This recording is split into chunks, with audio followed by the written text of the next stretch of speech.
Good morning, everyone. We will now call to order the Sacramento County Board of Supervisors meeting for Tuesday, July 14th. Will the clerk please call the roll? Certainly.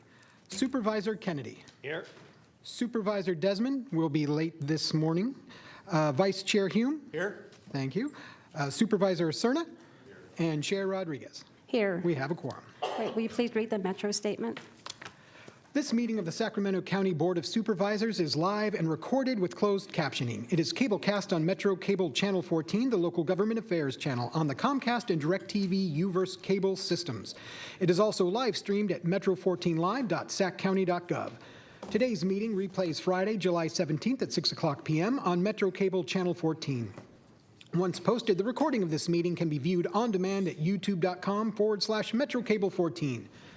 The Board of Supervisors fosters public engagement during the meeting and encourages public participation, civility, and use of courteous language. The Board does not condone the use of profanity, vulgar language, gestures, or other inappropriate behavior, including personal attacks or threats directed towards any meeting participant. Seating is limited and available on a first-come, first-served basis. Each speaker will be given 2 minutes to make a public comment and are limited to making one comment per agenda off-agenda item. Please be mindful of the public comment procedures to avoid being interrupted while making your comment. Comments made by the public during the Board of Supervisor meeting may include information that could be inaccurate or misleading, particularly concerning topics related to public health, voter registrations, and elections. The County of Sacramento does not endorse or validate the accuracy of public statements made during these open public forums. The recordings are shared to provide transparency and access to the proceedings of public meetings. To make a comment in person, please fill out a speaker request form and hand it to clerk staff, or raise your digital hand when we are on the agenda item you wish to address. Their chairperson will open public comments for each off-agenda item and direct the clerk to call the name of each speaker. When the clerk calls your name, please come to the podium or unmute yourself and make your comment. If a speaker is unable to make a comment prior to closing of public comments, the speaker waives their request to speak and the clerk will file the speaker request form in the record. The clerk will manage the timer and allow each speaker 2 minutes to make a comment. Off-agenda public comments will take place for a maximum of 30 minutes. The remainder of the agenda comments will take place at the conclusion of the timed matters in the afternoon. As a reminder, Rule of Procedure 10B allows the chair to establish uniform time limits for people addressing the board in relation to a particular matter. Such limits may be announced at the beginning of each matter posted on the agenda and can include setting a specific amount of time devoted to public comment for a particular item, announcing cutoff times for receipt of requests to speak forms, reducing the amount of time per speaker, or other reasonable and content-neutral measures. You may send written comments by email to boardclerk@saccounty.gov. Your comment will be routed to the board and filed in the record. Accommodation. If you need an accommodation pursuant to the Americans with Disabilities Act or for medical or other reasons, please see clerk staff for assistance or contact the clerk's office at area code 916-874-5451 or by email at boardclerk@saccounty.gov. Thank you in advance for your courtesy and understanding of the meeting procedures. Thank you. Let's all stand for the Pledge of Allegiance, if you can. Pledge allegiance to the flag of the United States of America and to the republic for which it stands, one nation under God, indivisible, with liberty and justice for all. Amen. Right. Are there any announcements? Yes, I do have a few announcements. First off, Supervisor Desmond will be joining remotely later in the day. When he does show up, all votes will be taken by roll call. Also on the agenda, we do have item 67. That is the Quick Quack Car Wash, 6717 Fair Oaks Boulevard, a use permit, special development permit, and design review. That item is being dropped from our agenda today, and we will need a vote for that. Okay. Do you want that vote now? We can take that vote now. I would make second. All right, please vote. Oh, and we're going to do, No, we could do only need to electronic. do roll call Yes. when he's online. Yes. Thank you. All right, that passes 4-0. Item 67, Quick Quack Car Wash, is removed from our agenda today. Okay, let us go to our first item. All right. The first item on our agenda today is the Bark of Supervisors Adoptable Pet Update.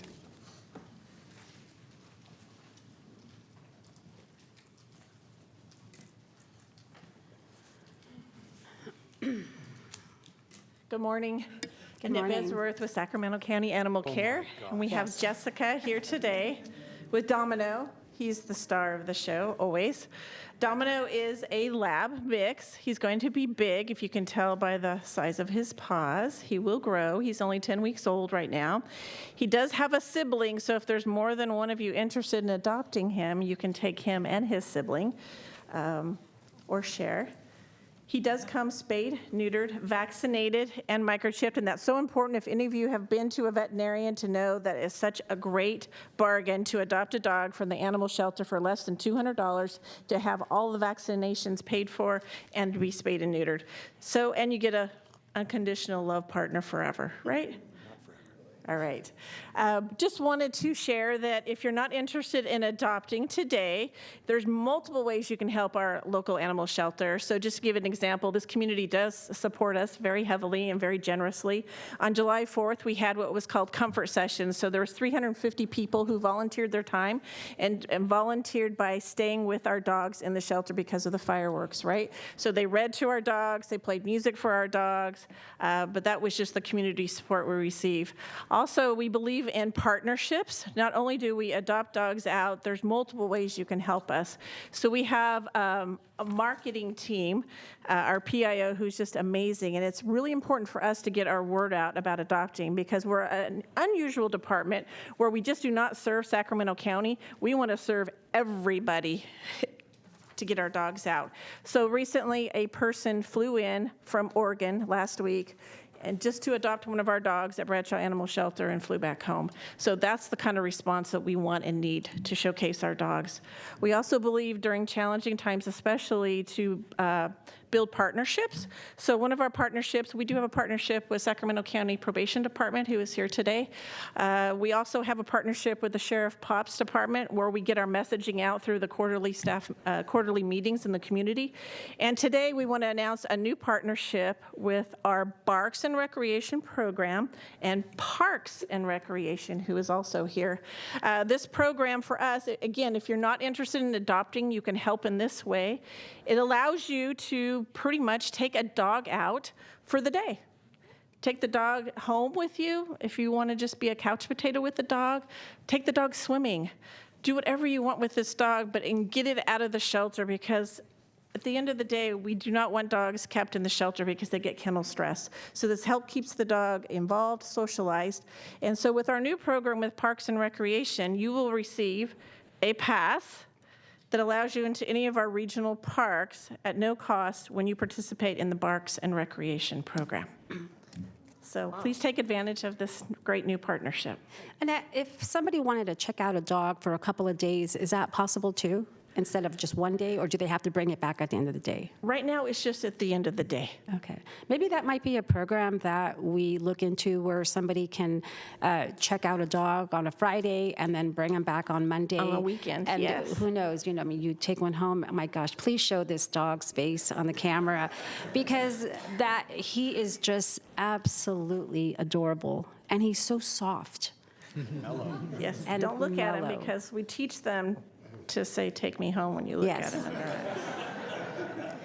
Well, and I really appreciate you coming out to all the meetings. I think this is a great service to our communities that we can offer animals and that we do a very good job of trying to get dogs adopted.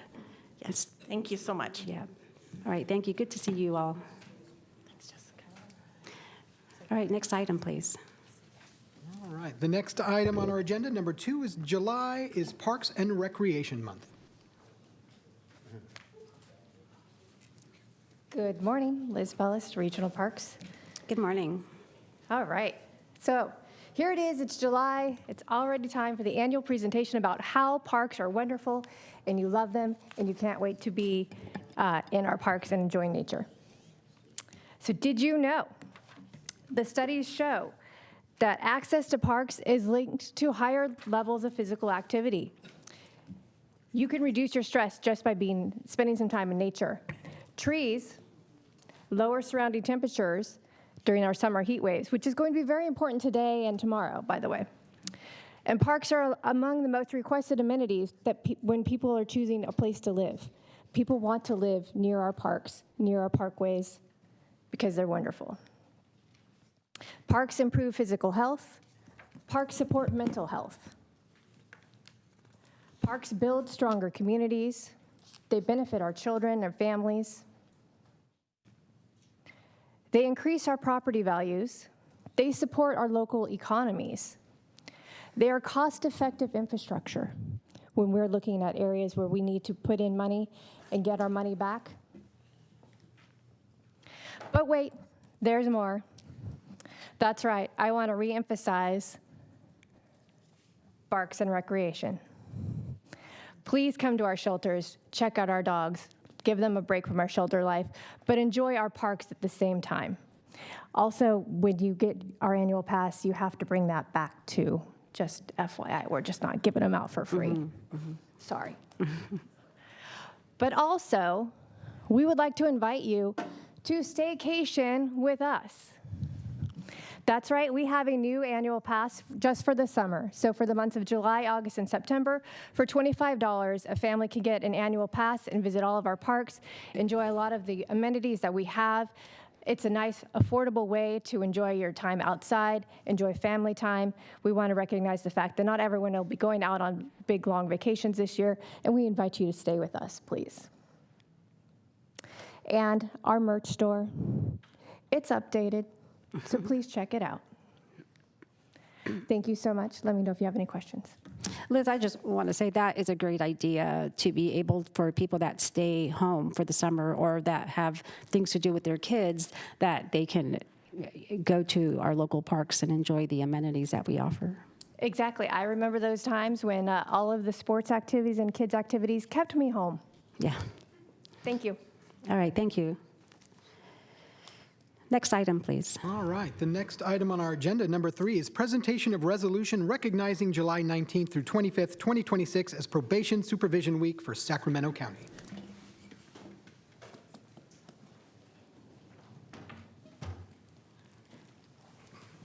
Good morning, Jamal. Well, good morning. How are you guys doing? Great. Well, members of the chair, thanks for having me. Number one, I accept this award on behalf of my team. So number one, good morning to you all, executive team. Thank you for this overall, since I've been here, it's been very humbling, the experience of the amount of support we get and the resolutions that we get every year to just honor us. This work goes unnoticed by most people, but by me, it is something that is appreciative. We do things of very dangerous operations, home visits, domestic violence victims. We represent courts, the popular pretrial. I don't know, everything that we do to include our administrative professionals. I just appreciate the professionalism that my department has shown, and I appreciate you all in honoring them. So thank you and appreciate the award. Thank you. Supervisor Hume, hold on a second. Jamal. Thank you, Chair. Chief, I just wanted to take this opportunity to reiterate something I've said previously, which is your department is one of those that I think people have very little understanding of what you really do and how many lives you touch and at what intersections you touch them. They think of probation as parole officers, right? And that's only just a fraction of what you do 100%. Relative to what happens in the courthouse, relative to what happens in the youth detention facility, relative to what happens with those home visits and things. And so, really, I see your department and the folks that are sitting behind you as a critical piece of government that's intersecting with people at a time where they have wronged society or they're being questioned about if they've wronged society, and they have a chance of taking a fork in the road. And so how you lean into them really affects what their future looks like. And I just want to reiterate to you and reiterate to the folks behind you, I appreciate the work that you're doing, and I'm here to help and trying to help you stand up programs that's going to further that mission. Thank you, sir. Thank you. Jamal, you and I've had many conversations about just the great impact that you have in our society and the possibility of some programs that can really help individuals who are exiting the jail system and rehabilitating their lives. But I shared with you, I think it was I met a year ago, just a personal experience that I had. I had an employee who was on probation, and so the officers would oftentimes come into my business and check up on him. And I got the interaction that they had with my employee was very positive. And it was about finding the best opportunity for this individual to succeed. And so there was a component of the employer who was supporting this individual, but there was also the component of the accountability in wanting to see this person overcome the issues that they had. And it was professional, it was caring, but yet it was also, there was an accountability component that I appreciated. And so this person has done better. They are in a better position today, but I owe it to the work of the probation department and the relationship that was built during that time. And I can only imagine he is just one of many individuals. I did have the opportunity to go out on a ride-along with probation late last year, and it was definitely very eye-opening in terms of the risks involved in the job that you do. So can we get a photo with all, because you have a big group here, and this is a great opportunity to take a photo. So can we take a photo with all of you guys and the board here? Yes, and I'll just be remiss if I didn't acknowledge a lot of the partnerships from our department heads. I bug them enough, and they definitely help when necessary. Shout out to Liz. My grass is green. I have workout equipment on that grass now, so our park is looking good inside of the youth detention facility. That's awesome. So just great partnerships all around. Thank you. Great. All right. So y'all come down. Come on, team.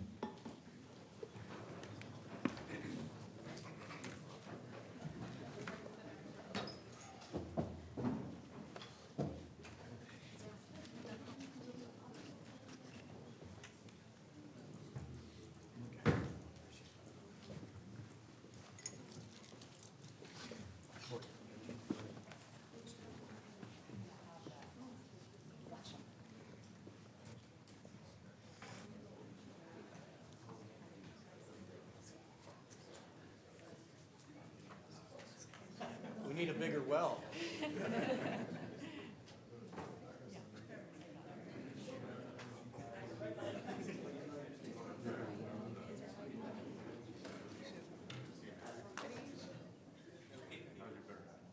Look over here. 1, 2, 3. One more. 1, 2, 3. Thank you. One more. You can do one.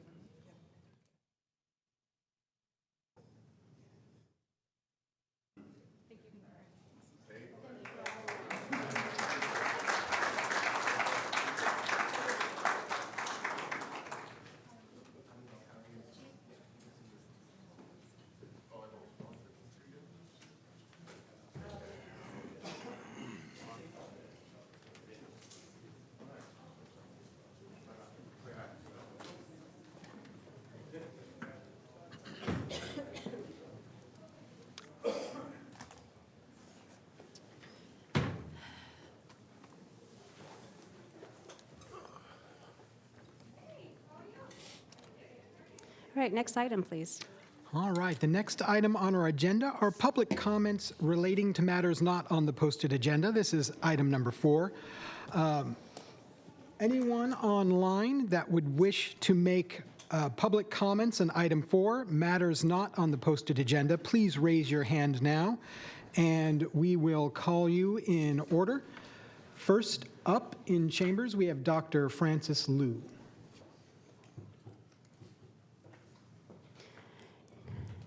Good morning, Dr. Liu. Is this working? Yes. Okay, thank you. Hi, Francis Liu, PhD economist, organizer of Decarcerate Sacramento. On May 12th, despite widespread community concern, this board voted 3-2 for the sheriff to participate in the Homeland Security Task Force, a new federal task force with a stated mission, including using all available law enforcement tools to faithfully execute the immigration laws of the United States. A week later, this board also unanimously approved consent item calendar 45, an MOU for the sheriff's participation in the Central California Intelligence Center. The CCIC is a regional data fusion center for local law enforcement to share intelligence and data with federal agencies. In March 2026, the state opened an audit against California fusion centers after a state senator raised strong concerns of fusion centers being used to violate SB 54 as well as endanger the civil liberties and privacy of California residents. And when this subcontract was heard at the county or at the city, dozens of residents and several council members expressed deep concerns, and the council voted unanimously to continue the item rather than blindly approve it. The Fusion Center MOU contains explicit contract language that prohibits state and local governments from restricting communication with the Department of Homeland Security regarding an individual's citizenship or an immigration status, leaving the county open to potential violations of SB 54. The CICC also shares intel with the FBI, CIA, NSA, and DHS, including ICE and Border Patrol. The county has no oversight over the sheriff's participation in the Fusion Center or federal task forces. And the sheriff's eagerness to collaborate with ICE is a liability, drain on taxpayer money, and a threat to our community's public safety. And we cannot take his word that he's in compliance with SB 54. His staff blatantly lied about the Homeland Security Task Force. And in 2022, the county spent at least $200,000 settling a lawsuit around SB 54 violations. This is a drain on our taxpayer money. In December 2021, the board passed a resolution to actually have sanctuary law respected. And are you guys going to respect it? Are you guys going to do anything to look into the sheriff's participation with ICE? This is ridiculous. Stop blindly approving consent matters about the sheriff participating with federal law enforcement. Thank you. Our next speaker in chambers is Sandy. Sandy, please approach the lectern, and you have 2 minutes to address the supervisors. Good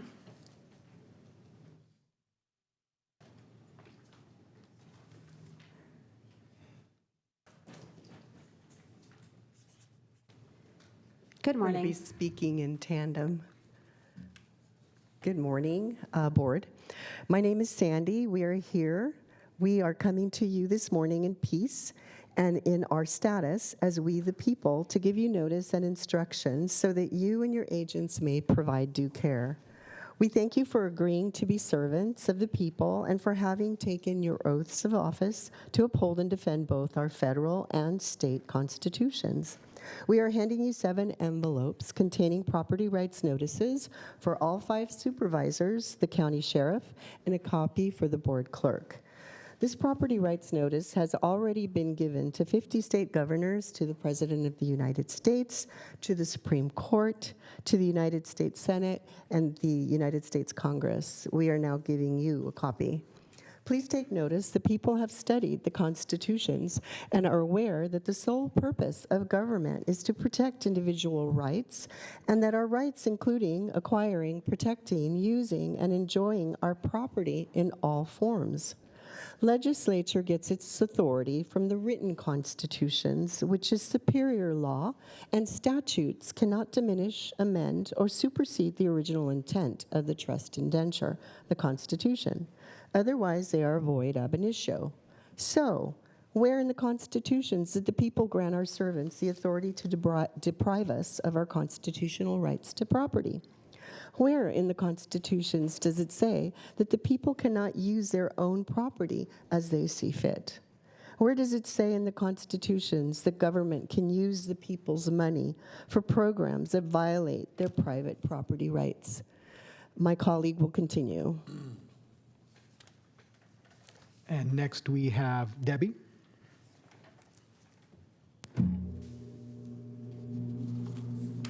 Thank you so much. Good morning.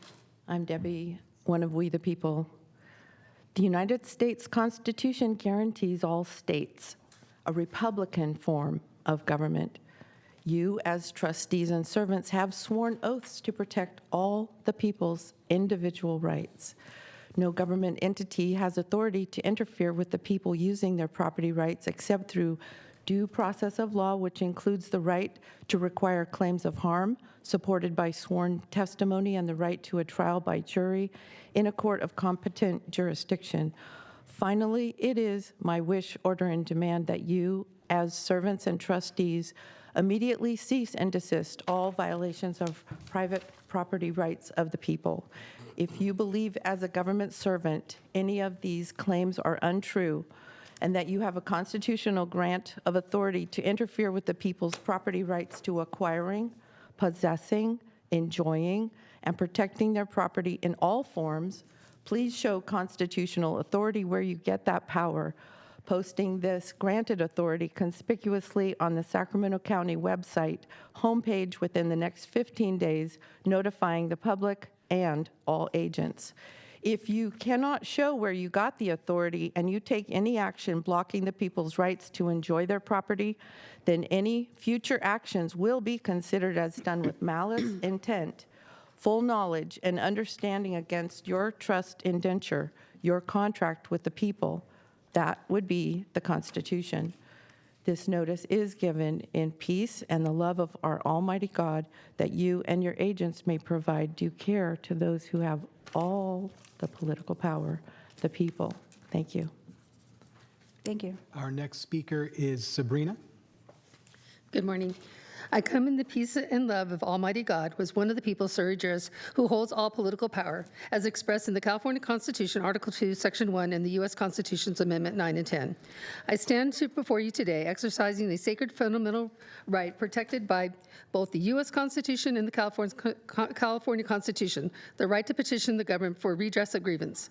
The First Amendment of the United States Constitution guarantees the right of the people to peaceably assemble and to petition the government for redress of grievance. Article 1, Section 3 of the California Constitution likewise declares that people have the right to instruct their representatives, petition government for redress of grievance, and assemble freely to consult for the common good. All political power is inherent in the people. As Article 2, Section 1 of the California Constitution states, government is instituted for the protection, security, and benefit. The California Constitution, Article 1, Section 1, makes clear that all the people are by nature free and independent and have inalienable rights. Among these are acquiring, possessing, and protecting property. Maxims of law declare individual liberties are antecedent to all government. The main object of government is the preservation, protection of personal rights, private property, public liberties, and upholding the laws of God. Every man's house is his castle. Even through the winds of heaven may blow through it, government officials cannot enter it. No free man shall be deprived of life, liberty, or property, but by the lawful judgment of his peers and by the law of the land. A usurpation is the exercise of power which another has right to. So tyranny is the exercise of power beyond right, which nobody can have right to. The constitutions are the supreme law of the land. No statute, code, ordinance, administrative action can diminish, supersede our inalienable rights to property. Government possesses only these powers specifically delegated by the people. Any action beyond this delegation is usurpation and an unofficial act. Therefore, I demand that all local government immediately cease and desist from any interference with the people's private property rights without due Thank process you. Your of time law. is up. Thank you. All right, thank you. And our next speaker is Catherine. Good morning. Thank you so much. Good morning. I appreciate all of you being here, and I appreciate the positions that you hold. I stand in agreement with my colleagues, as well as representing we, the people of the government, who basically have the rights and the rules that you serve us. We do not serve you. You all signed, if I'm not mistaken, you don't have to show your hands, but one of the requirements for your position was to stand to honor and uphold the Constitution of the United States and the Constitution of California. We, the people, ask that you do that you protect our rights, that you stand for us. You do what is best for the people, not for the agendas of those that pay public servants to do their will. We demand that you uphold our rights, that you uphold our protections, and that you stand in favor of what the people desire, which means that we need to have a voice that you will listen to. In the past, you've not listened, and you've not taken actions that are in the benefit of the people of California. And we're asking today, and we're demanding today, that you take a look at what you signed up for, and you uphold what we need done for the benefit of your constituents. Thank you very much. Thank you. And our next speaker in the chamber is Jamie Howie. Good morning, Jamie. Hi. Hi, my name's Jamie. I'm here today to ask for help with my daughter, who is an adult. Her name is Jenna. She's deaf and she's blind, and she has an extremely rare genetic disorder. For approximately 9 years, I was her conservator and her 24-hour caregiver. I know how she communicates. I know her routines. I know how she tells me when she's hurting, scared, confused, or happy. Right now, she's living in a facility away from her family, which she was placed by Sacramento County Public Conservator. When I visit her, she tells me, I want my mom. I want to go home. I hate the dark. I like the sunshine. So imagine your daughter asking you that because she cannot understand why you keep leaving her. She's deaf and blind, and when people don't understand her communication, she cannot simply pick up a phone or file a complaint, explain to someone what's happening to her. I have serious concerns about her care. Her dental treatment's overdue, appointments are being missed. I've raised repeatedly concerns about her catheterization schedule. She uses the toilet normally, but now they're putting her in diapers. She's moved from room to room, even though consistency and familiarity are extremely important to her ability to understand her environment. My family visits have now been limited to 1 hour a day. Her 13-year-old sister has not been able to visit under current restrictions. I had a court-ordered review where I was supposed to present evidence concerning my ability to continue caring for Jenna. That review was never completed and my documentation was never considered. I'm not asking you to decide my probate case. I'm just asking you, who protects Jenna while everyone waits for our next court date? Who makes sure this deaf-blind woman is actually understood? And how many vulnerable need you to people wrap in it up, Sacramento Jamie. County have no one standing there to speak for them? One moment, Jamie. Supervisor Cerna. Thank you, Chair. Before you leave chambers, Ms. Howie, first of all, we can't, we're prohibited by something called the Brown Act in terms of our ability to go into any great depth of detail Yes. about the matter that you bring before the board that's off agenda. However, Siobhan Katari, who's our Deputy County Executive in charge of child welfare and social services and public health, and her senior staff that are also in chambers with us here today. One of them is going to follow you out and give you their contact info so that they can attempt to have a conversation with you in great detail to learn more about what your issue is and your circumstances, and to see if we can't expedite getting you some help and your daughter some help. Thank you so much. Thank you. Thank you, Jamie. Oh, am I not done? No, you're done. You can follow. Okay, thank you. Thank you. And our next in-chamber speaker is Karen Warburton. Good morning, Karen. Good morning, Madam Chair, members of the board, staff, and members of the public. I'm here this morning to introduce myself to you. My name is Karen Warburton. I am the Area Director for UC Cooperative Extension Capital Corridor, which serves Sacramento, Solano, and Yolo counties. And I want to thank you all for your continued support of our organization. In the coming weeks, I plan to get onto your future agenda and provide details and updates to you about our programs and services so you can stay informed about how we are serving the community and what you and your constituents are receiving as a return on your investment. Meanwhile, I would like to inform you about some events that are coming up and invite you all to come. So this coming Saturday, July 18th, we're in July, you will find us out at the State Fair for Agriculture Day. And this includes 4-H, Master Gardeners, Master Food Preservers, and our nutrition programs. Information on these programs and the many research programs that we have available will be at a table at the Livestock Pavilion. And so I encourage you to come by and pick up information. Throughout all the days of the fair, you can visit our master gardeners in the farm area of the state fair and visit our master food preservers in Building B, where they will have an informational table and conduct a live demonstration on the 23rd from 4:30 to 6:30. And then also on August 1st, we have Master Gardeners of Sacramento County having their biggest event of the year, Harvest Day, from 8 a.m. to 2 p.m., featuring speakers, demonstrations, mini talks. There will be food trucks and drinks, et cetera. It's totally free to the public. I want to let you know I'm looking forward to getting to know each of you personally, and thank you very much for your time today. Thank you. Our next in-chamber speaker is Zachary Kay. Hello, everyone. Good morning. Good morning.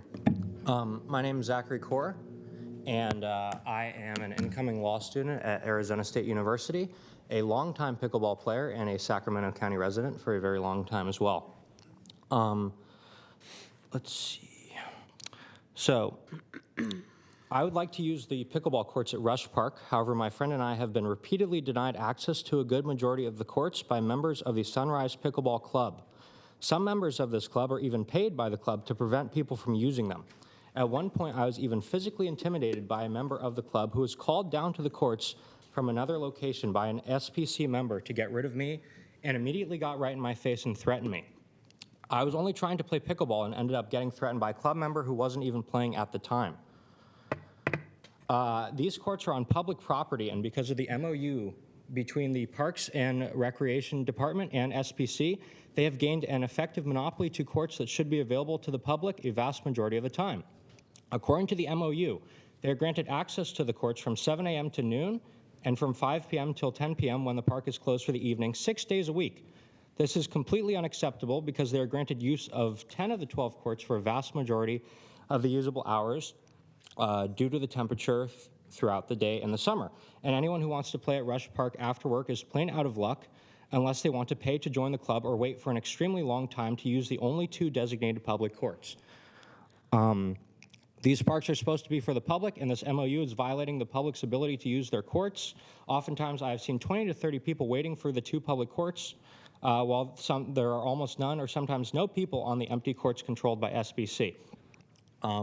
I would like this to change if at all possible. I've been in contact with several people from the county, including some people from Rosario Rodriguez's office. Tam has actually been very helpful, and so has Liz as well. So I just want to say thank you to them, and I just want to raise this issue to the attention of the public. Thank you. All right, thank you. I will follow up with my team and see where we are and then how we can help you get access. Yeah, no, you guys have been really great. Thank you for coming to share that information. I always thought pickleball was a non-contact sport. So. There's a lot of drama. All right, and our first Zoom speaker today is AJ Albano. AJ, please unmute yourself and you will have 2 minutes to address the supervisors. Hello, can you hear me? Yes, we can. My name is AJ. I'm an organizer with Decarcerate Sacramento, and this comment is about the sheriff's ongoing participation in the Homeland Security Task Force, HSTF. The federal government's priorities are unmistakably clear. President Trump's Executive Order 14159 directs the use of, in its own words, all available law enforcement tools to faithfully execute the immigration laws of the United States. In March 2025, the Department of Justice launched Operation Take Back America, redefining the Organized Crime Drug Enforcement Task Force into the HSTF to carry out EO 14159. That shift in federal priorities is what led to the HSTF contract before this board on May 12th. The contract directly referenced EO 14159. Before that vote, community members submitted dozens of public comments warning that participation in this task force would undermine California's sanctuary laws. Those concerns were effectively dismissed by this board in favor of relying on the sheriff's office's verbal assurances that it would be in compliance with sanctuary laws. Those assurances come from a county sheriff's office that was sued in 2021 for maintaining a secret policy of transferring immigrants from the county jail into ICE custody and following a 2024 grand jury investigation, which found to have illegally shared automated license plate reader data with unauthorized agencies. There's no legal requirement that Sacramento County participate in federal programs that explicitly prioritize immigration enforcement, as does the HSTF. The 10th Amendment of the U.S. Constitution enshrines that freedom on state and local governments. So this collaboration with the Department of Homeland Security is a voluntary policy choice. Given the Trump administration's open efforts to target sanctuary jurisdictions, it is unconscionable that this board just rubber stamp partnerships that advance those federal priorities. So I want to be clear, I do not accept nor consent to my local tax dollars being used to collaborate with federal government that is advancing President Trump's violent, terrorizing immigration agenda, and this board's uncritical complicity with that collaboration through the HSTF is a direct dereliction of your duties as elected officials. Thank you. Thank you. And our next public speaker on Zoom is Mark Graham. Mark, please unmute yourself, and you have 2 minutes to address the supervisors. Can you hear me? Yes, we can. All right. Good morning, supervisors and staff. My name is Mark Graham, and I live in Elk Grove. Thank you for your service. I know that you put in a lot of work, and many of the issues that come before the board are not easy. Before I get into what I was going to say, I agree with Dr. Liu, and I agree with the previous speaker. The county and the board should have nothing to do with ICE. If you want to find a crime problem to work on human trafficking. It's a big deal in Sacramento. All right. HR 2289. This is the American Broadband Deployment Act of 2025. I wrote to you on July 8th and 10th, and I asked you, please oppose this bill. The county has had a longstanding policy of opposing all legislation, state and federal, that would take away your power to do anything. And this is exactly what the bill would do. It's actually a composite of something like 22 other bills. These are all by the telecommunications industry, and it is no exaggeration to say that they would make you spectators in terms of telecommunications policy in the county. This bill is opposed by the U.S. Conference of Mayors, the National League of Cities, the National Association of Counties, the National Association of Telecommunication Officers and Advisors. I'm not asking for a new vote, supervisors, and I'm not asking for a new agenda item. Simply direction to staff to execute the board's longstanding policy. This bill, if it's passed, HR 2289, would virtually eliminate local zoning authority. It would require the county to subsidize telecommunications companies. It would skip or rush the safety approvals by their so-called deemed approved and shot clock rules. It would clutter up the aesthetics of county streets. There would be no input from affected residents or local government as to the permitting of a cell tower or antenna or 100 antennas. It would eliminate almost all environmental and historic preservation reviews. It would accelerate the irresponsible placement of cell towers and antennas, and it would make state and federal courts subservient to Federal Communications Commission Please wrap it up, rules. Mark. Radiation from cell towers and antennas is a health hazard. The county currently has some control over the permitting and placement. You need Mark, to your oppose time this is up. bill to maintain that power. Thank you. Thank you. And we have no additional public speakers. All right. Next item, please. The next item on our agenda are consent matters 5 through 56, and I do have some notes for these items. First off, consent item number 19. This is an introduction of a resolution expanding the Sacramento County 3-year pilot development impact fee offset program. And this item is being introduced, and we're waiving the full reading and continuing to July 28th, 2026 for adoption. And then also consent calendar item 20, we're adopting an ordinance of the Sacramento County Code amending sections listed relating to development fees. We waived the full reading and continued from June 16th, 2026, where it was item number 56. And those are all the announcements. I do have one question on, and I think I may pull it because I'm not sure of where my vote is on this. It's number 19. And Number 19 is the adopt a resolution expanding the Sacramento County 3-year pilot development impact offset program to include specified park district fees and authorizing the deputy county executive of community service agency or designee to take all other actions. Thank you. And I did get answers to some of the questions that I had from Mr. DeFonte yesterday, but it left me with some questions. And I understand a little bit of the history. And is the Affordable Housing Incentive General Fund Reserve, is that the same as the general fund? Or are they separate funds? Dave DeFonte, Deputy County Executive. My understanding was that was $5 million set aside at the time in a specific reserve as we contemplated different ideas for how to incentivize affordable housing, but it is general fund money. It is general fund. Okay, Yes. that's what I thought, but it got a little confusing. And so I understand the little history. We took $5 million out of the general fund, and then we took another $5 million out of the housing trust fund, totaling $10 million. And then there was a priority of how this funding would be used, and that was using first the housing trust. The general fund. The general there was a lot of discussion at the time with SHRA who had some level of concern about us using the Housing Trust Fund and Affordable Housing Ordinance dollars. Right, and I did do some deep dive into this and some of the challenges that were the unintended consequences of using the Housing Trust Fund when projects were out looking for other type of funding to be able to match it. And so, so here's my question. 3 years ago, I think we were a little more flush with funds to be able to put aside, and I understand that we want to help promote affordable housing projects. I'm a very strong proponent of affordable housing projects. I'm very supportive of all types of housing in Sacramento, but today, I am challenged by this $5 million coming out of the general fund when we have so many other challenges throughout our budget. And even later today at 2 o'clock, we're having another discussion about, where some of this funding, or there are a couple of, we're just going to open up the budget and have a discussion on some of these challenges that we have. So did we come back, because I was trying to figure out, did we come back with a one-year presentation on the status of it? Okay, so it did come back last year. I was trying to look for it, and I couldn't find it, and I couldn't remember it. We did. I can't recall the date, though. Claudia, wait, December. It was December of 25.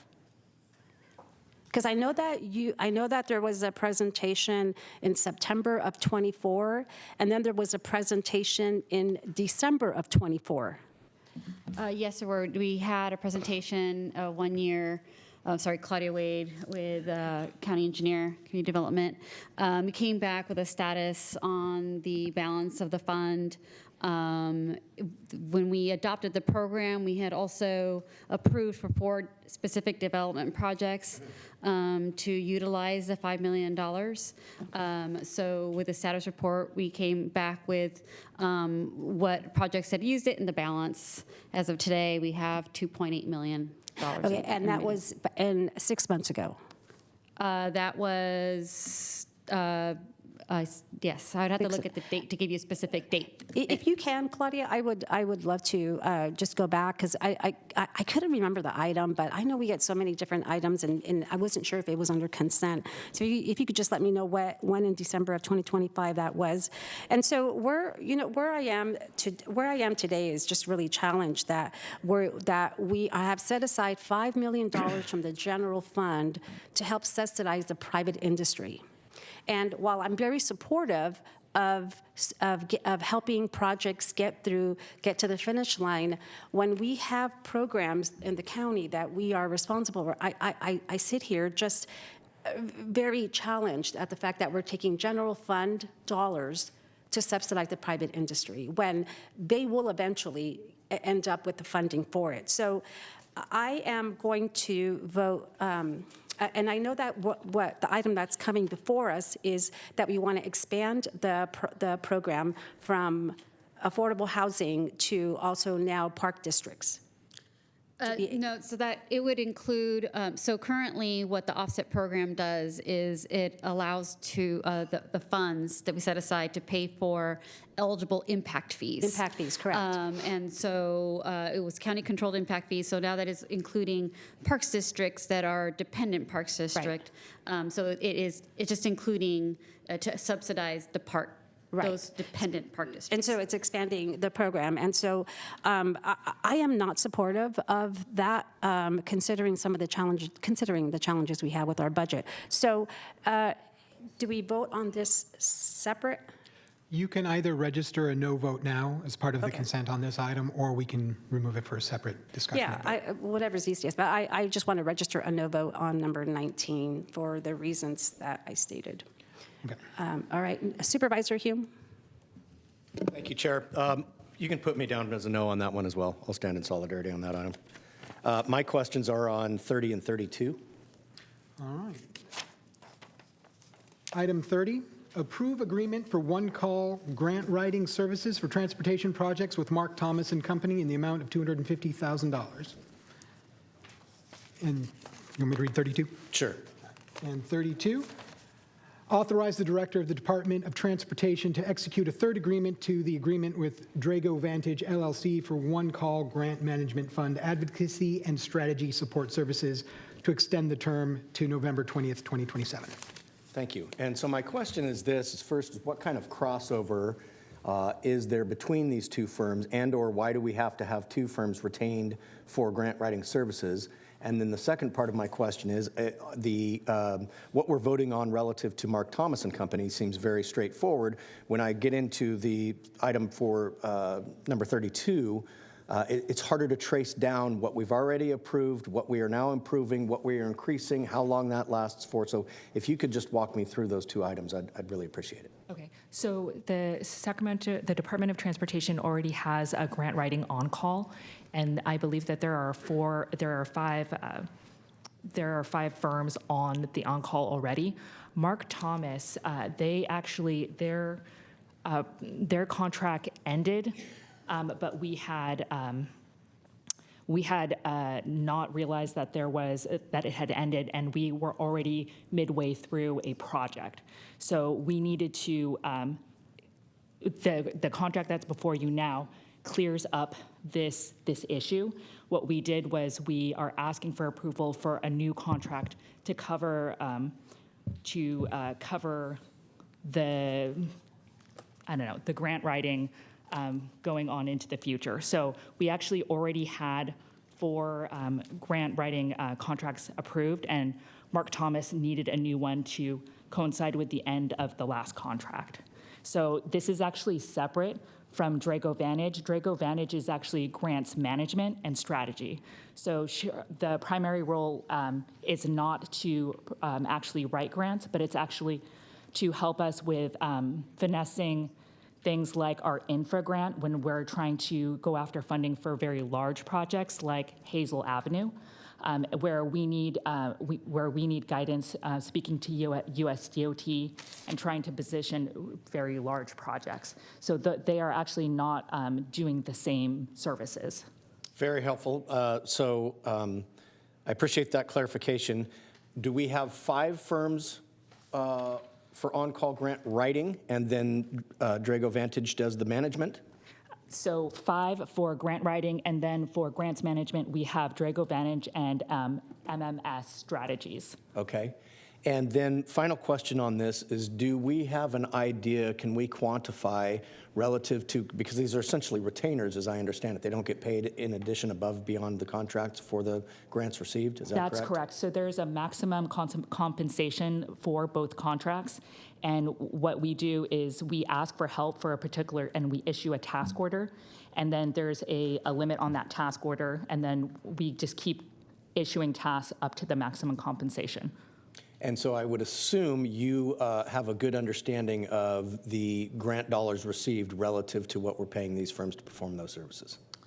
In other words, they are producing that for which they're being paid, particularly in the grant writing, not necessarily in the management. Management would be after we've already received it. So it's easy. So I do track all of the grants that we apply for and what we are approved for and what consultant was used for the particular grant application. So I do track all of that. For grants management, different thing. I'm okay with that. Yeah. Okay. And so in the grant writing space, where you track that, you kind of keep an eye on things, and you feel comfortable that all firms are producing. They're all producing. Yes. So I guess I would just say that's. Sometimes we submit applications that we are very proud of, and we are Understood. not It's beyond awarded. our control. So yes. Okay. All right. Thank you. That's it. Okay, thank you. Supervisor Kennedy? Thank you. I want to address item 41, but that's the reason I punched in. But while the clerk's looking that up, I just want to make a comment on item 19, and one of which is that just because somebody is in the private sector does not mean that they're a for-profit organization, and that a lot of those funds do go to nonprofits.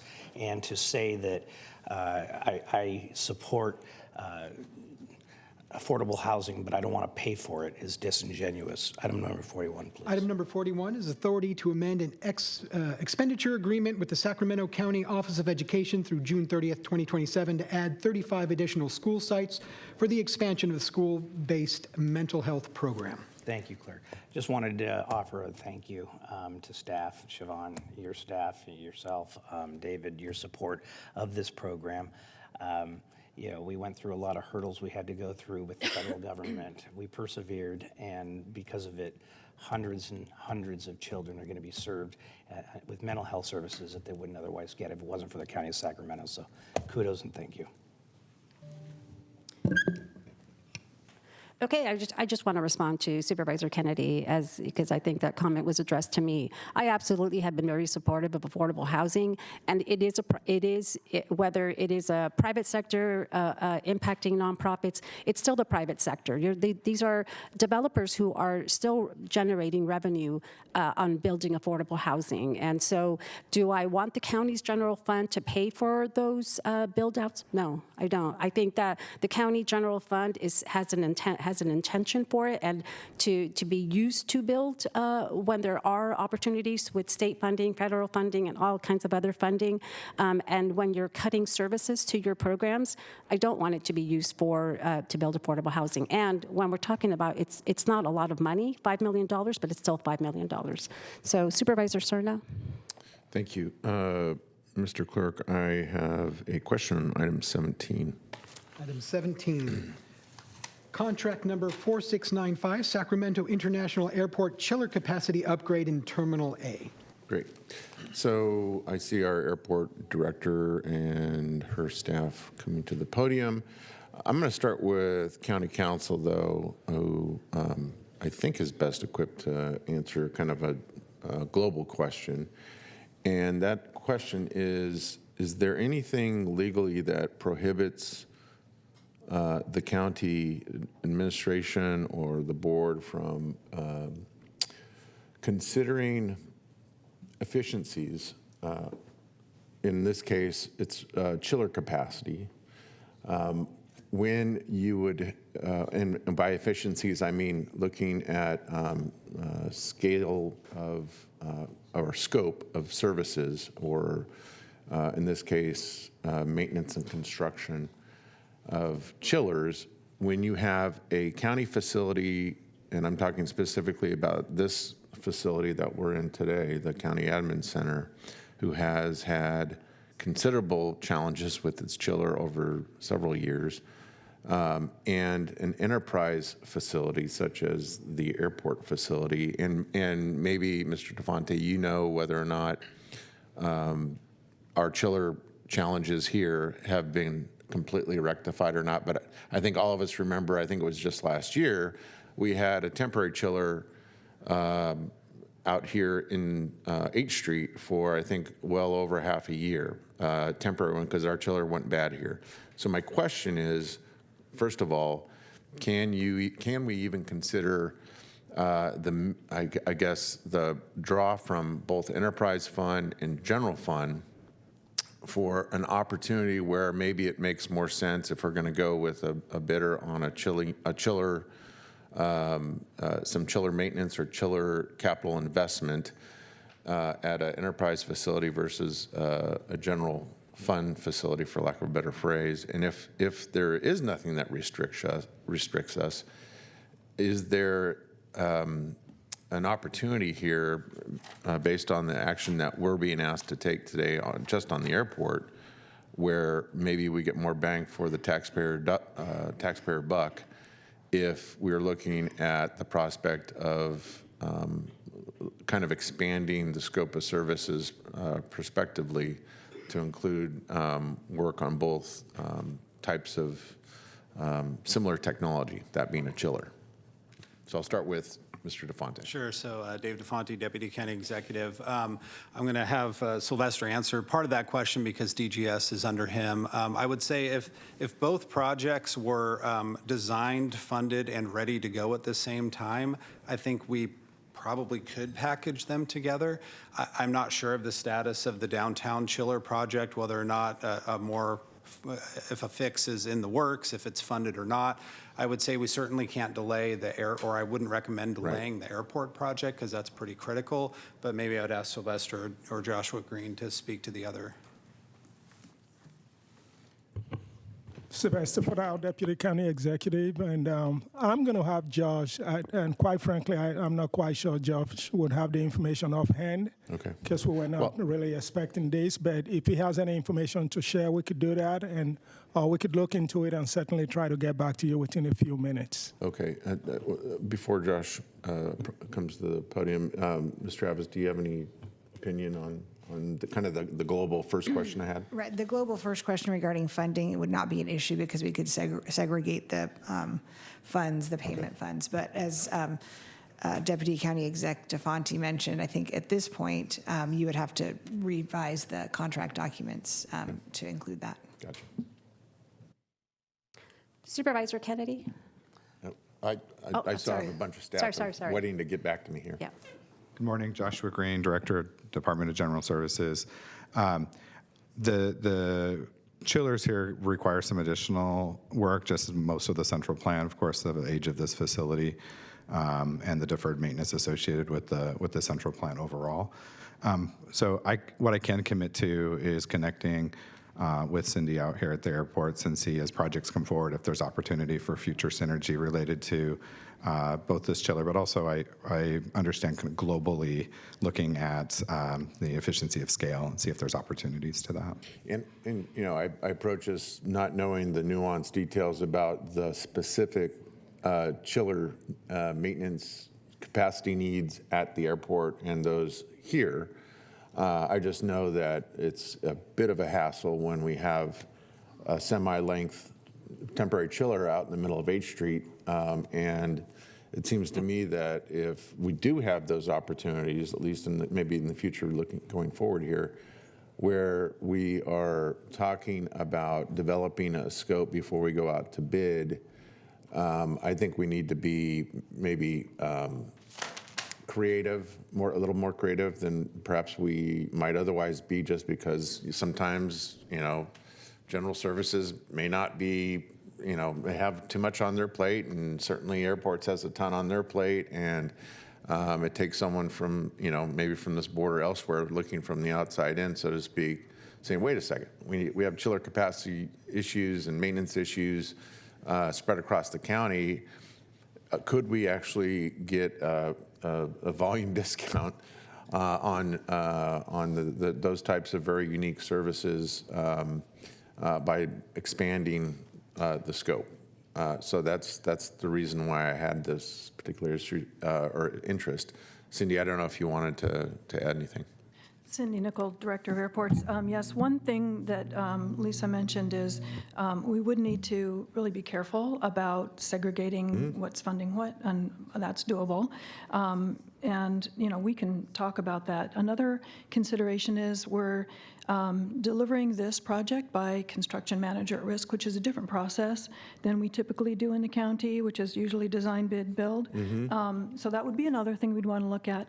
I believe Frieden McLean, who's my deputy for maintenance, can speak to this, but I believe there's a timing consideration on this. We really want to get the work done before next summer. Understood. Quite frankly, that risk reduction is something that I think we'd want regardless of the county facility, right? Because exactly. If I understand what that means, it probably means that contractor does not come in at schedule on budget every day, past which they're eating the cost, right? That's exactly right. Okay, so that's something as a taxpayer, not as a supervisor, as a taxpayer, I'd be interested in. Yeah. So. Yeah. Okay. Thank you. I think you get my point. Yes, indeed. Thank all you. Right. It's a great Thank point. you. That's all. Thank you. Supervisor Kennedy? Thank you. I'd like to, just because of the importance of the issue that we talked about earlier, with item 19, and the fact that I think that as a courtesy to our colleague who's not here today, I'd like to make a motion to continue that item to a future date. Second.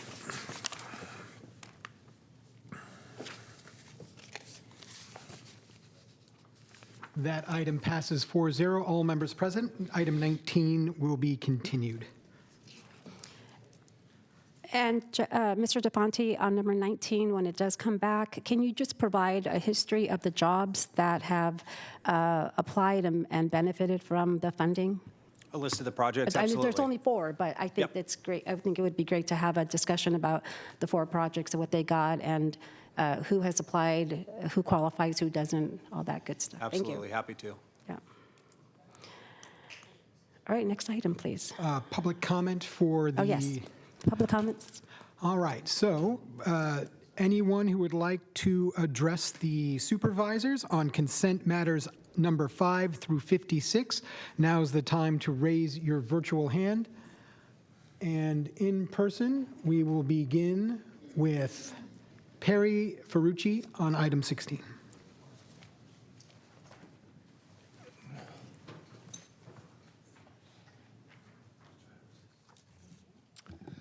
Good morning, supervisors.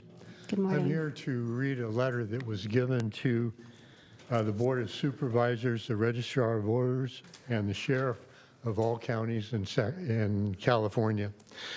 And it was written by Robert Paul Preston, Governor Pro Tempore, New California State. And it's regarding notice and request to be heard, petition for redress of grievances. The purpose of this notice is to ask for an opportunity to address the entire board and/or to present a claim contesting the certification of any election results at the next regularly scheduled meeting of the Board of Supervisors. I'm requesting the board direct the Registrar of Voters to respond to the request for the information below. I invite your attention to California Election Code Section 16100, subsection D, which states in part, any elector of a county, city, or any political subdivision of either may contest any election held therein for any of the following causes. And that cause that we're addressing is the illegal votes were cast. The factual basis of this request is that it is common knowledge that there's been a flood of illegal aliens into this state of California, its counties, cities, and school districts. These non-citizens have apparently been allowed to register with the Department of Motor Vehicles. With that registration, these non-citizens have been provided with voter registration and election ballots. It's also common knowledge that the investigative reporters have discovered that some illegal aliens, non-citizens, have in fact voted. Providing these non-citizens voter registration and election ballots gives you, the members of the Board of Supervisors, and you, the Registrar of Voters, the legal basis to set aside the election and deny its certification due to the number of illegal voters as set forth in California Election Code 16100, specifically subsection D. Thank you. Thank you. And our next speaker is Betsy Ferrucci on item 16. I will continue with where he stopped off. These incontrovertible facts give you, the sheriff, not only the right, but the obligation to investigate voter fraud. If the Board of Registrars certifies the election, they will be committing a felony. To the board and the registrar, would you please provide us with the person who served this letter to you on the process and identify all officers, employees, and volunteers engaged in collection and counting of ballots, including the disqualification of ballots and voter verification? As a voter in this state, as is the server of this letter named below, we object to your votes being diluted by votes of those who are not legally eligible to vote. We also object to any compounding of a felony by certifying the election results. Thank you for your prompt response to this letter and giving us an audience with you. Constitutional redress this grievance pursuant to the Bill of Rights, Article 1. Robert Preston. Thank you, Betsy. Our next speaker is Richard Otterstead. Good morning, Board. Good morning.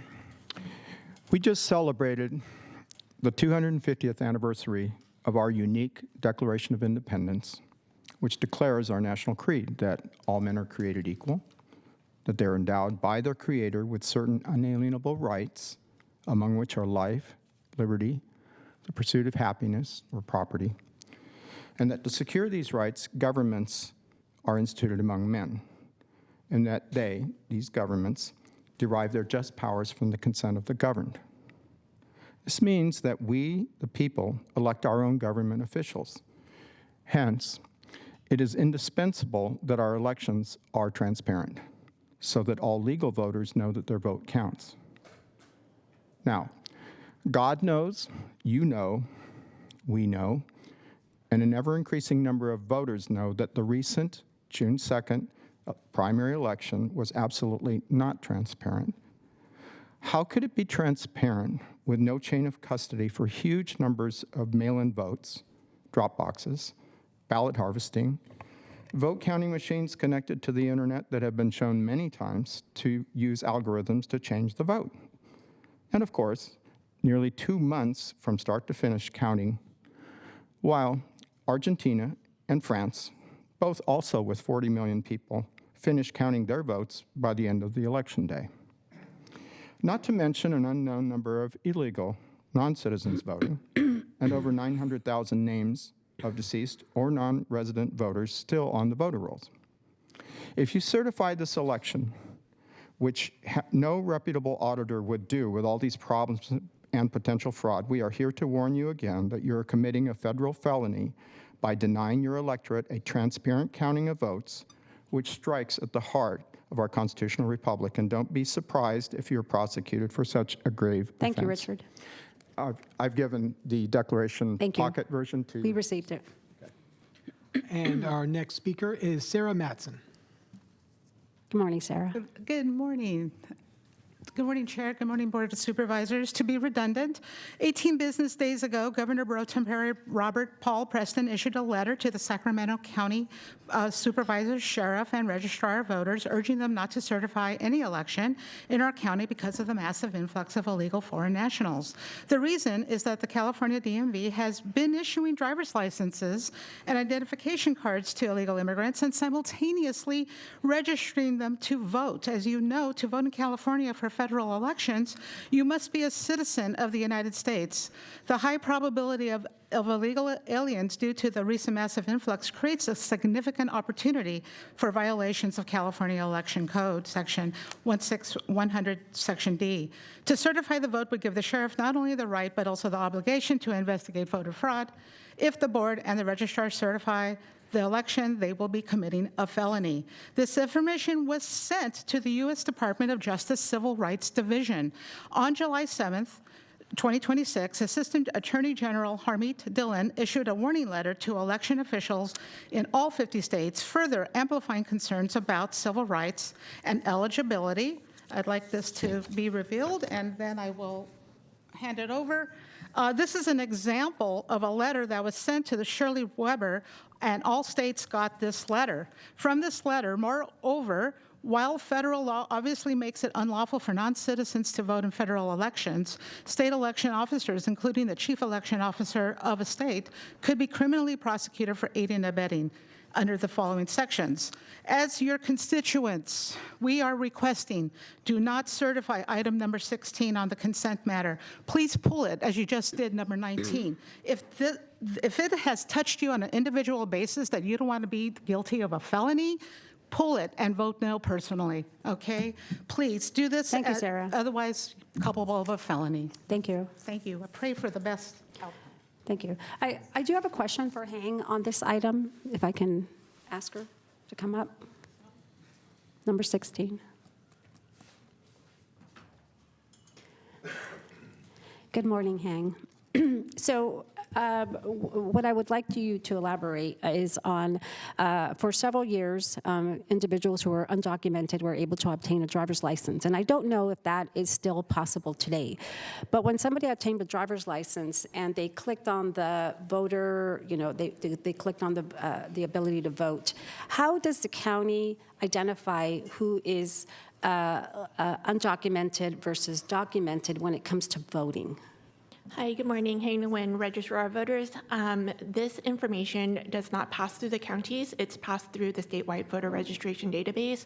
It is confirmed and verified by the California Secretary of State because they do have the databases to confirm driver's license that are issued to non-citizens. Correct. Okay, so then you get that list comes to the county. Then in the event that somebody did click on the button to register to vote, and they will not be able to obtain the documentation to be able to vote. So a voter pamphlet won't go to them. No, we wouldn't receive that information at the county at all. It will all be kept at the state level. The state level. Okay, so the state list is what you get, and so then if it's going to get kicked back, it's going to get kicked back from the state. So all voter registration is going to be dealt at the local level. So we are the ones that control our local database. All registered voters in Sacramento County are going to be managed through my staff and my department. Information is going to be vetted and verified through the state agency. And so because we are not privy to information regarding immigration status, we will never see that information pass through the county at all. The state will hold on to all of that. And it is our understanding in conversations with the Secretary of State's office that they vet all of that information before they pass through any information over to our hands at all. So anything that is issued at the California Department of Motor Vehicles, if they are unable to verify a social security number or a driver's license number, we will not see that information at the county level. So we wouldn't even have the record to process. Right. So they would not get a mail-in ballot because it goes to the state. No. Do you by chance know the number of how, and I know it's a statewide number, but the number of individuals that fall off the roster for Sacramento County? No, we wouldn't be privy to that information. You don't even have no. the numbers. Is that? Do you know if that information is obtainable through the state?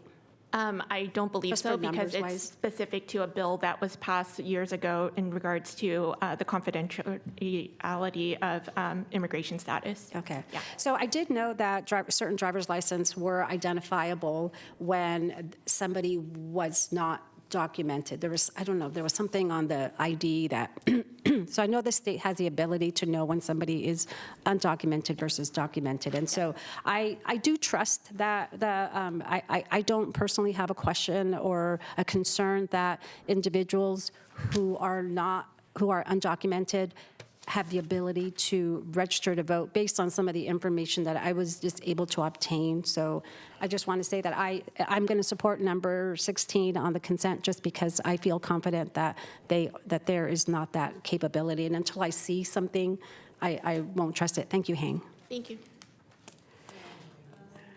All right, so we have no other requests. No other public comments for consent. All right, I will entertain a motion. Move consent. All right, we have a motion and a second. Please vote. Consent calendar passes. 19 was continued 4-0 by all members present, Supervisor Desmond absent. All right, next item, please. The next item on our agenda is 57. That is the public hearing for County Service Area Number 10, Benefit Zone 3, on the written report of service charges for fiscal year 26-27. Good morning. Good morning. Good morning, Chair Rodriguez, members of the board. Thank you for your time. My name is Michael Meany, Senior Engineer with County Engineering. We also have DOT staff here on hand if any questions come up. County Service Area Number 10, also known as CSA 10, was formed in 2003 to provide trip reduction services for new growth areas of the county. Zone 3 is the only active zone and includes North Vineyard Station, Specific Plan, Florin Vineyard Community Plan, and Wild Hawk North development areas. In May, the board received a written report of operating requirements and service charges and set this public hearing. The written report summarizes the recommended fiscal year 2026-2027 service charges and use of those charges. Based on the charges, or changes to the Consumer Price Index, the allowable increase is 2.18%. The written report recommends increasing the 2026-2027 service charge by this percentage. During fiscal year 2025-2026, the 50 Corridor Transportation Management Association, also known as 50 TMA, implemented a range of mobility programs, including microtransit planning, electric car share coordination, trip reduction incentives, Connect Card, transit fare support, guaranteed ride home reimbursements, bicycle tune-up events, community bike events, or bike rides, and extensive marketing and outreach. These activities supported ongoing efforts to reduce vehicle trips, expand mobility options, and prepare for future shuttle and car share services in Zone 3. For fiscal year 2026-2027, there are no changes to the range of mobility programs the county and 50 TMA will continue to provide. If there are no questions from the board, we recommend that the board open the public hearing, consider any written and oral testimonies and comments, close the public hearing, and adopt the resolution confirming the written report and service charges for fiscal year 2026-2027. All right, there are no supervisors in the queue. I will now open the public hearing. Are there any requests to speak? Anyone online that would like to address the supervisors for item 57, the public hearing on written report of service charges fiscal year 26-27 for Service Area 10, Benefit Zone 3, please raise your digital hand now. We have no online or in-person speakers. All right, we will now close the public hearing and entertain a motion. Move the item. All right, we have a motion and a second, and please vote.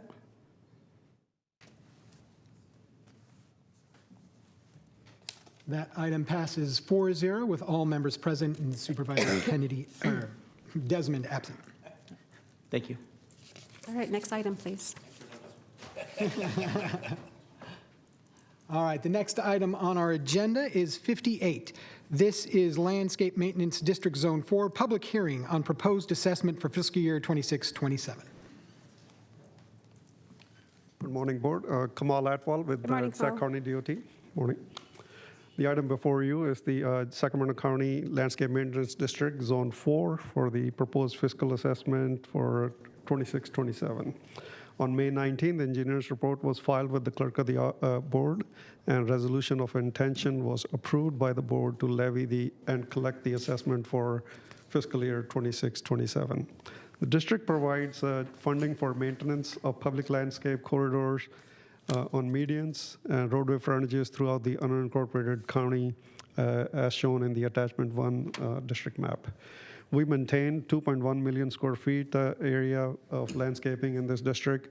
The assessment rates for past 32 years have been fixed. Rates for residential properties is $42.50, and rates for commercial properties is $66.51 per acre. Revenues collected from this assessment is around $521,000 and is augmented with the interfund cost recovery from road fund for $789,000 to cover the expenditures for the district. Staff is also looking at the road fund contribution as it continues to go up every year due to the cost in labor, equipment, and material, as well as the water and electric bills are going up every year.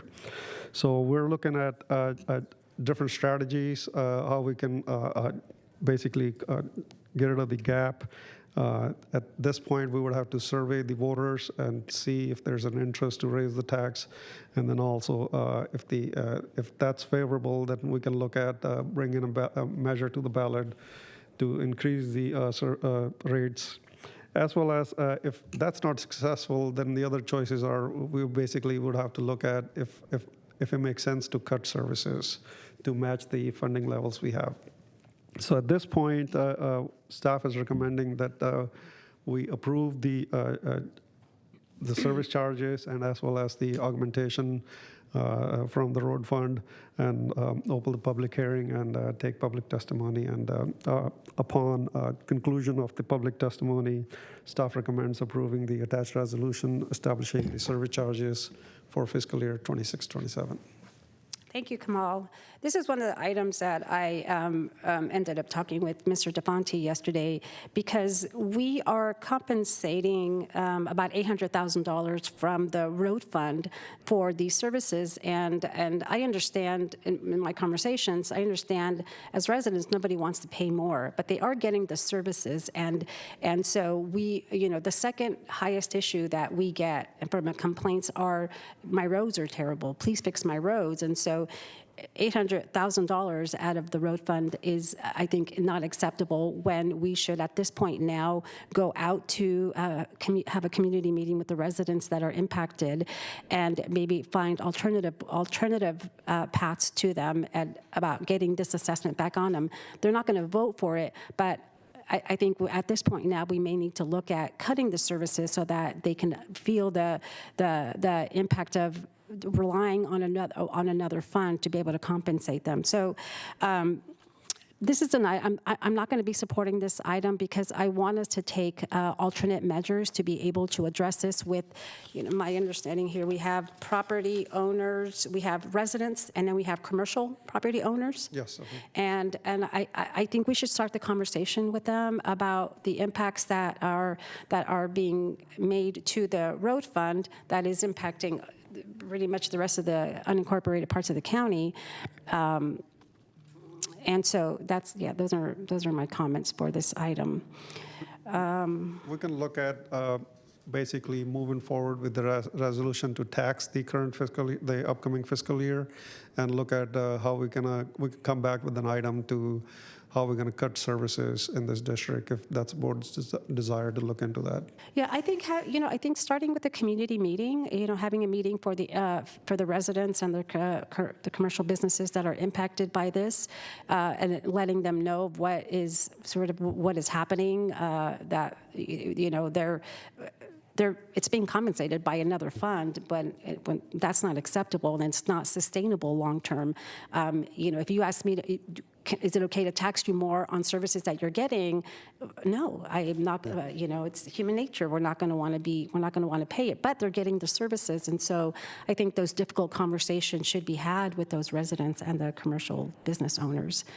I think most of the district is in your district, basically. The Antelope area. There's sites basically scattered throughout in District 3, as well as there's few sites in District 5 as well. Yeah, well, I think it's actually Desmond, Hume, Kennedy, and Rodriguez. But I'm willing to I think tackle this and have those conversations with the resident and community members to get it going. All right, there's a Supervisor Humes in the queue. Thank you, Chair. Yeah, certainly supportive of doing more community outreach on this, but I also recognize that roadways are more than just the pavement under the tires, and that our system, we exact offers of dedication and easements and things that happen way back in the process that then are the responsibility of the governing agency to maintain.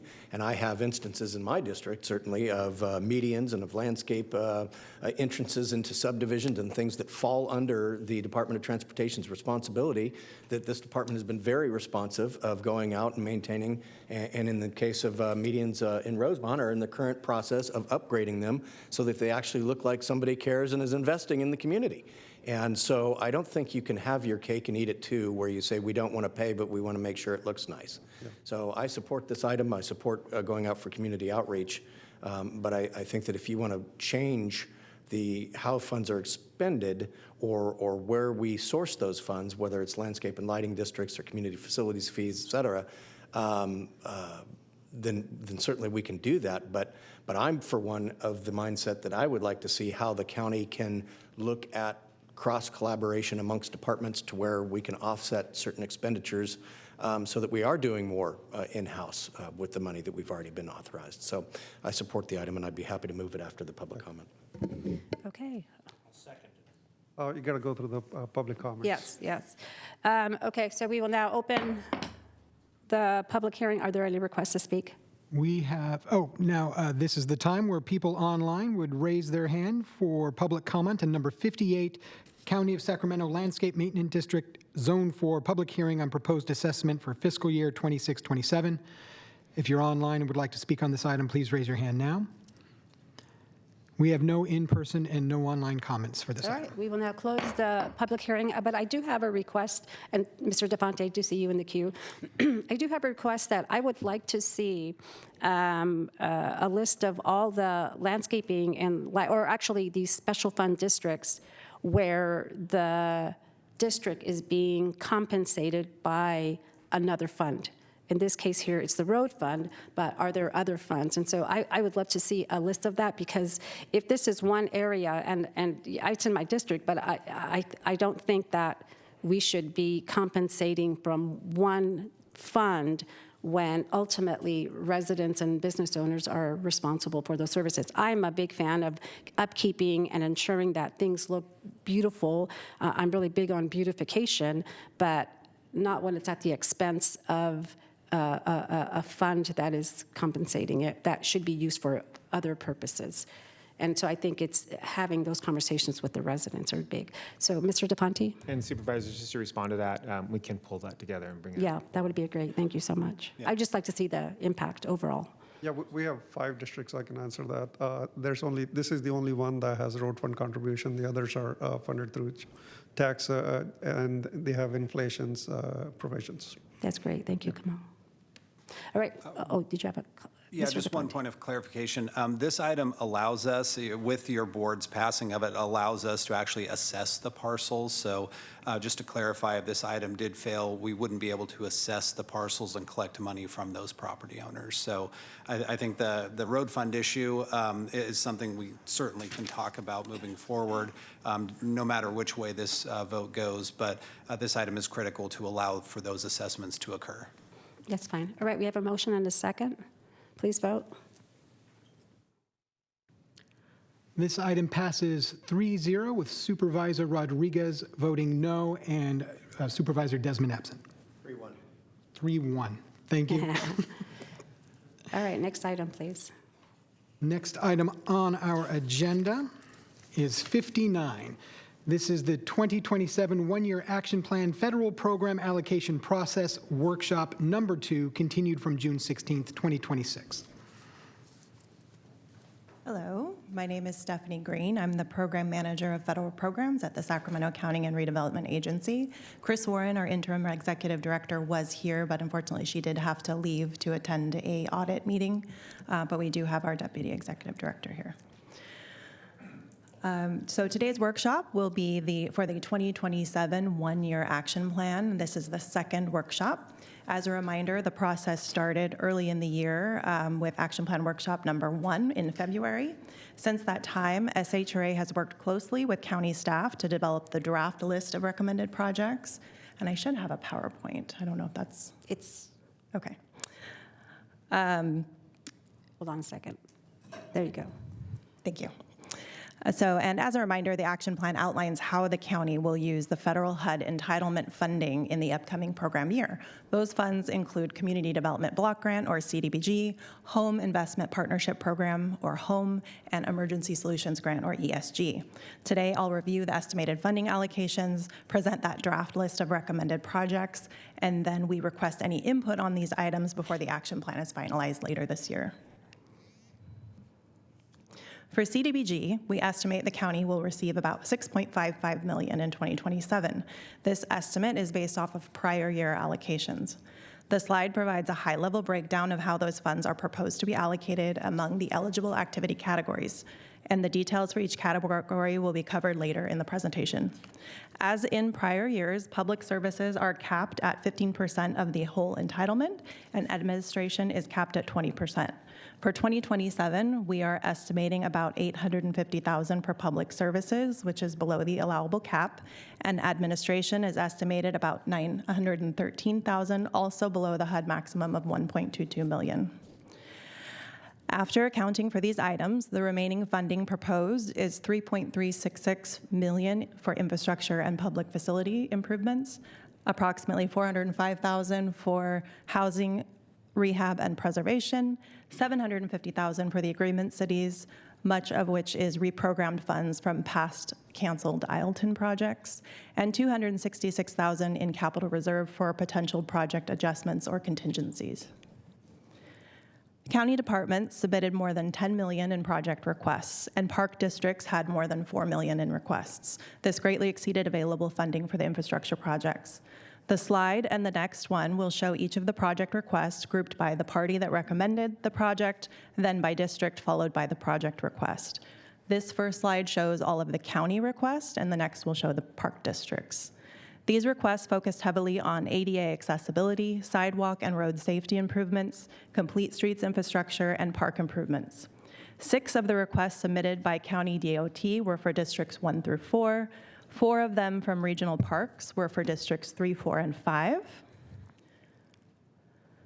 And 6 projects were requested from the Southgate Park District for Districts 1 and 2, and 1 from the Fulton El Camino Park District for District 3, for a total of $4.05 million from the park districts.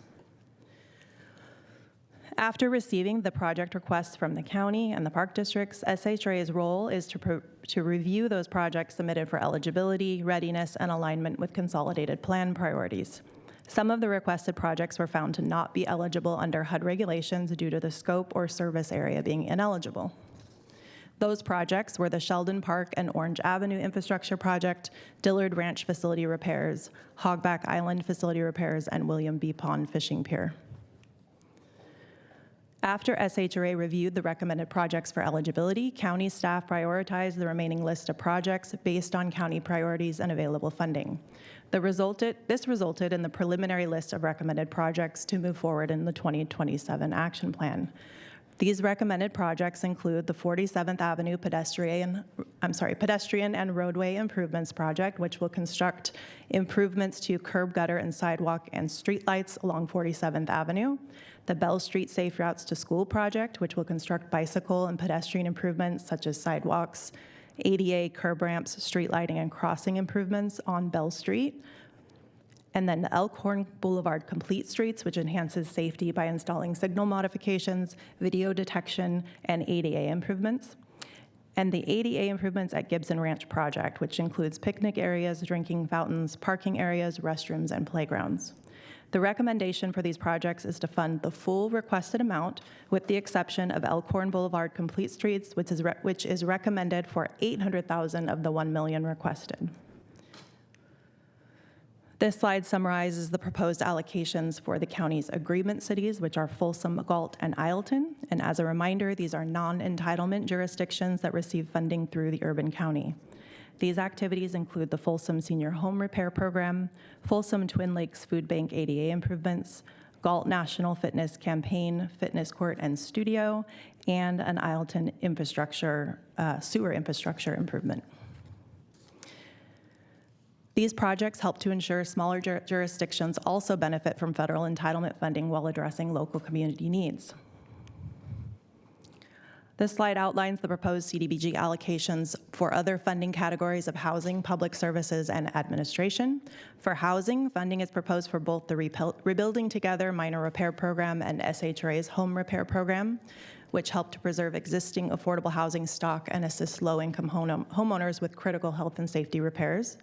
For public services, the proposed activities are Mather Community Campus and Meals on Wheels. These programs support vulnerable populations, including seniors and unhoused individuals.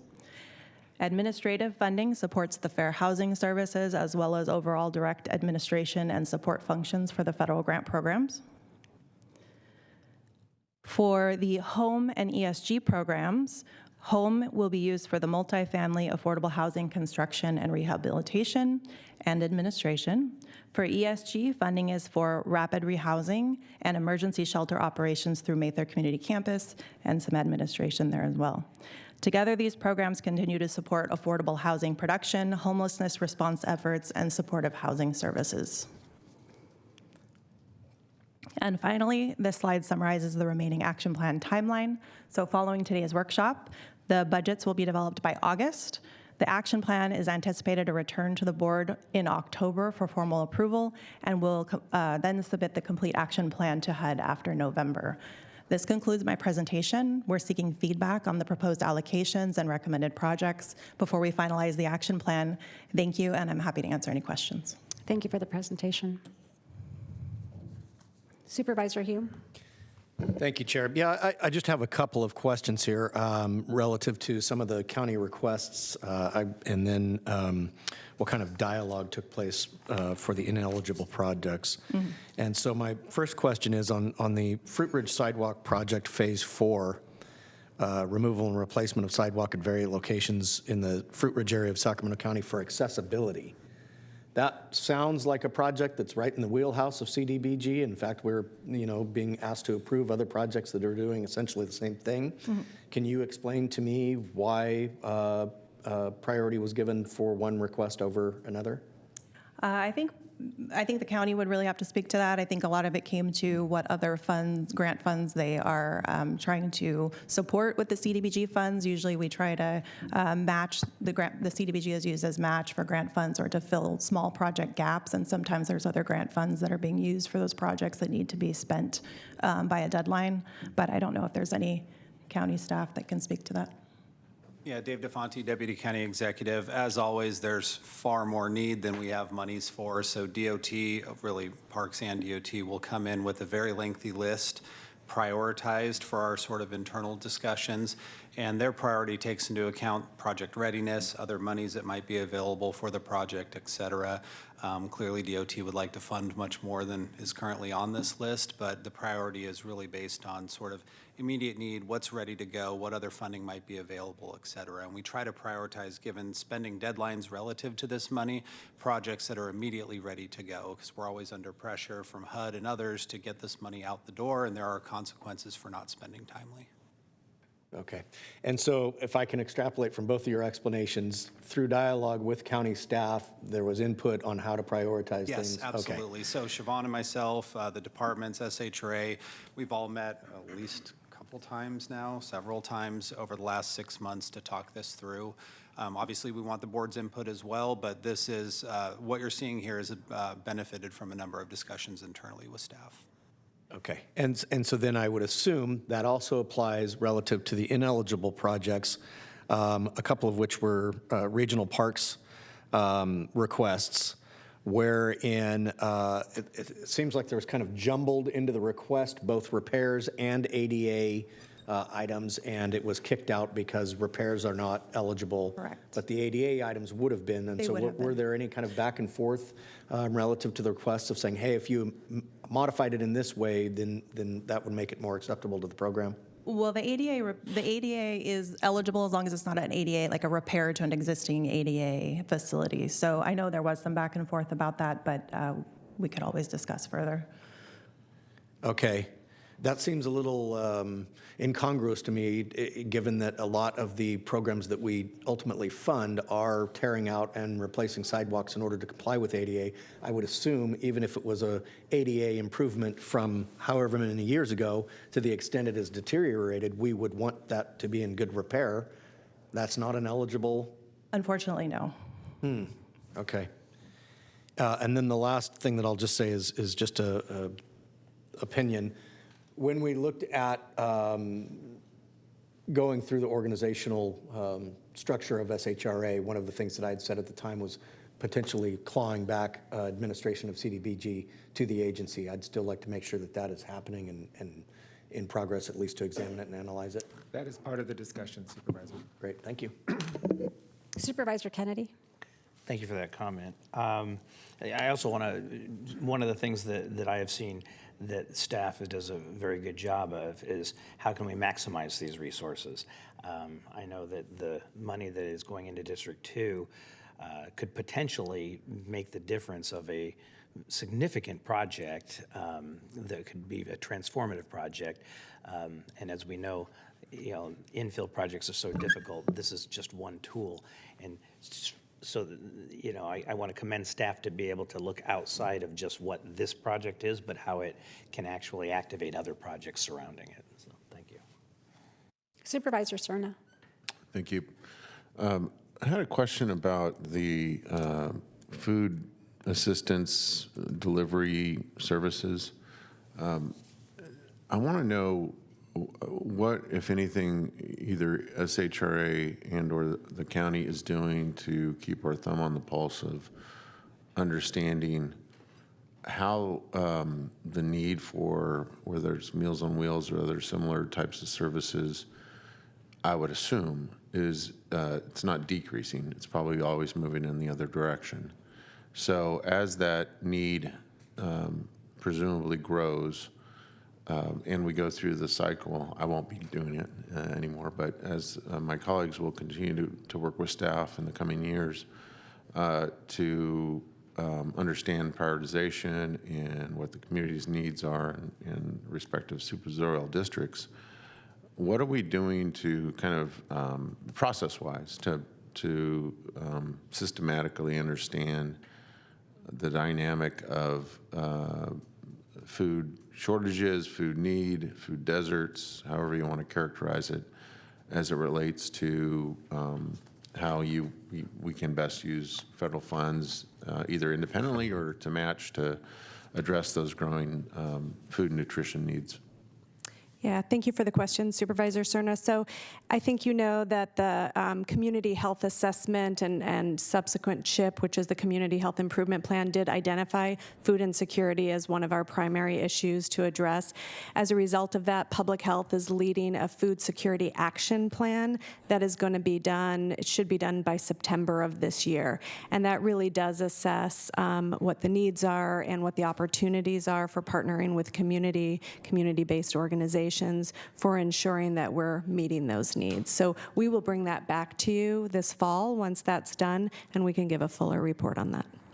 So thank you for that. So does that mean that the new occupant of this office will I guess, be better armed by the time the process starts anew, so that they have perhaps a greater understanding of what that need is and maybe even a slightly wider zone of opportunity, so to speak, in terms of using scarce federal and local dollars to address nutrition needs? Absolutely. Okay. Thanks. Thank you. All right. Thank you for the presentation. Are there any requests to speak?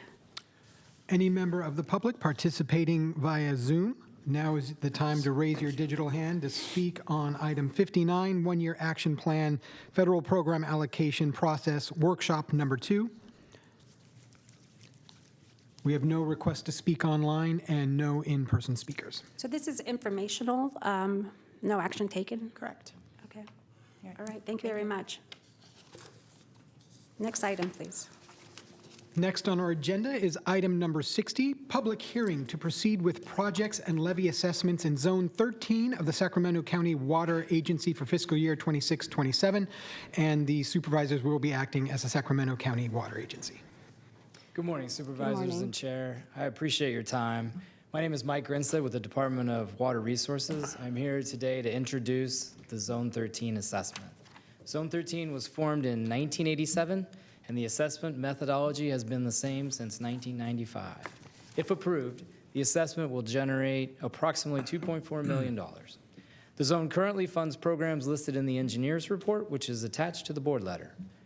This morning, I ask that your board take the following actions. Open the public hearing regarding the proposed projects for Zone 13 and levy assessments in the zone, consider public testimony, close the public hearing, and adopt the resolution instituting projects and levying assessments in Zone 13 for the upcoming fiscal year. If you all have any questions, I'm here to answer them. Thank you very much. Thank you, Mike. There are no supervisors in the queue, so I will now open the public hearing. Are there any requests to speak? Anyone online that would like to address the supervisors for item 60, the public hearing to proceed with projects and levy assessments in Zone 13 of the Sacramento County Water Agency for fiscal year 26-27, please raise your digital hands now. We have no requests to speak online and no requests in person. All right. We will now close the public hearing and entertain a motion. Move approval. Second. All right, my motion is second. Please vote.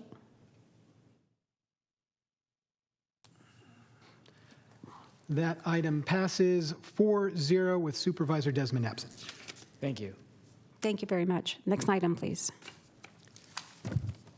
And for item 61, you will be acting as the Board of Supervisors. This item is the Tax Equity and Fiscal Responsibility Hearing, request for approval of tax-exempt bonds by California Municipal Finance Authority for benefit of Sierra Village Owner LLC in an amount not to exceed $80 million.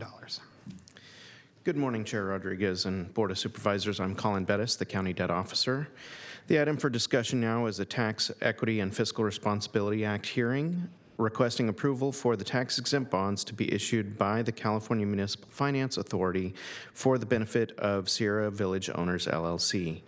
TEFRA requires that a public hearing be held in the jurisdiction in which the project is to be financed with tax-exempt financing, and that governing body approve the proposed financing.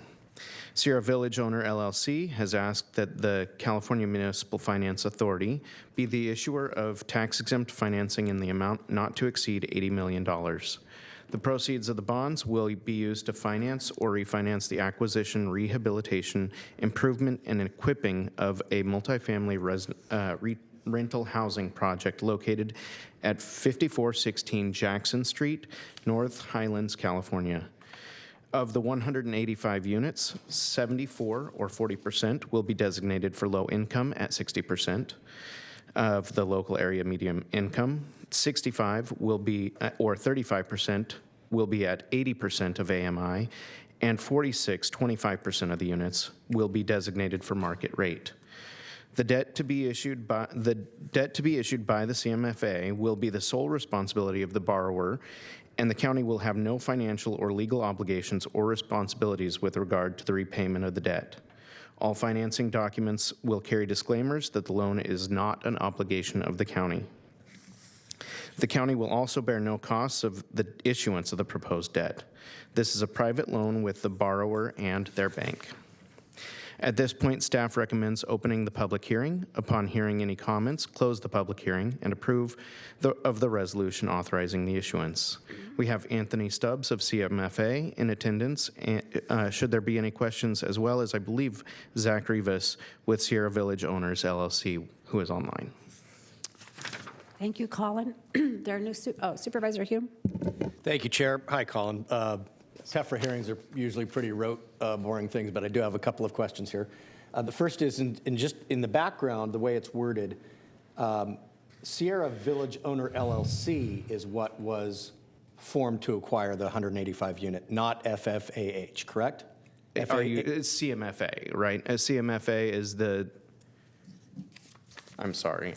So let me just read the first couple sentences Sure. and you'll understand what I'm trying to clarify here. Sierra Village Owner LLC is owned by Foundation for Affordable Housing, FFAH. Correct. Founded in 1988, FFAH is a prominent 501c3 dedicated blah, blah, blah. The entity was formed to acquire the 185-unit Sierra Village community. That's the entity being Sierra Village LLC. I believe that to be the case. Okay, all right, great. That's all I want to. So this $80 million then is going to rehabilitate the Sierra Village, the 185 units, with that mix intended. Okay, thank you. Okay, there are no other supervisors in the queue. We will now open up the public hearing. Are there any requests to speak? Any member of the public that would like to address the supervisors for item 61, Tax Equity and Fiscal Responsibility Hearing, exempt for approval of tax-exempt bonds by California Municipal Financing Authority, please raise your virtual hand now. We have no online requests to speak and no in-person speakers for this item. Thank you. We will now close the public hearing and entertain a motion. Move approval. Second. Right, a motion, a second, please vote. This item passes 4-0 with Supervisor Desmond absent. Thank you, Colin. Thank you. Next item, please. The next item on our agenda is item 62. This is approval of resolutions of the Board of Supervisors of the County of Sacramento prescribing the conditions, terms, and form of not to exceed $20 million aggregate principal amount of County of Sacramento Community Facilities District 2005-2. Again, Colin Bettis, the County Debt Officer. The next two items are very similar in nature, both from their location and the requested actions of the board. First, we have Community Facilities District number 2005-2, North Vineyard Station number 1, also known as NVS number 1. This CFD is located south of Florin Road, west of Bradshaw Road, north of Gerber Road, and east of Hedge Avenue in District 5. The last time bonds were issued for NVS 1 was in 2016. These bonds are now subject to optional redemption starting on September 1, 2026. The recommended actions will allow the county to issue refunding bonds that would be issued as fixed rate, tax-exempt bonds that are estimated to provide an annual average savings of $235,000, or approximately 6.07%. Should this result be obtained through the refunding, it would represent approximately $200 annually for 1,171 single-family residential homes. The pledged revenues will be the special taxes generated based on the rate and method of apportionment for the district. This will not be a pledge of the general fund revenues and will result in savings that can only be passed along to the property owners within the district. At this point, I'd like to request the board's consideration of staff's recommendations. We also have Ryan Kaplan from PFM, the county's municipal advisor, and I are available to answer any questions. Thank you, Colin. No supervisors in the queue. Are there any? Oh. I will now open the public hearing. Are there any requests to speak? Any member of the public online that would like to address the supervisors for item 62, the Sacramento prescribing conditions, terms, and form not to exceed $20 million aggregate principal amount of County of Sacramento Community Facilities District 2005-2. Now is the time to raise your virtual hand. We have no request to speak online and no people in person. All right, we will now close the public hearing. And I have Mr. Villanueva in the queue. I'm sorry, Supervisor, that was purely accident. Oh, all right. All right. Caught me by surprise. Move the item. Second. All right, motion and second, please vote. Item 62 passes 4-0 with Supervisor Desmond absent. Next item, please. The next item on our agenda is 63. This is the approved resolutions of the Board of Supervisors of the County of Sacramento prescribing the conditions, terms, and form of not to exceed $16 million aggregate principal amount of the County of Sacramento Community Facilities Districts number 2014-2. Again, Colin Bettis. The next item is for Community Facilities District number 2014-2, North Vineyard Station number 2, also known as NVS number 2. This CFD is located in the same general area as North Vineyard Station number 1. They are not overlapping. For North Vineyard Station number 2, these bonds, there were bonds issued in both 2016 and again in 2021. The Series 2016 bonds are callable starting on September 1, 2026. The recommended actions will allow the county to issue refunding bonds as fixed rate tax-exempt bonds within the next 6 months. The reason we have incorporated a time constraint is that the savings were estimated to provide only 2.5% at the time of the board report was written, which does not meet the county's required 3% threshold as stated in the county's debt policy. Current estimates are closer to 4.5%. However, the market has been a bit volatile, and general practice in the industry is to target savings thresholds closer to 5%. We are seeking approval now for NVS number 2 because of how similar the districts are, because it is likely that we will be able to achieve meaningful savings within a 6-month time frame, and finally because work has already gone into preparing the documentation to be ready to refund should the market conditions improve. The savings represented in the board letter show approximate savings of $48 annually for each single-family residential unit. The pledged revenues will be the special taxes generated based on the rate and method of apportionment for the district. This will not be a pledge of the general fund revenues and will result in savings that can only be passed along to the property owners within the district. At this point, I'd like to request the board's consideration of staff recommendations. And again, same people are here, Ryan Kaplan of PFM and myself to answer any questions. Thank you, Colin. Supervisor Hume. Thank you, Chair. Thank you, Colin. And I wanted to just highlight the last point that you just made there, which is these savings are realized by the homeowners on their property tax bills, not by the county general fund. What do we do, if anything, to message the work that we're doing in order to save those dollars? Do we put anything supplemental in their bill to call out the fact that they're paying a little less than they used to? Not typically. That isn't what we have typically done in the past, as far as I know. It does show up on their tax bill as a reduction on that line item. The maximum tax rate still increases 2% per year, but again, we wouldn't increase as much because of the savings. Okay. And just one other finer point to put on that, we have already set the tax rates for the next fiscal year, so this won't actually impact the residents until the following fiscal year. It's also because we haven't priced the bonds yet, so we don't know the actual savings that we will achieve. Sure. One moment, Colin. Mr. DePonte? Yeah, I actually love that question. I'd like to follow up with Colin to talk about just that. And I think it would be good if we could find a way to share with property owners that your board and staff spent a good amount of time saving them money. So anyway, good question. I think we should follow up on that and see if there's opportunity.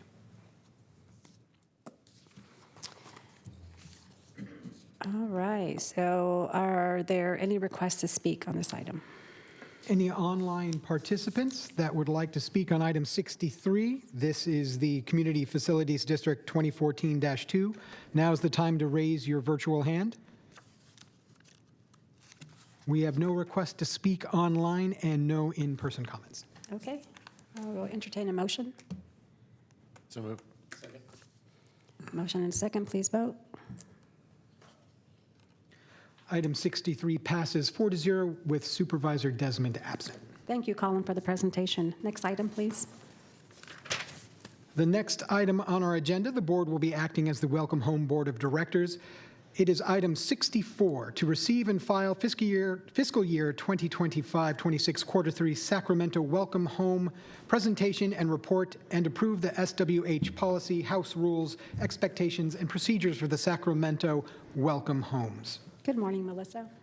Good morning, Chair Rodriguez and members of the board.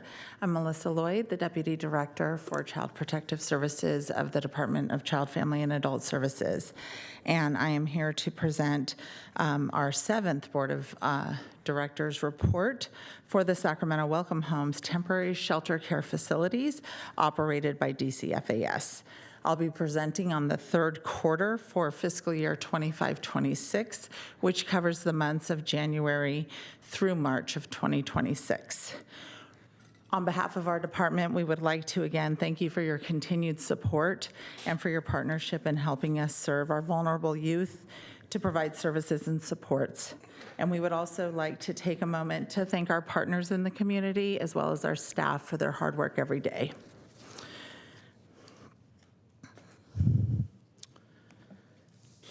Today, I will be providing you updates in the following areas: a summary of this quarter's operating budget, information on staff training, policies that have been finalized and those that we are working on, and the placement capacity expansion progress, as well as an overview of the 3rd quarter data for fiscal year 25-26. This is a snapshot of the 3rd quarter budget for fiscal year 25-26 for the Welcome Homes.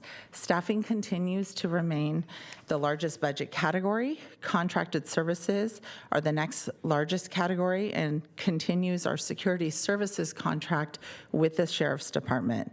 Other things in the category are training and recreational activities for youth. Finally, our operating expenses and overhead make up the rest of the budget, and that includes facility costs, supplies to feed and care for the youth, indirect costs needed to operate, and other miscellaneous expenses. As has been shared before, not all expenses are reflected, as there are sometimes delays in receiving invoices timely. For staff training, in the last quarter, staff received training in legal mandates, psychotropic medication, and a continuation with therapeutic crisis intervention, also referred to as TCI. We do refreshers and training for all of our staff in the Welcome Homes. And as a reminder, TCI is trained in 2 phases, which is the intervention without physical restraints with testing and certification, and phase 2, which focuses on physical intervention with manual restraints, testing, and certification. Chair. One moment, Melissa. Supervisor Serna. Melissa, if you can go back to the other slide, please. Yes. Thank you. I may have known this before, but it's plain on this slide. So the second bullet point there, the administration of psychotropic medications, that seems like a very, I mean, of all the responsibilities, that there's a particular acuteness that comes with managing that for someone. So can you elaborate a little bit in terms of kind of, I mean, is that to typically to control things like depression, or I guess what I'm asking is what is kind of the most serious condition that requires the administration of psychotropic medications that we're assisting in Welcome Homes? Sure, thank you for the question. So for children that are in care for prescribed medications, just as a foundation for the response to this question, all licensed facilities are required to administer psychotropic medication. For kids if prescribed. Yes, absolutely, absolutely. And we work hand in hand with the physicians, and the court is aware of what's prescribed. There's a whole process for this. But in the event that children are prescribed medication, or for the reasons, there's various diagnoses that kids have. Some of that could be attention deficit, some of it could be depression. It really depends on what the diagnosis is. Do we also assume responsibility if it's required or if it's advised, again, under medical oversight for regular visits with mental health professionals, behavioral health professionals, presumably those who would be doing the prescribing, so that we're making sure the kids are getting to appointments? Yes. That type of thing? That is an absolute requirement that we follow. The children who are prescribed psychotropic medication have a routine cadence of appointments that has to be adhered to in order for those prescriptions to remain valid, and they are under the direct supervision of a physician. Do we keep data on progress in terms of measuring the success of perhaps the combined interventions involving pharmaceuticals as well as therapies, so that, and maybe in some rare instances, we can say with some authority at the end of someone's stay, and where the county is the principal agency or party that is managing the general welfare of these young people, that because of their, or largely due to their presence in a welcome home atmosphere, they've been able to achieve their behavioral and mental health objectives as kind of defined by a mental health professional? So as far as keeping data, that would be more from a qualitative level of data. So for any of our kids who are at the welcome homes, which again are created to be temporary stays, we are required to ensure that they have medical appointments. That includes any psychotropic medication. We are required to have them go through mental health assessments, which then helps guide the team that they have, which is referred to as a child and family team. That team for each child in care helps to monitor their progress in any type of behavioral health service, their progress in education, their progress in their placement. And through the work with the youth and their family, the goal always, as I believe everyone knows, is to achieve permanency. And through that, the information is more qualitative. But that child and family team knows when a medication has been changed, if there's no longer a need for a medication, as well as the court and court partners are all kept aware, because all of these kids have required hearings for their information to be presented to the court, have their attorneys review it, have our county council review it, and they have dialogue as well there. So I think the best way to answer your question, Supervisor Cerna, is to say that there is data, but it's more qualitative in nature, and it's specific to each child. We are not, although I do receive psychotropic medication reports on all of our kids in care, it's not a report that says that the child is doing better because of this medication, because it's typically a compilation of all services and supports. Fair to say that there, and I would expect you to say it's qualified by being anecdotal, but fair to say that because of that oversight that comes with the young person's presence under our supervision, care, and welcome home, that otherwise they may have a very intermittent access to those behavioral health resources, including the medications and mental health.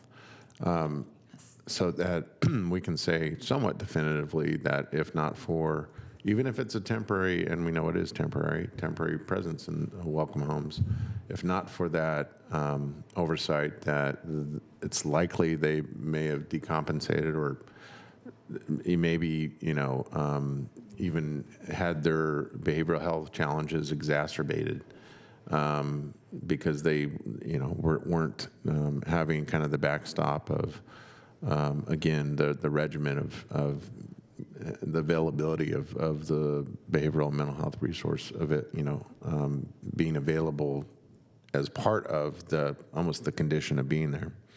It's absolutely true. I think it would, I understand the point, Melissa, about it being qualitative, and I know we're kind of weaning off of this, but I think it would be interesting to understand if, because of the program and the county's obvious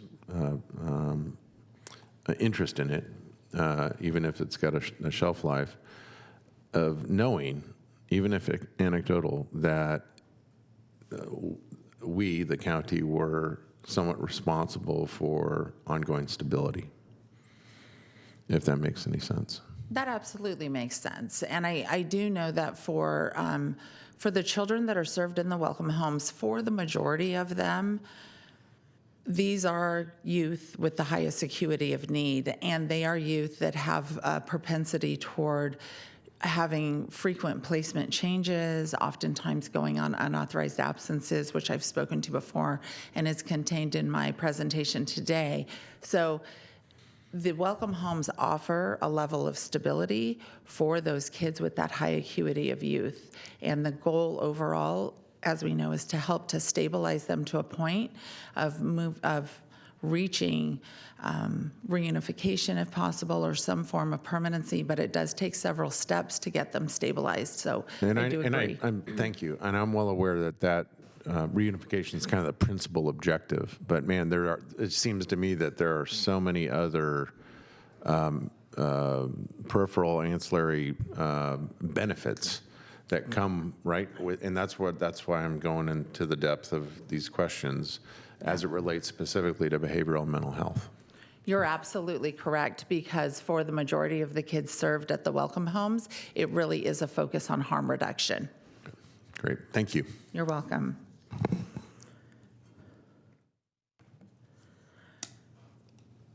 For a continuation on the staff training, we also have our future trainings that are set up, which are trainings for intake, refresher training, Power of Mindfulness, which is a training for our staff around stress reduction, and our integrated core practice model and safety organized practice, which are also trainings that we provide to our staff overall in Child Protective Services. Next, I'll talk about the policies. We have put forward a policy for this board to approve the House Rules, House Expectations, Procedures, and Electronics Policy Agreement, which was attached to the materials. And then we also have 2 policies in progress, which we will be reporting out on at our future Welcome Home presentation, and that is the search and confiscation policy and our engagement supervisor standards. Now I'll move on to the demographic data. As you'll see on this slide, between January 1 of this year and March 31st of this year, there were 96 unduplicated youth served at the Welcome Home. 47% of youth this quarter were male, while 51% were female. 2% were genderqueer, gender non-binary. 69% of the youth at the Welcome Homes were of color, Black, Hispanic, or American Indian. As a comparison, 56% of youth in quarter 2 were of color. It is important to note that our partners who also run temporary shelter care facilities also show a disproportional number of youth of color in their homes as well. 17 of the 96, which equates to 17% of the youth, were involved with probation on an informal basis. The average age of youth in the homes was nearly 13 years old. The average daily census across all of our Welcome Homes was 10.5, and the average length of stay was 9 days. While our numbers of unduplicated youth increased in quarter 3, these youth have continued to be some of the youth that are very difficult to place, and we do locate placement, but there are times when youth refuse to leave to go to that placement. So just a reminder on that in terms of where the kids are in terms of their level of comfort. I also have a slide here for the discharge data, which provides a comparison by quarter. There were 146 discharges this quarter. Some of the youth here are duplicated. And as a comparison, there were 115 discharges in quarter 2 of fiscal year 25-26. Of the 146 discharges, 79% were to a placement. 5 were taken to youth detention facility, 1 was hospitalized, and the remainder were on unauthorized absence. The highest discharge location in this quarter was to other shelter programs. This could be one of our Welcome Homes, our other Welcome Homes, or a partner transitional shelter care facility. Compatibility and space are factors when moving youth to a different Welcome Home location. One moment, Melissa. Supervisor Serna. Thank you. Relative to the YDF series of bars there, Melissa, do you know whether or not that is a mix of youth that perhaps had an outstanding warrant, if that is even the right term, or were on some kind of probation, or is that more representative of youth that offended while they're at the in the Welcome Home, not necessarily on the premises, but had an encounter with law enforcement? It's a combination of both. And if you'd like, I do have staff here, but I can also bring that information back via email or through our director if you'd like for the specifics. But it is a combination of both. There are kids who will get violations of their informal status. Some of them may commit a crime, typically outside of the Welcome Home, where they get picked up and taken to youth detention facility. Most all of those youth are released back into our care very quickly. Gotcha. All right. Thank you. You're welcome.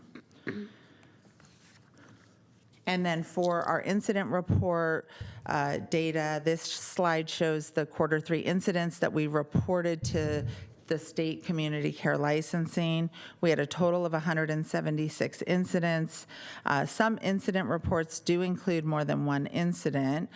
This number is significantly less than some prior quarters. 146, and I always do share a reminder with you all, 146 of this quarter's incidents were for unauthorized absences. So the incident, when a youth leaves, we do have to report that as an incident, and it is the majority of them. One moment, Melissa. Supervisor Serna. Thanks. Sorry to keep interrupting here. So one of the people that hasn't joined us here in chambers, I don't know if he's online or not, is Mr. Samara. I see injury to staff is 0 here, which is kind of a welcome stat. What accounts for the fact that we've had in years past when we've had this report where there's been some of that tension? Clearly, we've even had some of the staff represented by UP here to testify about being bitten, being hit, and, suffering some injury.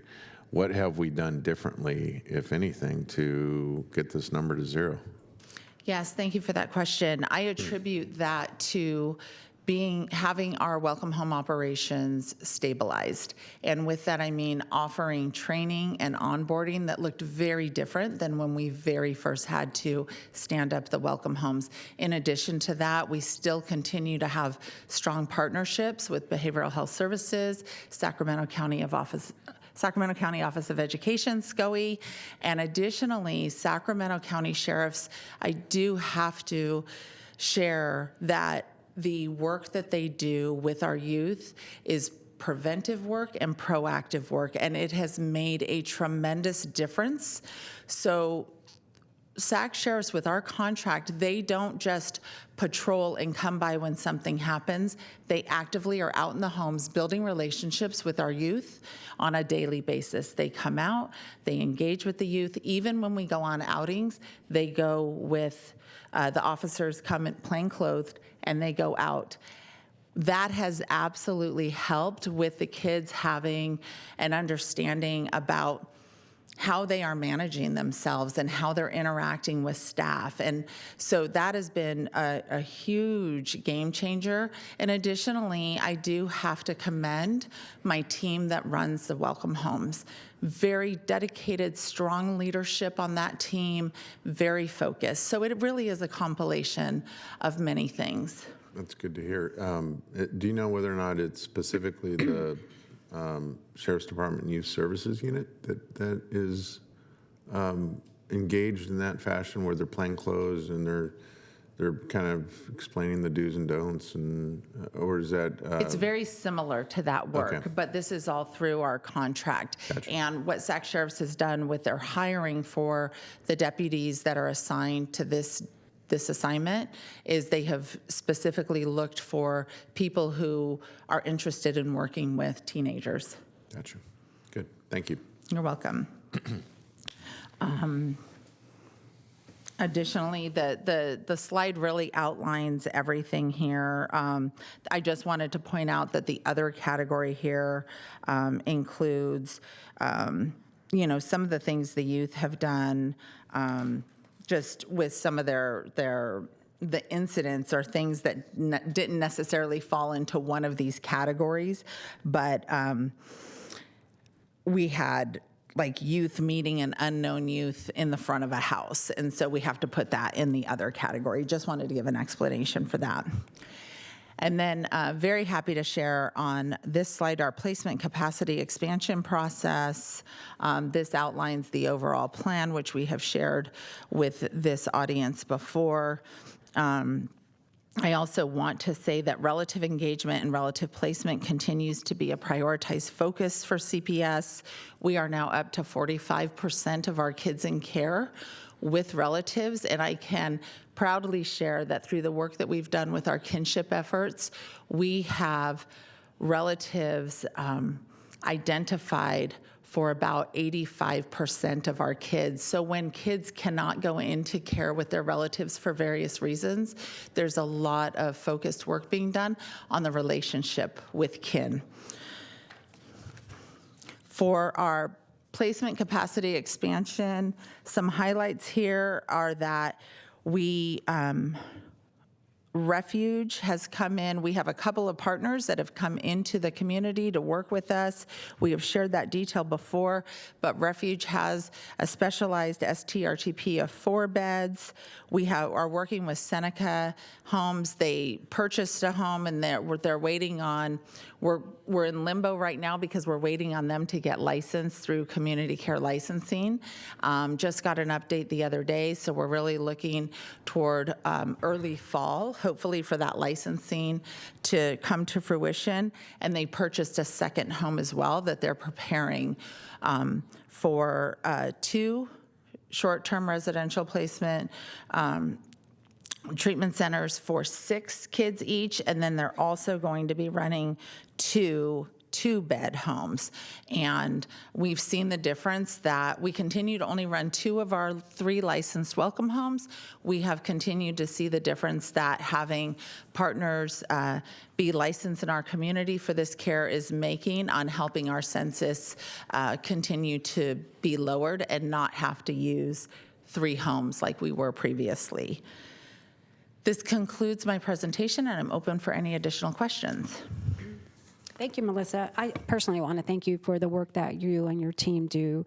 Several of these welcome homes are in my district, and you know what, there's always a challenge in, you know, when they are within communities, and then finding the best practices and just redirecting when something isn't working well. And you and your team are just very flexible, and to have those conversations, and I look forward to the conversation that we're going to have with the City of Citrus Heights, your team, and myself on making improvements. But I appreciate the work that you do to truly some of the most vulnerable individuals who, if we didn't have these homes and we didn't have a place for them, they are the highest risk of, you know, ending up in incarceration or ending up in the streets. And we deal with so many issues related to drugs and human trafficking, and so doing what we can to protect this population is always very important.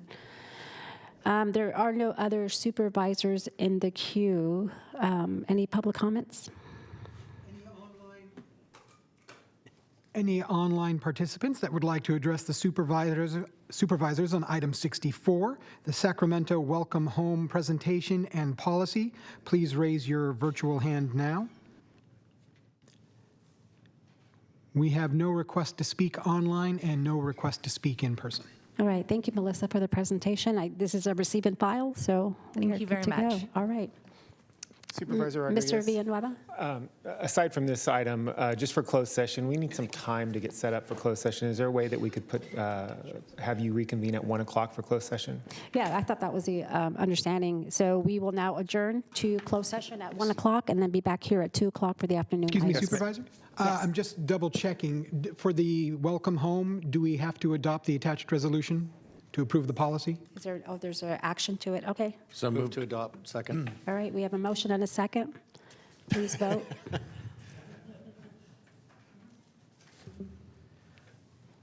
Thank you very much. And item 64 passes 4-0 with Supervisor Desmond absent. All right, thank you. So, yep.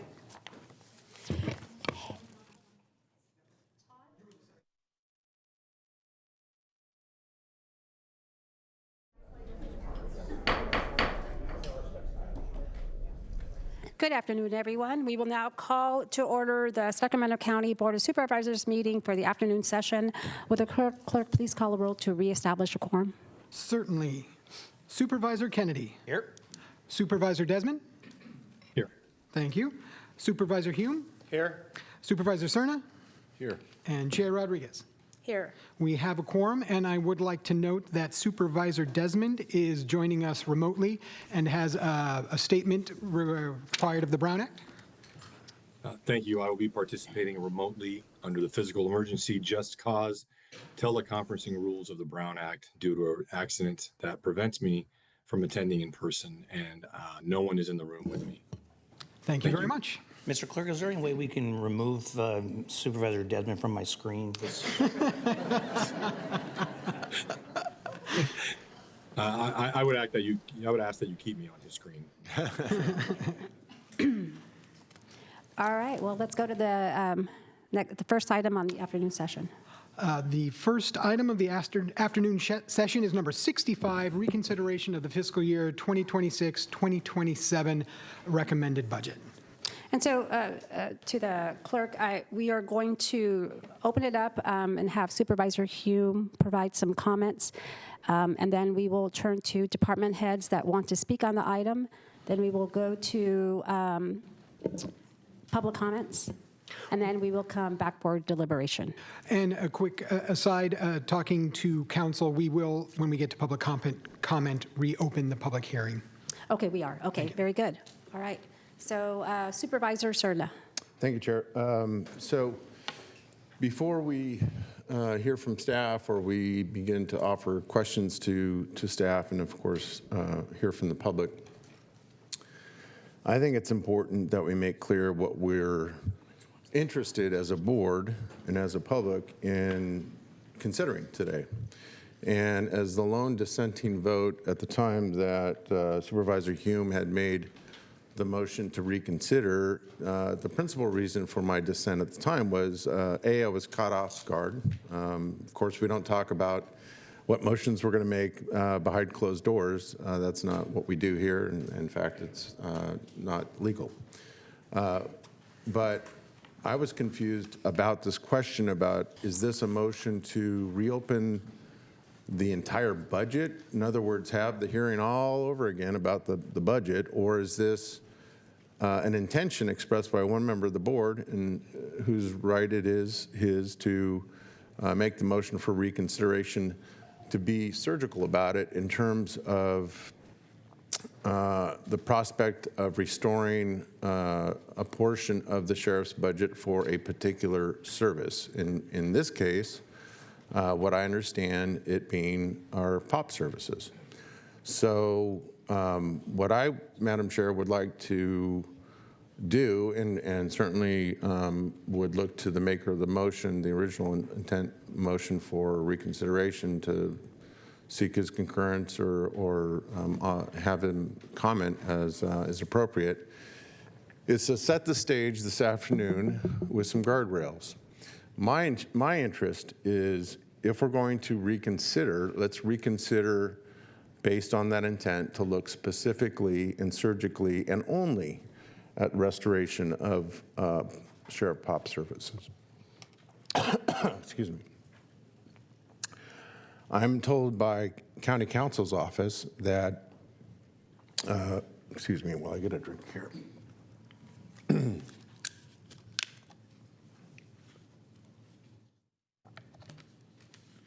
It's been explained to me by County Counsel that any member of the board can make this nuanced change or adjustment here at this very time, at the beginning of the item. So to Ms. Travis, I'm asking for her assistance to at least affirm that what I'm doing presently is the right way to tee it up as a motion. So I would make the motion ahead of time and seek a second that's where we stay focused, is an adjustment, a motion to reconsider the Sheriff's Department POP appropriation for the 26-27 budget year. I'll second. Would you like me to weigh in? Sure. Okay. It is a little confusing and unprecedented, I think. So on July 16th, Supervisor Hume made a motion to... June 16th. What was that? June 16th. I keep saying July, I'm sorry. June 16th, Supervisor Hume made a motion, and I think he meant it to be surgical, but due to the nature of the vote that was taken on June 10th on the budget, the motion had to be that we reconsider the budget because it was passed as one. And so Supervisor Serna is correct. If it is the board's desire to just speak to the motion, the item before the board today is consideration of the fiscal year 26-27 budget in its entirety. Because that's the procedural mechanism to get it back in front of the board.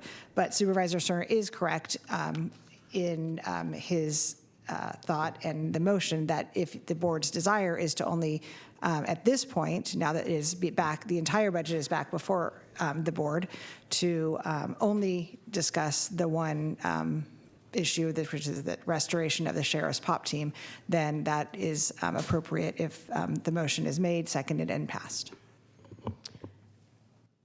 So we have a motion and a second for this particular item to go back to the request that Supervisor Hume. And what you're saying is now we have the ability for a supervisor to make a motion for just to specifically talk about one item of the budget, instead of opening it up to exactly what you had indicated 3 weeks ago. Right. So right now, as the matter stands, because of the way that the original motion was passed, the entire budget is before the board. Correct. And so if it is the will of the board to narrow that to a specific topic or topics, it doesn't have to be just one, it could be multiple, then that is appropriate. Yeah. Well, my comments on this, if this board, to the members of the public, if this board votes to only speak to the POP team and not open the entire budget up, then there is much more than a significant issue related to this. The motion was made to bring back discussion for the POP team. We had a discussion, and it said, nope, the whole entire budget has to get reopened. And now we're making a budget to basically ensure that we don't fund an incredibly important component of public safety. You've got the preventative measures that are here, but then you've got the component of the misdemeanor department with the DA's office. If this motion passes, it is time for people of Sacramento County to have a very serious discussion with this board about what we are willing to value and prioritize when it comes to the budget of Sacramento County. So I'm going to leave it out there. This is very upsetting because when you open up a budget, now you're saying, well, we're all going to open up a budget, but we only want to talk about a very small component of the budget when the whole entire thing is not open. So Supervisor Kennedy? Thank you. I think that I probably speak for more than one member of this board in that we do have frequent conversations. I would rather you speak for yourself. With the county residents and our constituents. That being said, I will say that when I voted for this to be put on, I did it as first and foremost a courtesy to a colleague, but it was. The wording of it was phrased very narrowly, and it came as a great surprise to me that we're opening up the entire budget when the motion was about a specific program. I have more to say on that, but the other thing is that in the short time I've been on this board, the process it's very unusual. The reason we have 2 budget hearings is because in September we are going to take into account new information that we didn't have in June. I'm very curious to find out what that new information is now and why we can't have this discussion in September when we typically would. The sheriff's POP program is fully funded right now. It's not going away based upon anything that we did in June. So, I don't see the urgency to have this conversation today. But if we are to have the conversation, I would like it to be narrowly tailored to match the motion that I voted on back in June. I'm going to speak to something that Supervisor Kennedy just indicated about the time frame. Sacramento County has an $8.9 billion budget. We had 0 days between the presentation, deliberation, and adoption of the budget. Contra Costa has a $7.2 billion budget. They had 22 days from the presentation to the adoption of the budget. San Joaquin County has a $3.3 billion budget. They had 14 days between the presentation and the adoption of the budget. Sacramento City of Sacramento has a $1.7 billion budget. They had 3 presentations before they adopted their budget, 35 days in between. Solano County has a $1.7 billion budget, and they take it all in one day. Placer County has a $1.5 billion budget. They had a 21-day from the presentation to the adoption of the budget. El Dorado County did also 0. They have a $1.2 billion budget, and they had a presentation and adoption on the same day. Yolo County had a $759 million budget. They had 35 days from presentation to adoption of the budget. Elk Grove City has a $491 million budget, and they had 14 days from presentation to adoption. Sutter County has a $453 million budget. They had 7 days between presentation and adoption. The city of Folsom has a $308 million budget. They had 14 days between presentation and adoption. Rancho Cordova has a $178 million budget. They had 19 days between presentation and adoption. And the city of Citrus Heights has an $87 million budget with 14 days between presentation and adoption.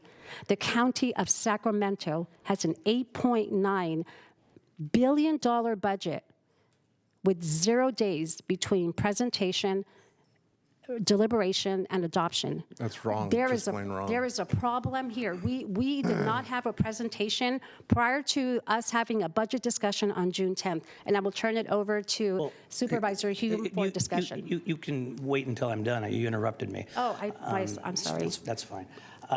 But while we're on that subject, Mr. Villanueva, when was the first budget hearing that we held this year? Thank you very much. Amanda, that date? Well, we did pull together the group and have a discussion in January. January. That's the date you're talking Thank you. about. So yeah. 6 months prior to adoption of the budget, we started having these public. January was a We started prioritization. having these public discussions regarding the budget. In addition to that, we have over the years had public polling. We've had public meetings and outreach in order to help us formulate these.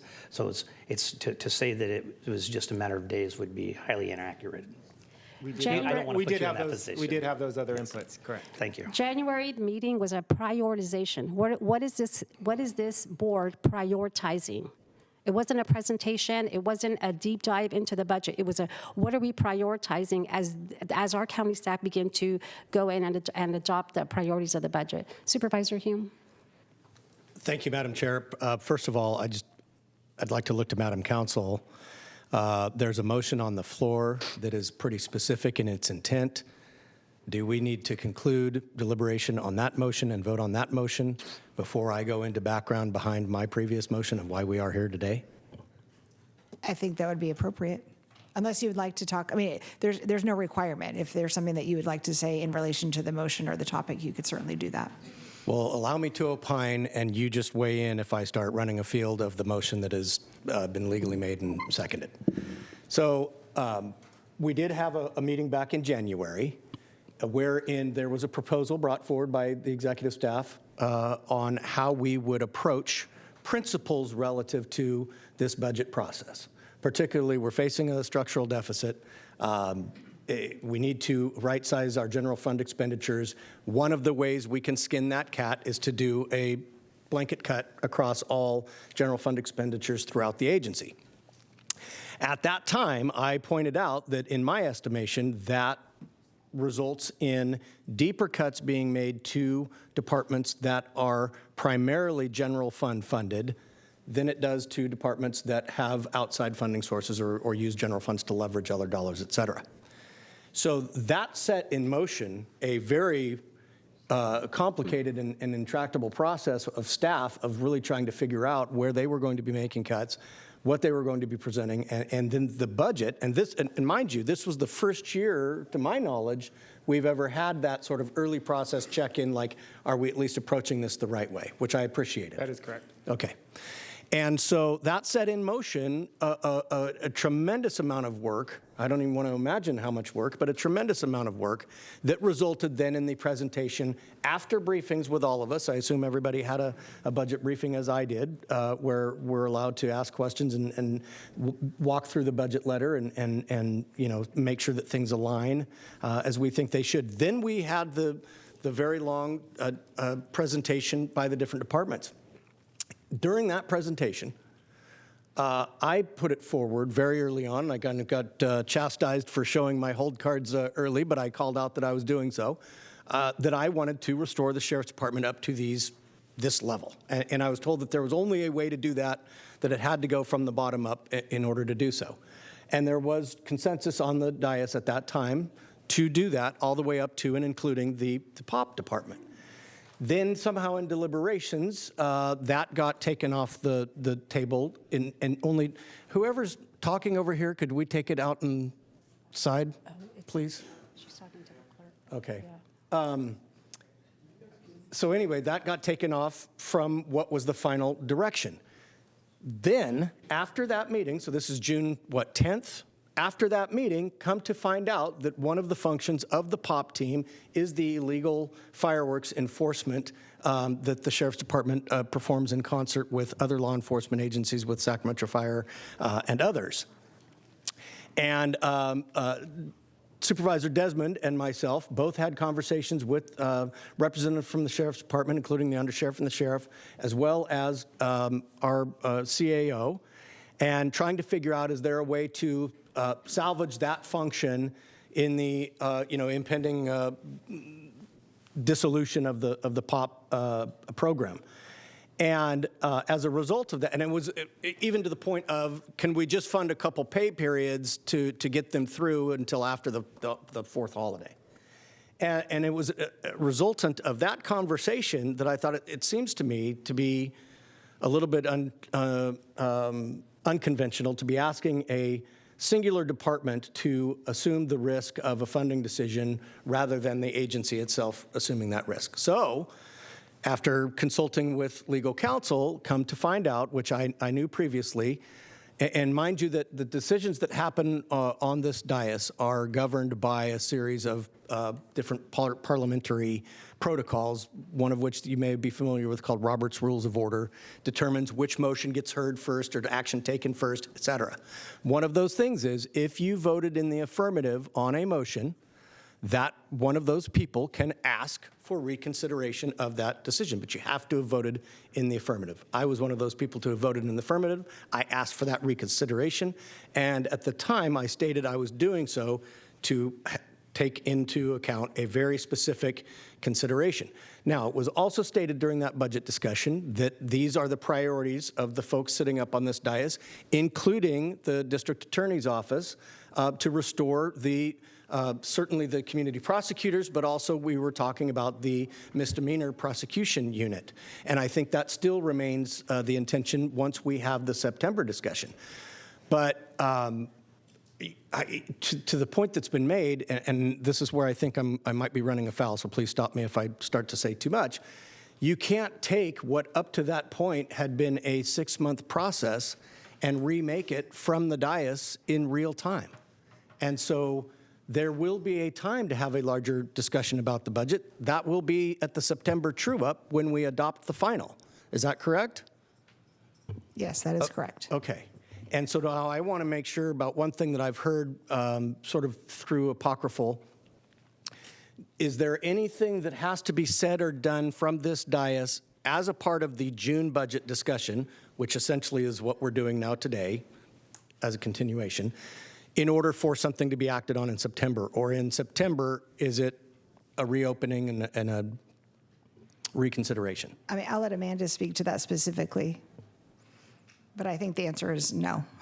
Nothing specific you have to do now because Yeah, so Amanda Thomas, Chief Fiscal Officer.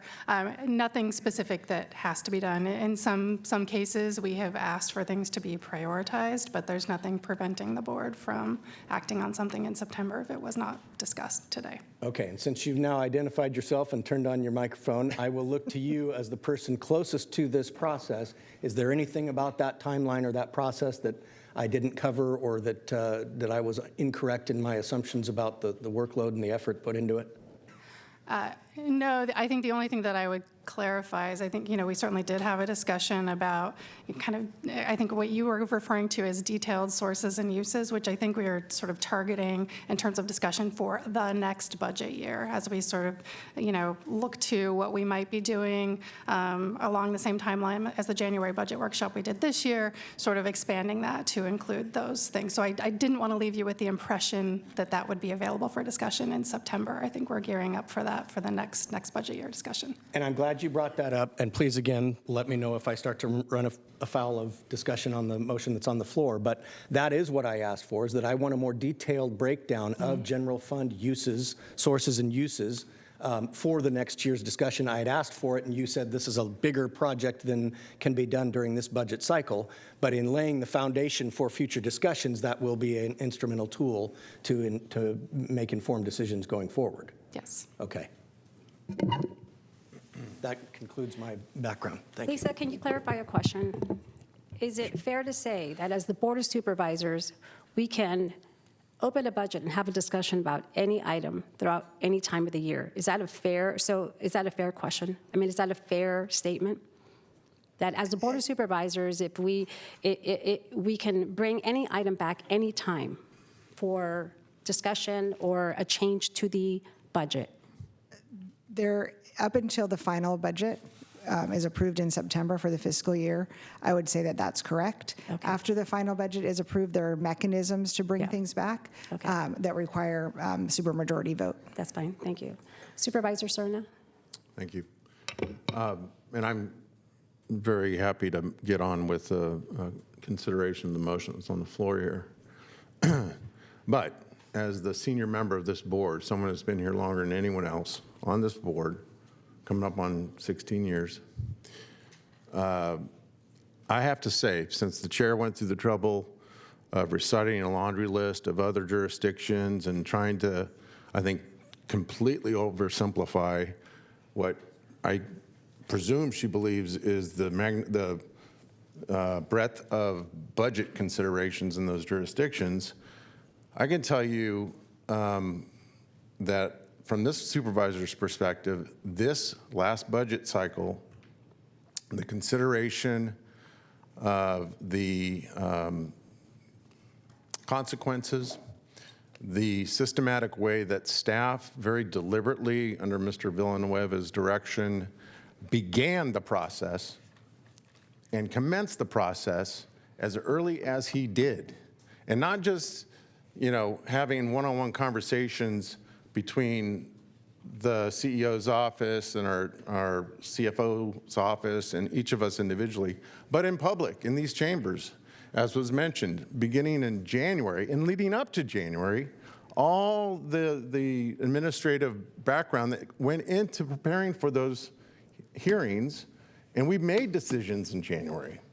As was mentioned by, I think, everyone else but the chair today, we were asked to make a decision in public in January, and it was probably the fundamental question that tees up June, which is, you have these options, board and public.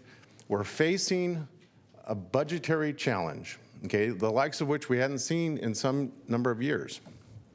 And that fundamental question being, there's different ways to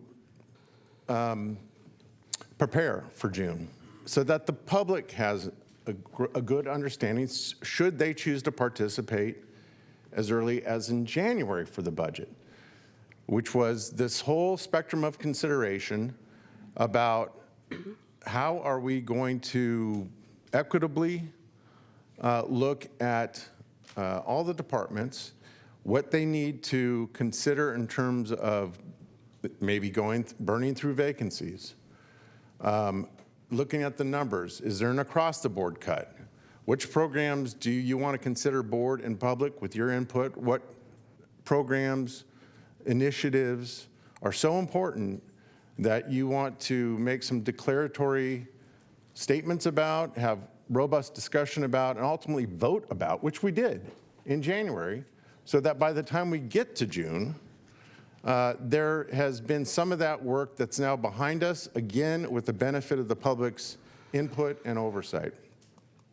So to proclaim that somehow Sacramento County, as the largest local jurisdiction in Northern California, at least in the Sacramento Valley, somehow came to snap judgment about the budget and somehow left public safety in the dust is completely disingenuous, completely.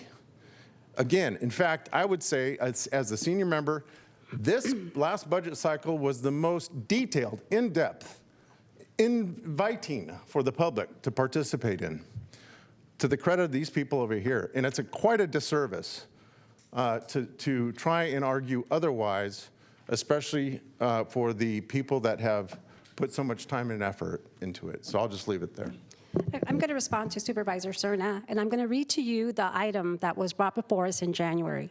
It was to approve the recommended budget priorities to be used in development of the fiscal year 2026-2027 recommended budget. That is the title. It was to identify priorities that were to be used in the development of the fiscal year. It wasn't, they weren't set. And that motion passed 3-2 with human eye voting no. And so that just sets out the priorities of the board. But for me, the first actual meeting that I had on the budget was 8 days before we had our meeting on June 10th. So to say that there was this elaborate discussion about the priorities and about what was going to, that did not happen. And if it happened with you and you had meetings, then We grossly that's great. disagree. Okay, so I just read what the item was in January. I understand Supervisor Desmond is in the queue waiting. Thank you, Chair. Actually, I'd lowered my hand, but I appreciate being recognized, and I appreciate the comments from Supervisor Hume articulating, the reason for bringing specifically the POP team back because of kind of unusual circumstances. But I also want to agree also with Supervisor Cerna and bring something else up that I had a discussion with my predecessor in this position, and she talked about how frequently the board would come back in September after understanding the implications of the final state budget and all the budget trailer bills and make further adjustments. So I agree that the characterization that we have somehow short-circuited or shortened the time for discussion and deliberation about the budget is just simply not true. I think a lot goes into it, not only in January, but there are periodic updates even in public, and also several meetings by board members with department staff. Sometimes the board members need to seek that out. Sometimes their county exec and department staff are approaching the board members. But I think it was well thought out, and I think that, yes, we approved the recommended budget with some changes from what the original direction was in January. And I fully expect when we come back in September and see changes to the state budget, including the implications of the budget trailer bills, we will make some further changes. Thank you. Call the question. So we have a motion and a second. Please vote. Or we have to do a roll call vote. Yes, thank you. Supervisor Cerna. Aye. Supervisor Kennedy. Aye. Supervisor Desmond. Aye. Vice Chair Hume. Aye. And Chair Rodriguez. No. That motion passes 4-1 with Chair Rodriguez voting no. So help me here. Now we just move into the discussion. Okay. Yes. Presented by. I can start it off, Okay, Supervisor, if you'd that would like. be good. So Thank you. we had, Amanda and I talked about kind of doing an outline of where we were and how we got here. The board did a fantastic job on that, so we'll forego that. But there's a couple of procedural things that I think Amanda, it'd be important for Amanda to touch on, so I'd like to ask her to provide a couple of things, and then we'll look for direction from the board. As a reminder, the county executive submitted my budget, and now it's in your hands, so we look forward to whatever direction you would like to provide. Thank you. Okay, thank you, David. So just for some kind of background and context, should the board restore funding of approximately $3 million for the POP program by reducing the amount budgeted for contingency, the remaining contingency balance in the adjusted budget would be approximately $3 million. So looking beyond today's action over the next several weeks, as has already been referenced, we'll be looking at the recently approved state budget as well as the close of the county's fiscal year later this month to evaluate adjustments to be included in the revised recommended budget in September, which is when the budget is adopted. As discussed during the June 10th hearing, should additional ongoing funding be available because of those changes, we would recommend restoring the general fund contingency to the originally recommended $16 million. That's consistent with the board's contingency policy, and that amount is based on the anticipated potential need for contingency that was identified during the budget process. Again, consistent with that policy. And then, as David mentioned, there are just a couple of things from a process standpoint that I wanted to point out. First, because the county legally must have an approved budget on or before June 30th, any action taken today should be considered to be an adjustment to that budget that was approved on June 10th.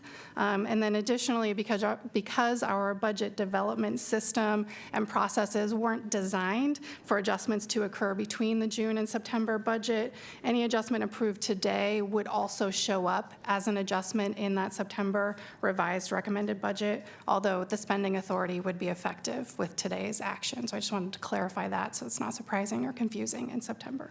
And with that, I'm happy to answer any additional questions you have. Supervisor Serna. Thank you. So again, I agree with my colleague Supervisor Kennedy, who earlier mentioned, we want to be courteous when it comes to entertaining motions by any member of our board. I would just ask again the maker of the initial motion for reconsideration, because I don't think I referenced it earlier in my comments. But the idea, Supervisor Hume, was to look to contingency then for the restoration of the POP services. Is that correct? I am not the most qualified to answer that, because every time in every budget discussion that we make a change, the solution is to pull from contingency or pull from reserves.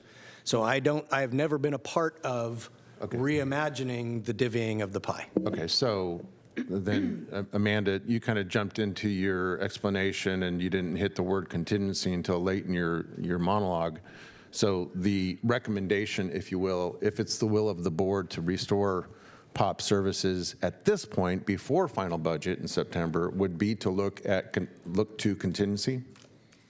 Yes, that is what we had anticipated, sort of consistent with the changes that were made on June 10th. And just for the public's edification, by doing so means that you avoid what Supervisor Hume, I believe, was just alluding to, which is if you didn't look to contingency or reserves, you'd have to figure out, because it's a finite system, you'd have to look to where are you going to make cuts to other departments, right? Or even I guess conceivably even within a department based on programming.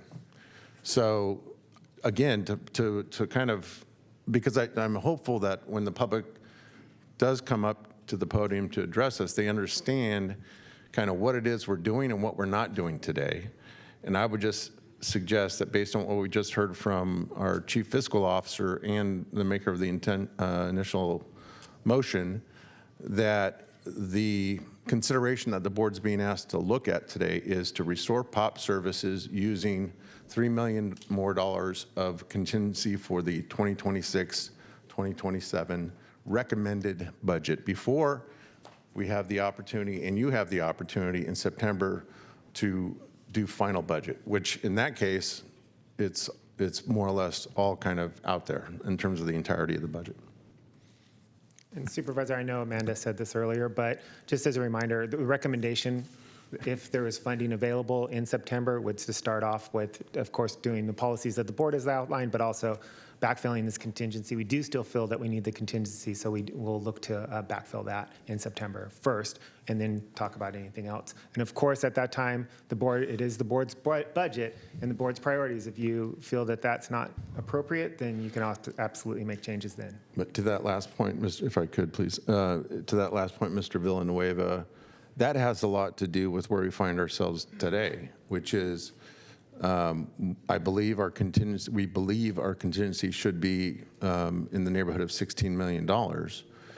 If it's the will of the board today to restore POP services, taking it from an existing $6 million, so $10 million, we're starting from $10 million lower in contingency to begin with. We'd cut that in half for the time between now and September, when the board and the public, we all have an opportunity to revisit and have a good discussion about how do we rebuild the contingency? How do we hopefully not touch reserve? But just the public should know that too, that a contingency is out there for emergencies during the year. So that emergency account should be 16. It's at 6. And now we're looking at cutting it in half to restore a particular set of services, correct? That's correct. Okay. And I would just add one more thing just for information. Last year in 25-26, our contingency was $9 million. The board's action today spent that $9 million of contingency. So just we did a pretty good job last year of estimating what that contingency needed to be, hit it right on target as far as what was budgeted for the board.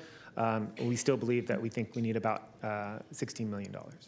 Right, and I'll be quiet after this. We can get on with the business of the afternoon, but I think it shouldn't be lost that what I heard Supervisor Hume say today in particular was that concern over, it was the timing, right, of our budget consideration in 4th of July and fireworks in particular. So I would assume that at least some of us felt that constituted kind of an emergent situation.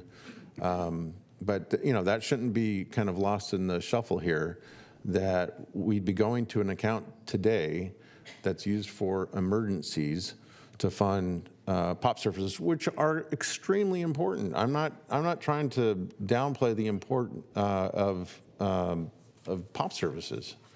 And that combined with the nature of when the holiday falls, I get that. To me, yeah, okay, a case could be made that's emergent.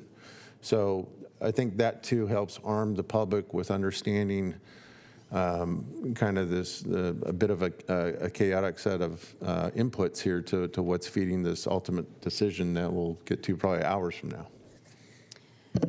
Supervisor Hume, I'll go to you in a second, but I do have a question for Lisa and for Amanda. So between now and September, there was an item on the board. There was an item this morning that has a balance of $2.9 million. That was originally $5 million from the general fund that was to offset costs for affordable housing developers, and there's $2.9 million in that account. And why can't we look at those kinds of balances that are sitting in the discretionary to be able to look at some of the services that are needed? And I know it ultimately comes down to the will of this board to be able to move that, but those $2.9 million could be used more so in the trying to fulfill services that our county needs. I mean, is that an option? To look at the discretionary funds between now and September to be able to not take it from the discretionary or the fund balance, not discretionary. The other one that starts with the D. Contingency. Yeah, contingency. Sorry.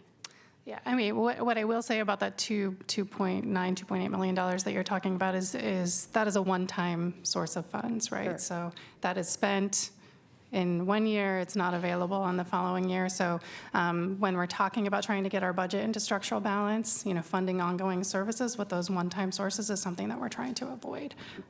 So not advisable from that standpoint. But it's still funding that's out there that could hold us off another year until we can, figure out what the future plans are. But that's just, I think there are opportunities looking at the discretionary fund, and then instead of saying, it can only come from the contingency or from the fund balance, which creates an angst for probably anybody because it is the savings. But there are opportunities. There are other opportunities throughout the budget. Supervisor Hume? Thank you, Chair, and I actually appreciate the comments that you just made because they tee me up perfectly for what I would like to kind of put on the record, if you will. And that is that as what happened during the June meeting, I reiterated over and over that these are not easy decisions and that budgets are statements of priorities. And that when we talk about the board's priorities, they're fairly broad, fairly nebulous. The number one priority is fulfilling county mandates, essentially, county obligations, that which we are told we have to do. Okay, fine. What I have asked for and what I'm hoping will be produced by the next budget cycle is a more detailed breakdown of the sources and uses of general fund dollars. Because I should have brought it down with me today, just as a prop, if nothing else, but the budget that we are asked to opine about is about 5.5, 6 inches thick. and it is broken down by budget by unit or budget by object. And behind each one of those line items is potentially a spreadsheet made up of tens of lines of expenditures.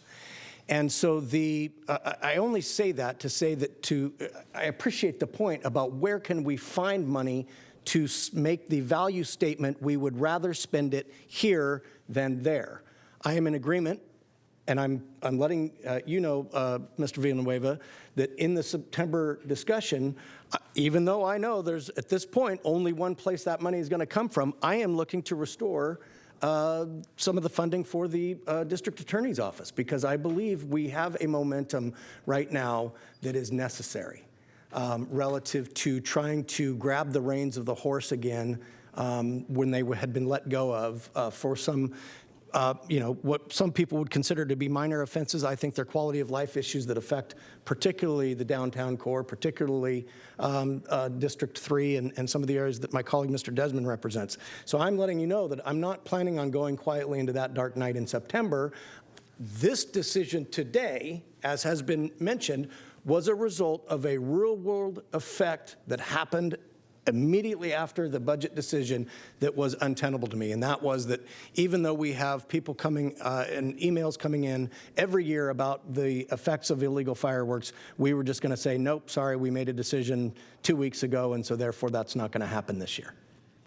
And so the term surgical was used. My intention was to be surgical about this so that we could make sure that those quality of life issues were continued to be addressed while we figure out the actual real numbers that will be decided upon and acted upon as the final budget in September. So with that, I think I've expended everything that I want to say at this point, so happy to. All right, let's move to public comments. How many speakers do we have? We are at 47. Okay. All right, so if anyone would like to address the supervisors on item 65, reconsideration of the fiscal year 26-27 recommended budget, and you are online, please raise your virtual hand. We are going to begin comment with our in-person speakers. Our first speaker today is Carolina Flores. Please address, approach the lectern and address the supervisors. You'll have 2 minutes. Good afternoon, Carolina. Hi, buenos dias. I would like to speak first in Spanish. If you could tell me when my time to speak Spanish is over and I go into the English. Mi nombre es Carolina Flores. Estoy aquí porque estoy opuesta a quitar dineros de lo que está del budget y ponerlo a dar dinero para atrás al departamento de los sheriffs. Yo creo que lo importante es saber, no tenemos bastante para darle comer a la gente. Tenemos niños, familias, están viviendo allá afuera en el cemento porque no hay un lugar de emergencia para darles vivienda.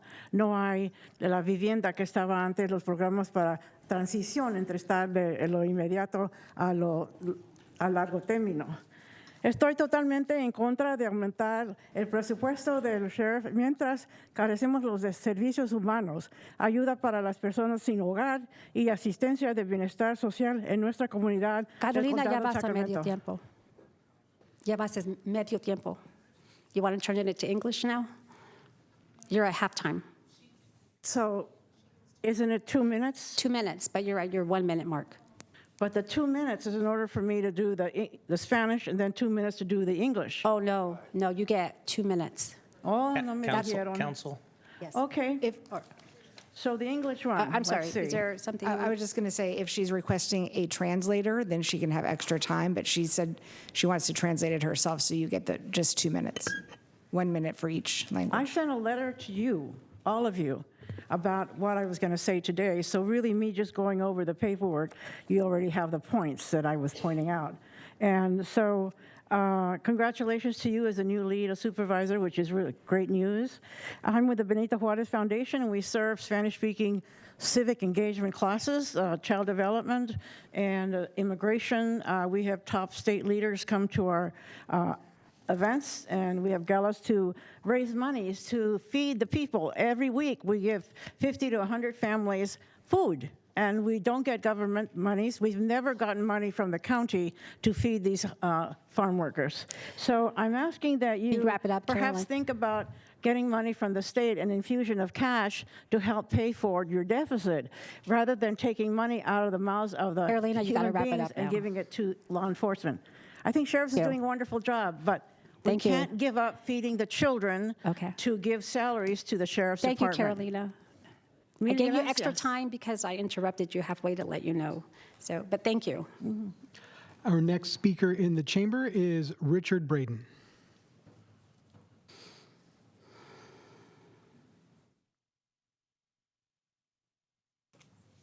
Good afternoon, Richard. Good afternoon, everyone. Thank you all for listening to us today. And I'm owner-operator of the Wendy's location at 4320 Watt Avenue, where it's a really bad situation with the unhoused people, the drugs, the prostitutions. The POP group is really having some great ideas and helping us. I'm here to talk about my employees and my guests that come into our restaurants and their protection.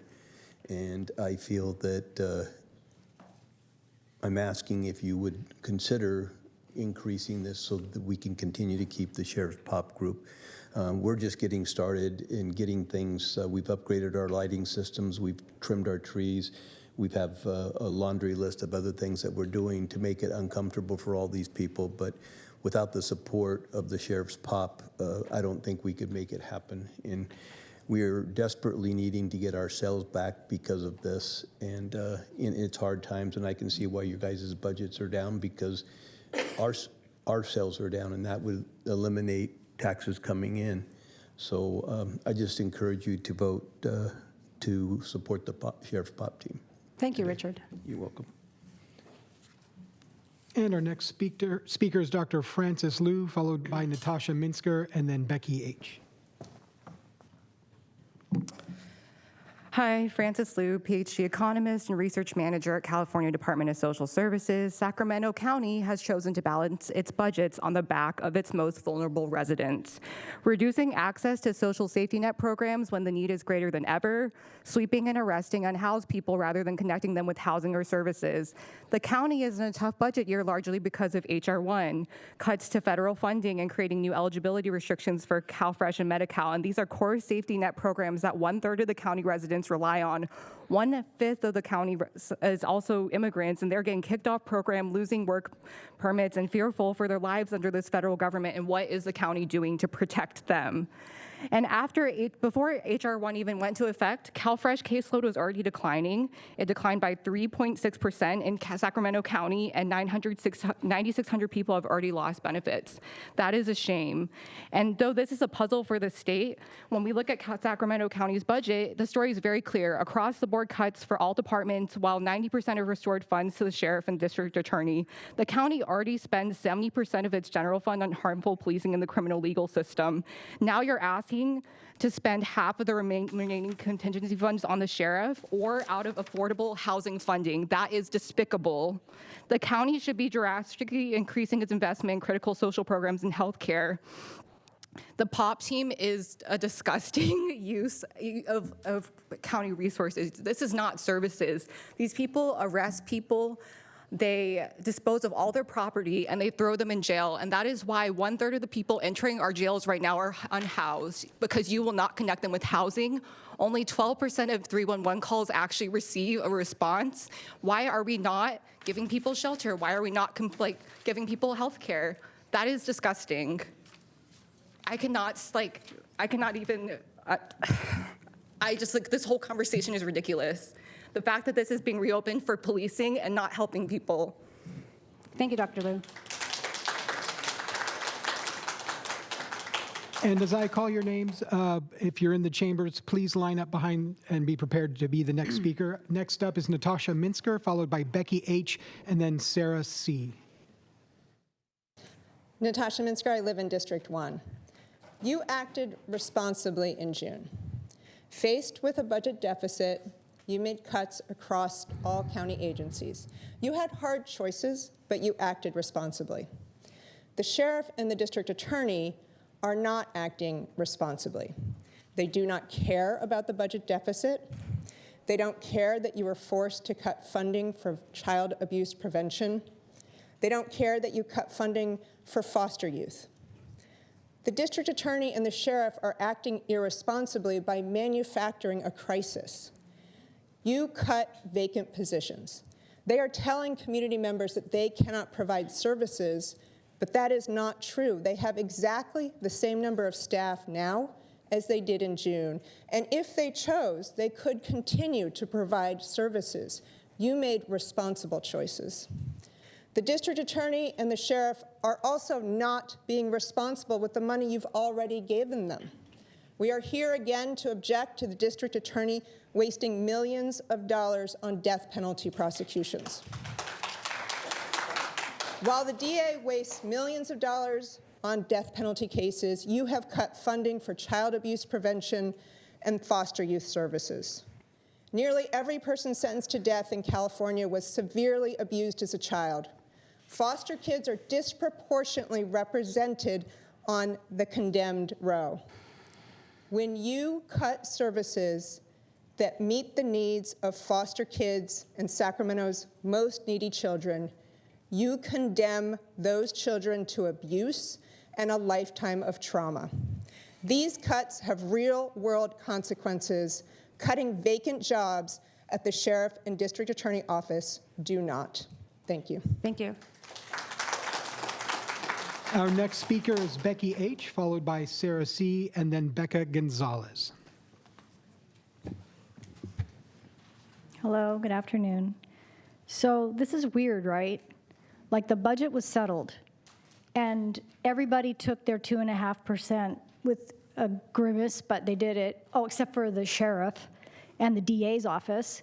And now they're back and they want more. I just think that's ridiculous. So my name is Becky and I'm a constituent from District 5. I'm a retired state employee who spent 20 years as a mental health worker in CDCR and DSH. So I witnessed firsthand the downstream effects of budget decisions that prioritize policing, prosecutions, and incarceration over social support. From these shenanigans that y'all are trying to do here at the county level, shame on you for bringing this back up for this. It's ridiculous. Listen, the federal government passing H.R. 1 and flooding ICE with our taxpayer dollars, this is a fallacy that policing is the answer to social problems, and it's been debunked over and over and over again. It just doesn't work. It actually doesn't keep people safe or help anyone. What it does do is exploit and victimize the most vulnerable among us. Incarceration is clearly not a substitute for housing or mental health care or social supports, but it has become the default at every level, city, county, and state. That is unconscionable and makes our communities less safe and more unstable. So we are asking you to do this. Do not reinstate the funding to the DA or the sheriff's office. They're whole right now. It's silly to give them millions of dollars more. And especially no more funding to POP and HOT, which do nothing to help our unhoused neighbors. They destroy property, they do sweeps, they issue citations, they arrest people, they incarcerate people. It's expensive and it's ineffective, okay? So we need to restore funding to the social services that actually help people in this community. I just am appalled that you guys are even trying to do this. Thank you, Becky. Our next speaker is Sarah C., followed by Becca Gonzalez, and then Marcelena M. Good afternoon. I'm a constituent of District 5 and a member of the Sacramento Democratic Socialists of America. The county should not slash funding for contingencies to push money towards systems of punishment and criminalization, particularly after cutting services that support our most vulnerable community members, such as foster youth, and prevent violence. Our county budget should prioritize programs that provide support for foster youth, not fund the sheriff and DA to put them in cages once they've already fallen through the cracks in the system. Thank you. Thank you. Our next speaker is Becca Gonzalez, followed by Marcelena M., and then Jim Lindberg. Hello, my name is Rebecca Gonzalez, and I live in the Curtis Park area of Sacramento. I urge you to reject the proposed budget restorations for the Sheriff's Office and, in the future, the District Attorney's Office. As been stated many times, public safety should be the first priority for government at all levels. But as you will hear from many others today, we need to have a more holistic interpretation of how we interpret public safety. We must move away from solutions that deal with the aftermath of an incident rather than prevention, and truly making our communities safer and healthier. Government at all levels is dealing with the fallout from H.R. 1, and that should be our first priority. Cuts to the social safety net will devastate our community, and we must fulfill our legal obligations to our residents. Directing money away from community organizations and homeless services, as was done last year to the tune of $10 million towards the sheriff and DA's office, is short-sighted and will greatly increase homelessness, poverty, and instability, which are the very conditions which often become criminalized. I also see that our government officials are not always good stewards of our taxpayer money. In particular, the DA has continued to charge millions of dollars in death penalty cases, even though there has been a statewide moratorium on the death penalty since 2019, and our death row has been dismantled. This is simply wasteful and must be stopped. In addition, there are a large number of vacancies in his office, and he is not required to cut any current personnel or reduce any services, unlike the Department of Child and Family Services. This illustrates the need to keep the proposed cuts in place.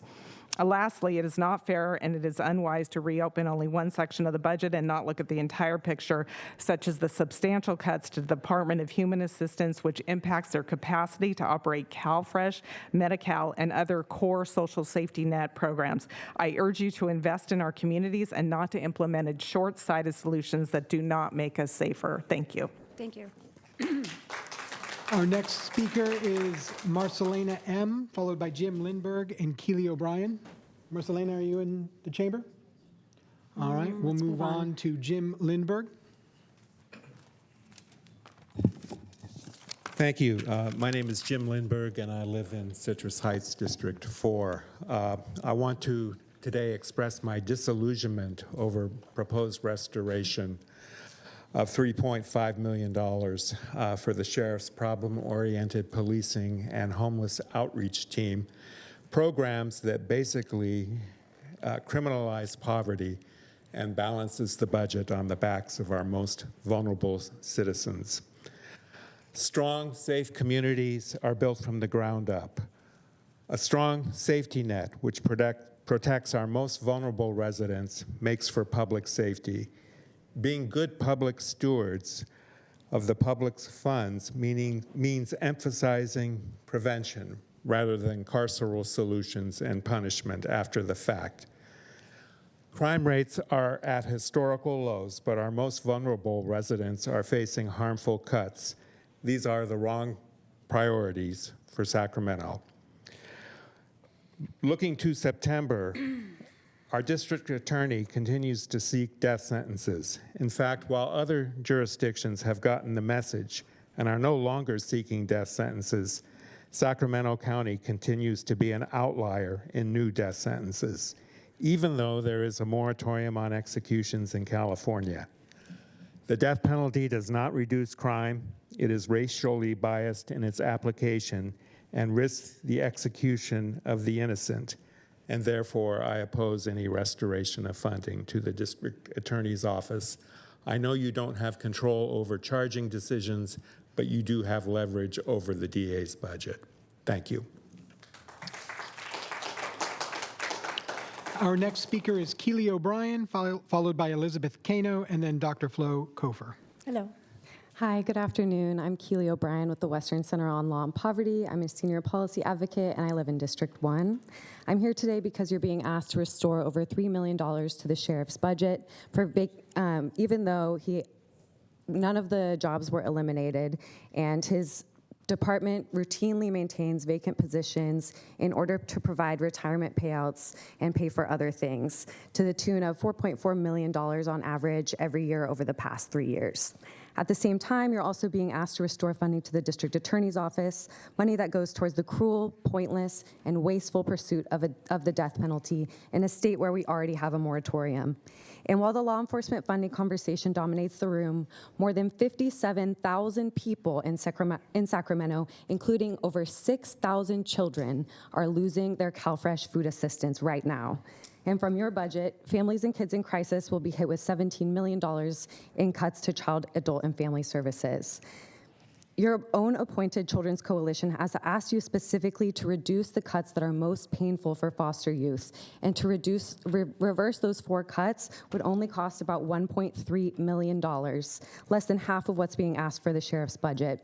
I'm not asking you to solve every problem in this budget while you reopen it, but I am asking you to look at what is actually in front of you right now.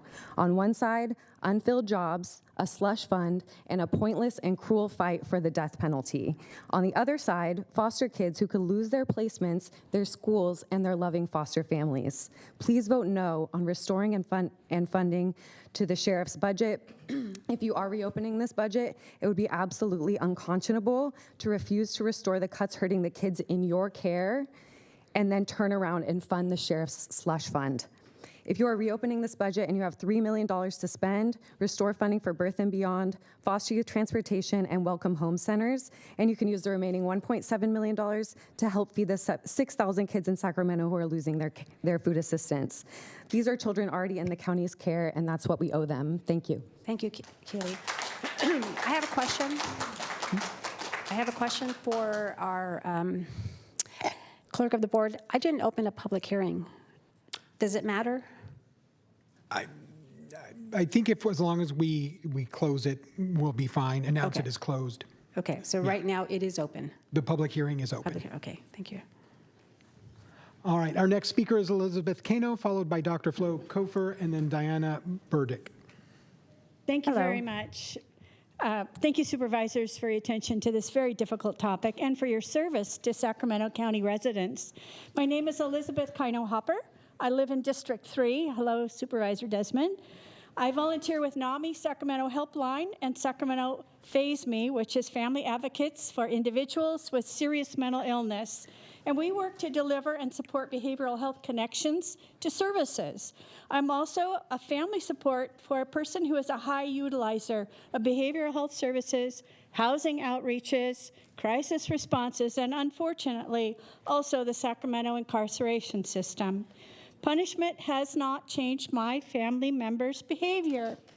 It is behavioral health services and real housing options that help people like my daughter be a respectful citizen and to avoid interactions and accusations of crimes with Sheriff's Department and the DA.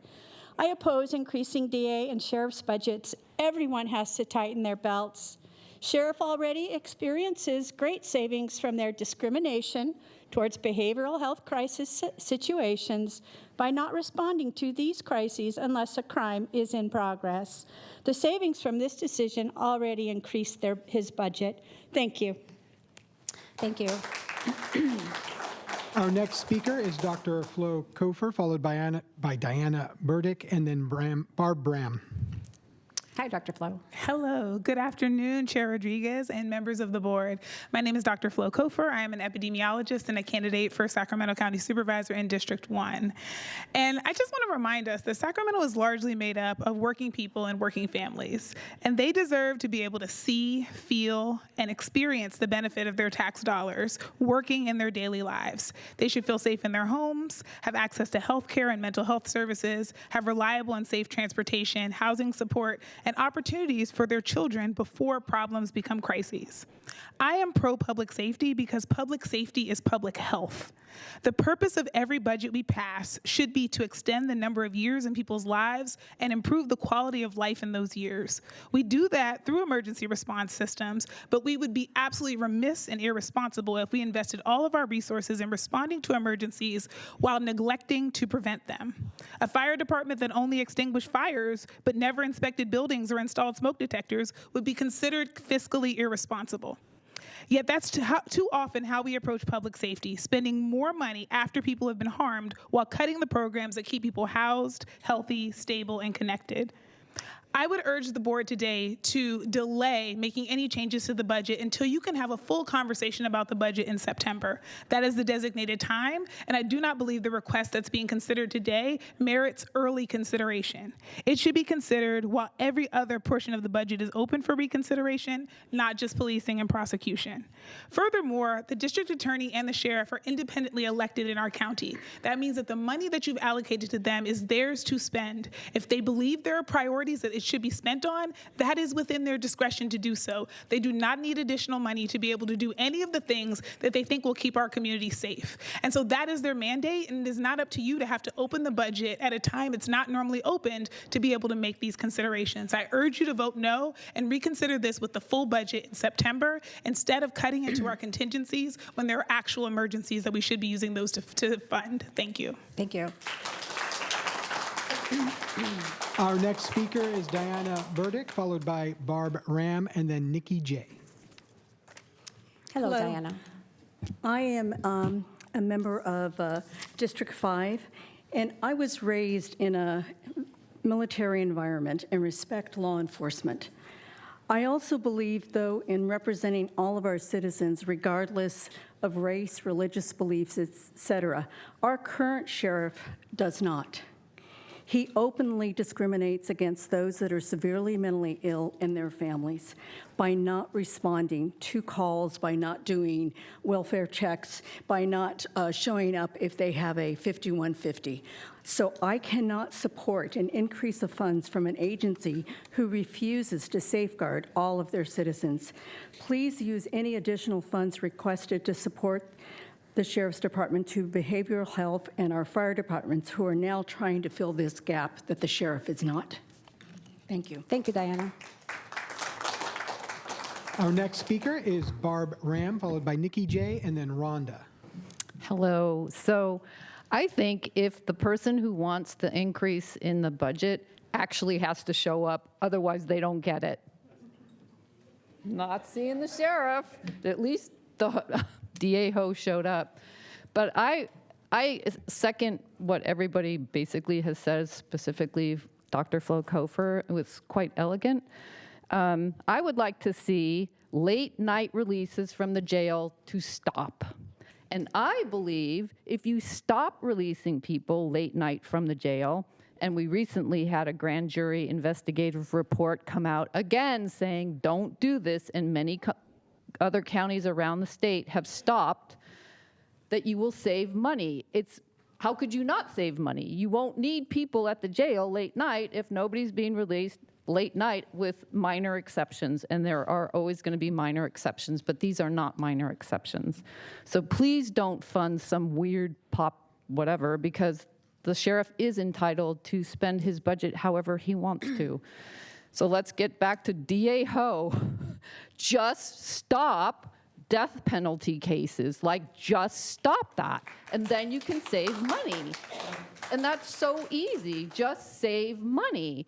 And I just don't understand it. So let's stop late night jail releases. The grand jury also wants you to stop that. The Sheriff's Review Commission Board, way back in 2022, said, please don't do this.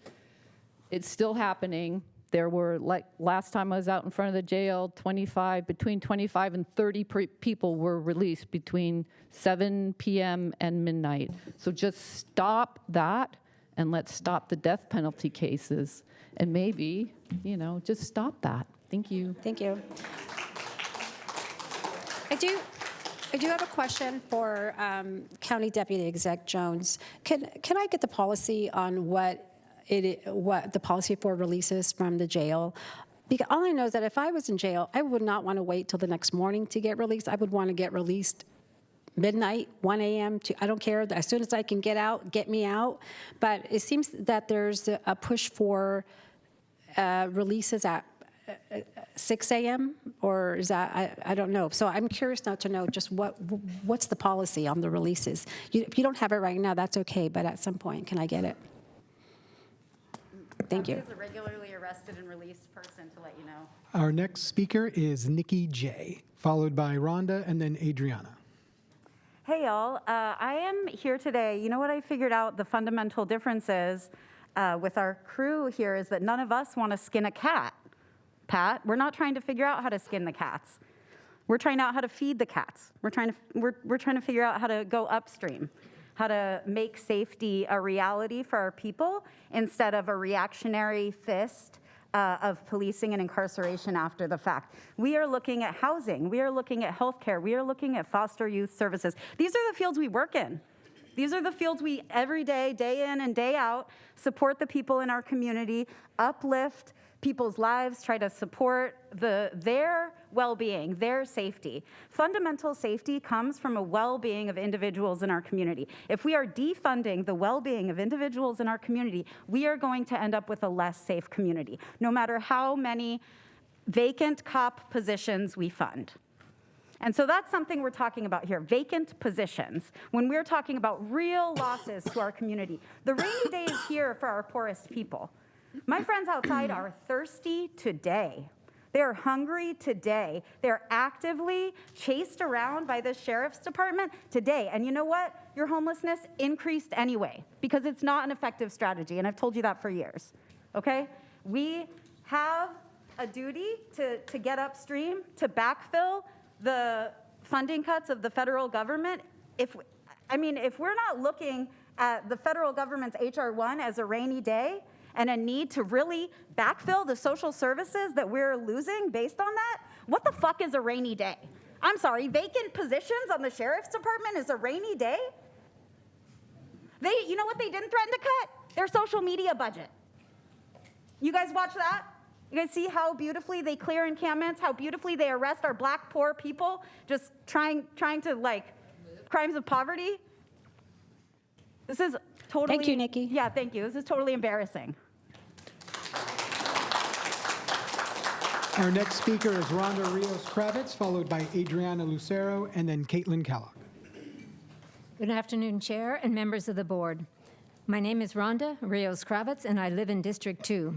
I urge you to vote no on restoring additional funding to the Sheriff's Office and the District Attorney's Office.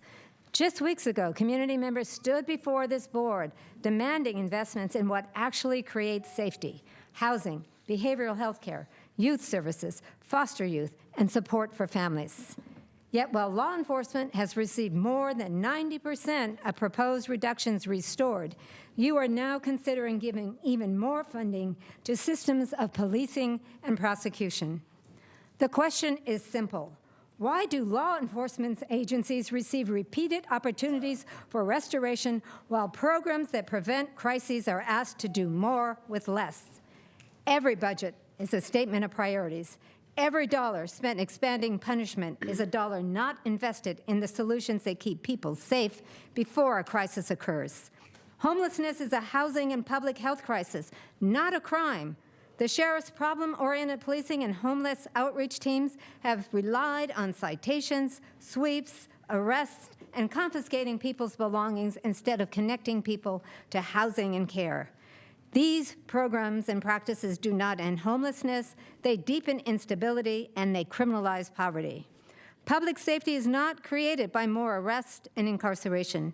It is created when people have housing, health care, opportunity, and support. Choose prevention over punishment. And the board was right to reduce the district attorney's budget. Fiscal responsibility must apply to every department. These reductions address vacant positions, not current staff or essential services. Meanwhile, millions continue to be spent pursuing death penalty cases despite California's moratorium. Those resources should be invested in programs that strengthen communities. If contingency funding is available, invest it in housing, behavioral health, diversion, youth programs, and the jail population reduction plan.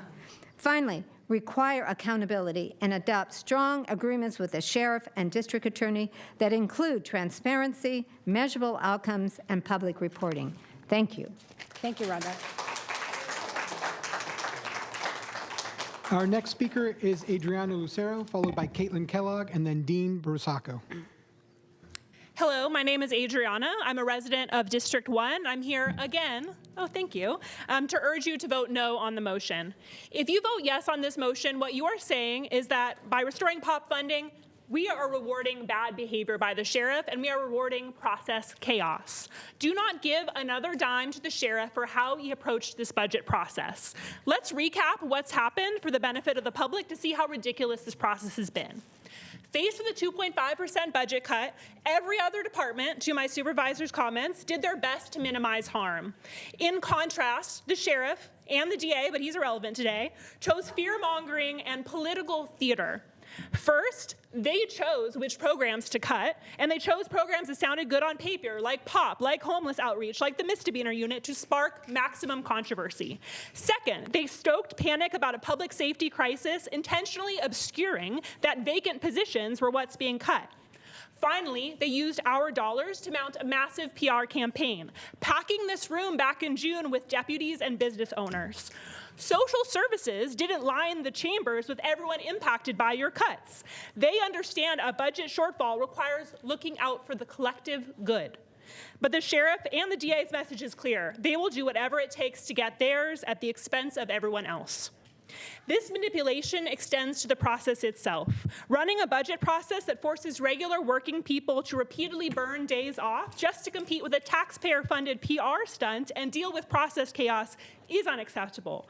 Don't reward the way in which you threw everyone's lives in chaos to show up today. It's not fair, it's not right. Come back to this motion in September. Don't throw up on the process simply because the district attorney and the sheriff are manufacturing a public safety crisis. We can do everything that the POP team is supposed to do with non-police responses. Stop letting the sheriff and the DA push you around. Thank you. Next up, we have Caitlin Kellogg, followed by Dean, and then Adrian Bankert. Hello. Hi there. Thank you so much. My name is Caitlin Kellogg, and my spouse and I have been a resident of District 1 since 2015. We even bought a house in 2017 and got married there. I'm a graduate student at the University of San Francisco here in Sac, working on my master's in counseling psychology to become a marriage and family therapist. One thing I've learned over and over again in all my classes about trauma, childhood development, adolescent development, adult development, is that early intervention is the thing that helps the most in mental health care.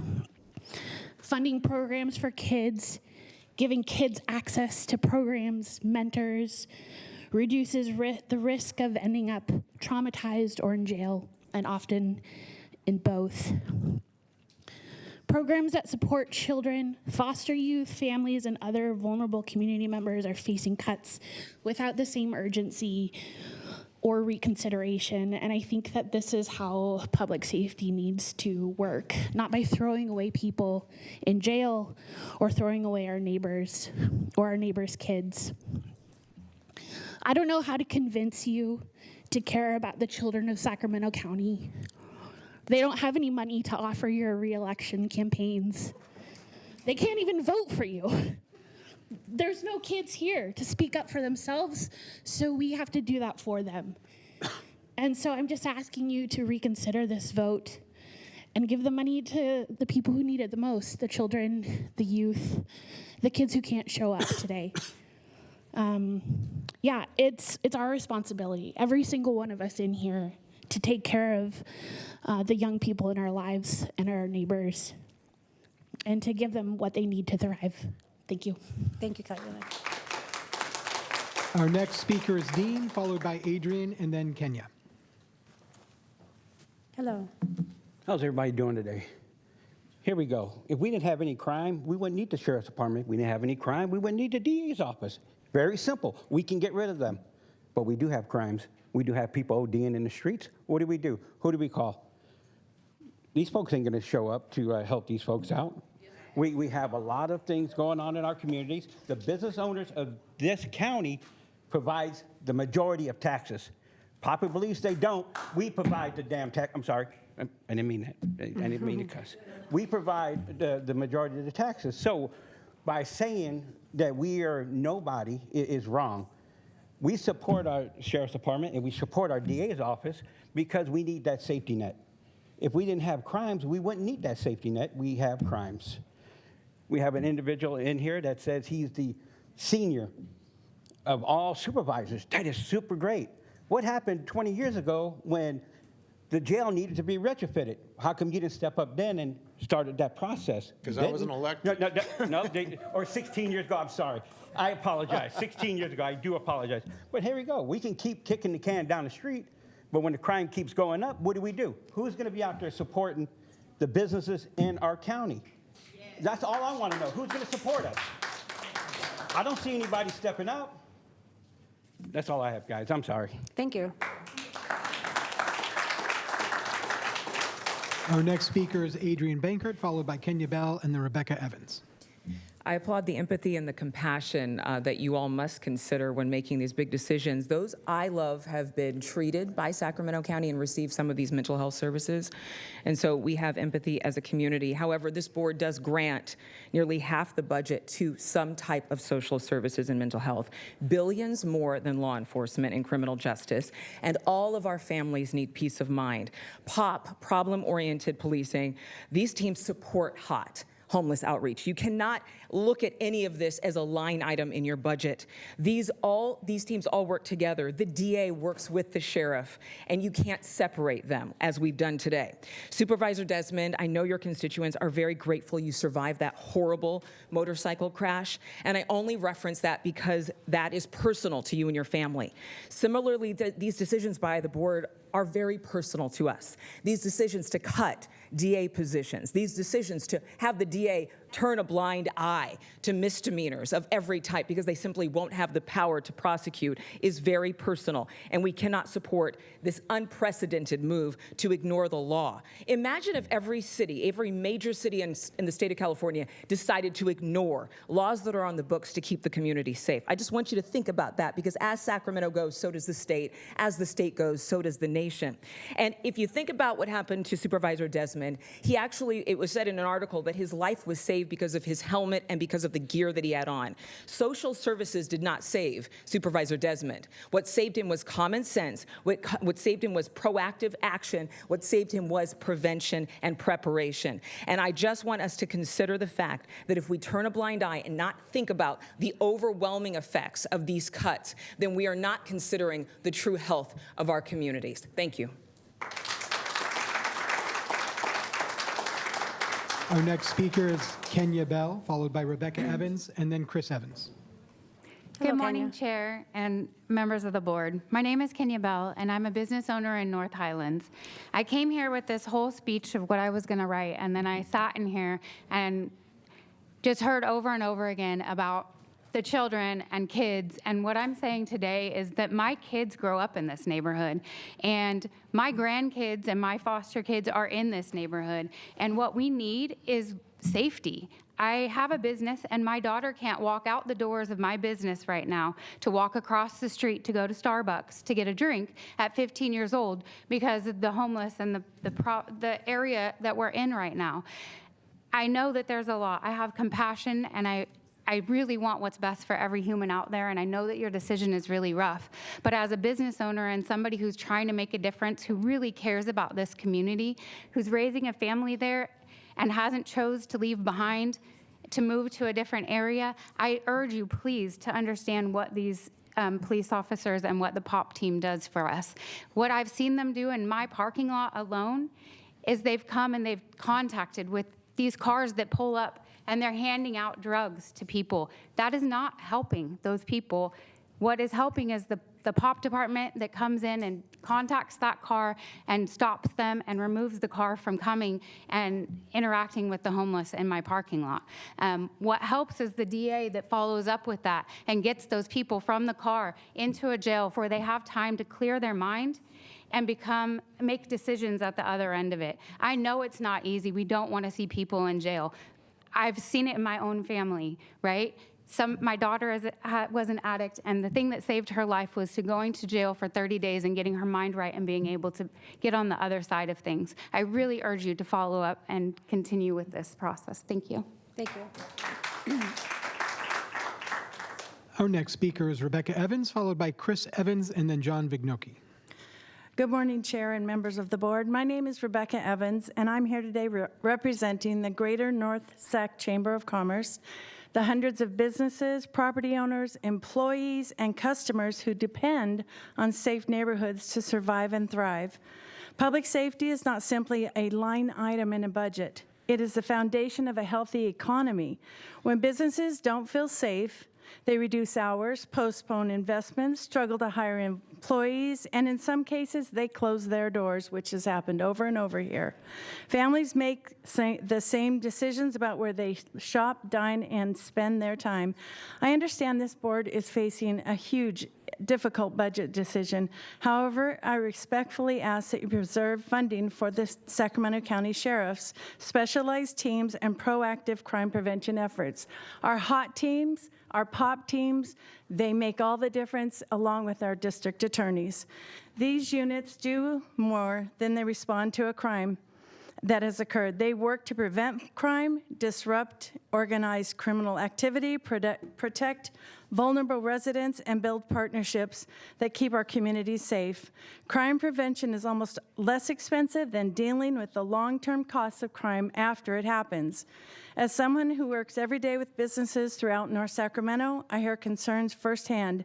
Businesses want to invest, they want to grow, they want to create jobs, they want to serve their community, but they must feel safe. So I urge you to whatever you have to do, we stand behind you 150%. We appreciate what you do, but please, remember the public safety. I know you do. I'm not even questioning that, but we do appreciate all that you do and wish you the best of luck on this project.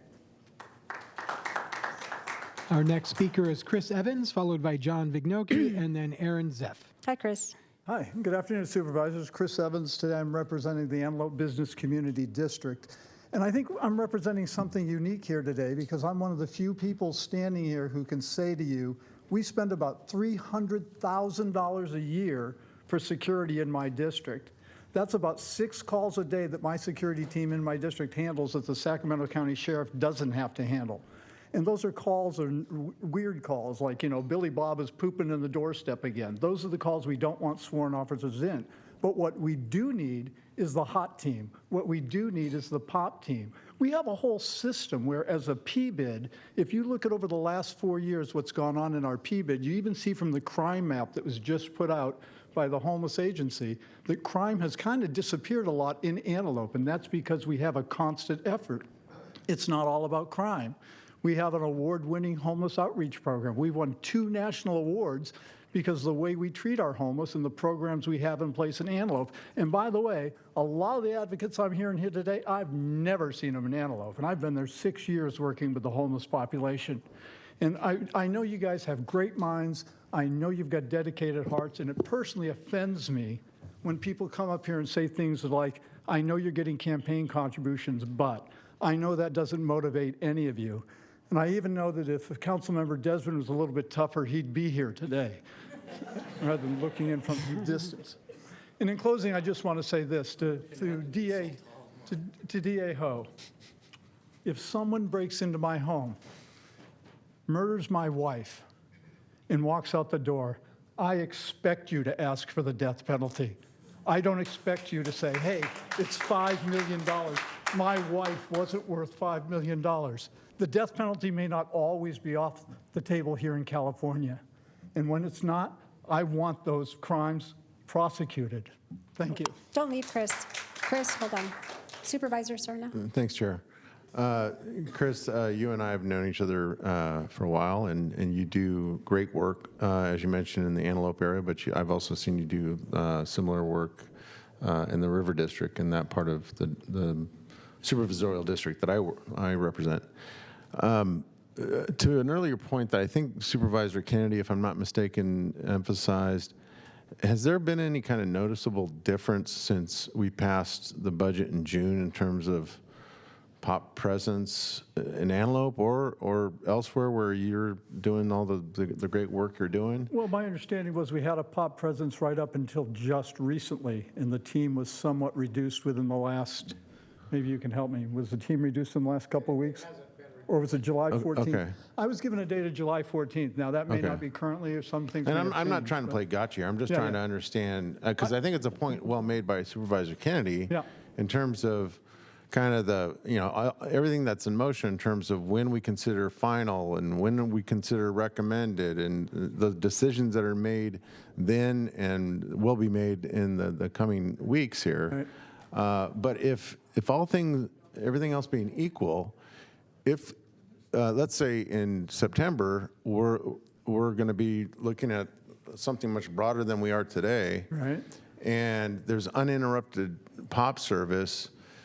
Is that how does that have a bearing on kind of what the conclusions that you're making here in terms of the statements? No. What I'm saying, Supervisor Stern, is if you reduce the hot team and the pop, I know the hot team's fine.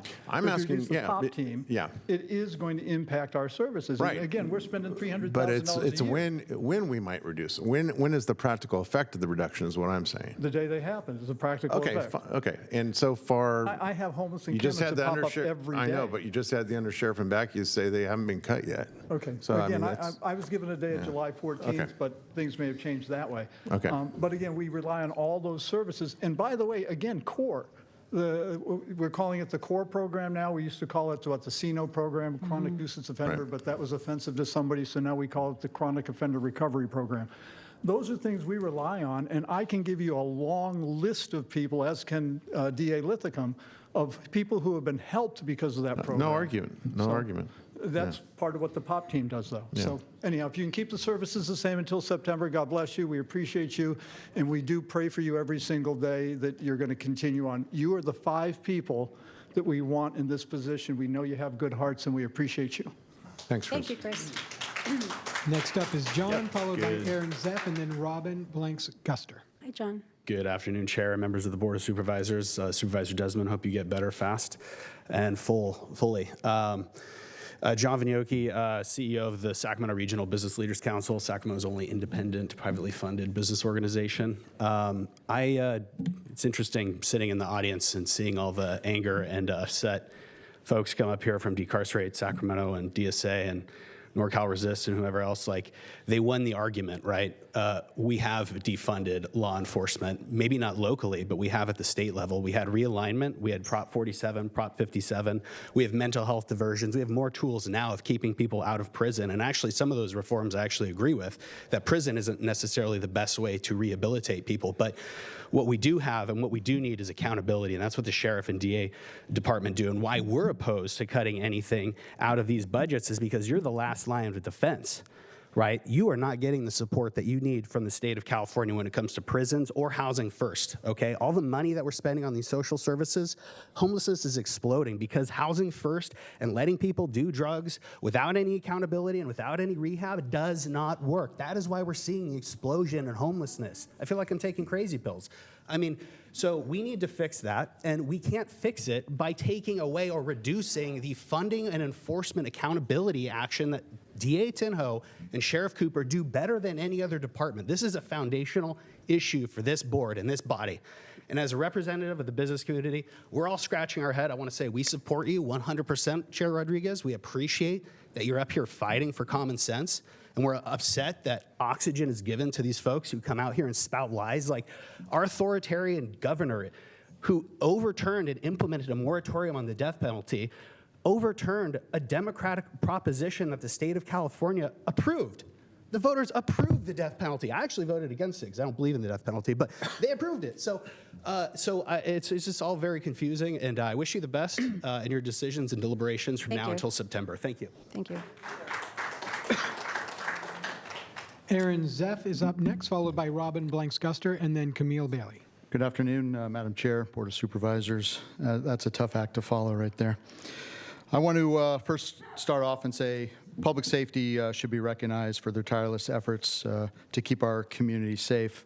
The sheriff, the undersheriff, your command staff, you guys do great work. The district attorney is part and parcel to keeping our community safe. And I heard some other items that needed to be fact-checked. Some folks are blaming the sheriff for mental health response. I just want to let you know that you can go to the big white building across the street, talk to your assembly member. They're the ones that changed the law. Also asked them to fund Prop 36 because 75% of us in the room also voted for that. There was another comment on bail. Bail is based on your ability to pay now, not the severity of the crime. Most people actually don't even pay bail anymore. So when you make bail, you get to leave jail. Sorry, that's at all hours of the night, but that's the challenge that the jail is dealing with now. We talked about POP HOT, misdemeanor prosecution, and the community prosecutors. To me, these are the firefighters. This is the quick reaction force for our community's public safety. Maybe we should just change the name to firefighters POP, firefighters HOT, firefighters misto prosecution, firefighters community prosecution. Be a lot easier to pass a resolution if you add a little firefighter to the mix. I want to also talk about the ability of those groups, HOT, POP, community prosecutor, and the misdemeanor unit. These are the units that are the last line of defense. They are actually saving the lives, giving people an opportunity to change their lives. You got to remember, if you get out of jail with no bail and there's no other tool, you got to rely on your misdemeanor unit to give you a stay-away order or some other tool in the toolbox, so we actually can keep people safe, especially downtown where we have an abundance of challenges. So these are force multipliers. Leverage your team. Do not eliminate one of them because it exponentially will reduce the services given to our community. Thank you, Aaron. Thank you for your time. There were several people who got extra time too, so it's not selective. Our next speaker is Robin Blanks-Gustard, followed by Camille Bailey, and then Brian Powers. Hi, Robin. Hi. Robin Blanks-Gustard, Chair of the Vice of the Children's Coalition here at the Sacramento County Children's Coalition. I'm here just representing the coalition. Can't see the glasses on, of course. And I just wanted to say, present a few things that we have already sent you guys a letter, but I wanted to emphasize a couple of things. One is that we're asking you guys to reject, as in to say no to the district attorney's reduction to the Family Justice Center. We know the Family Justice Center does great work. I've been on tour there, and it's needed.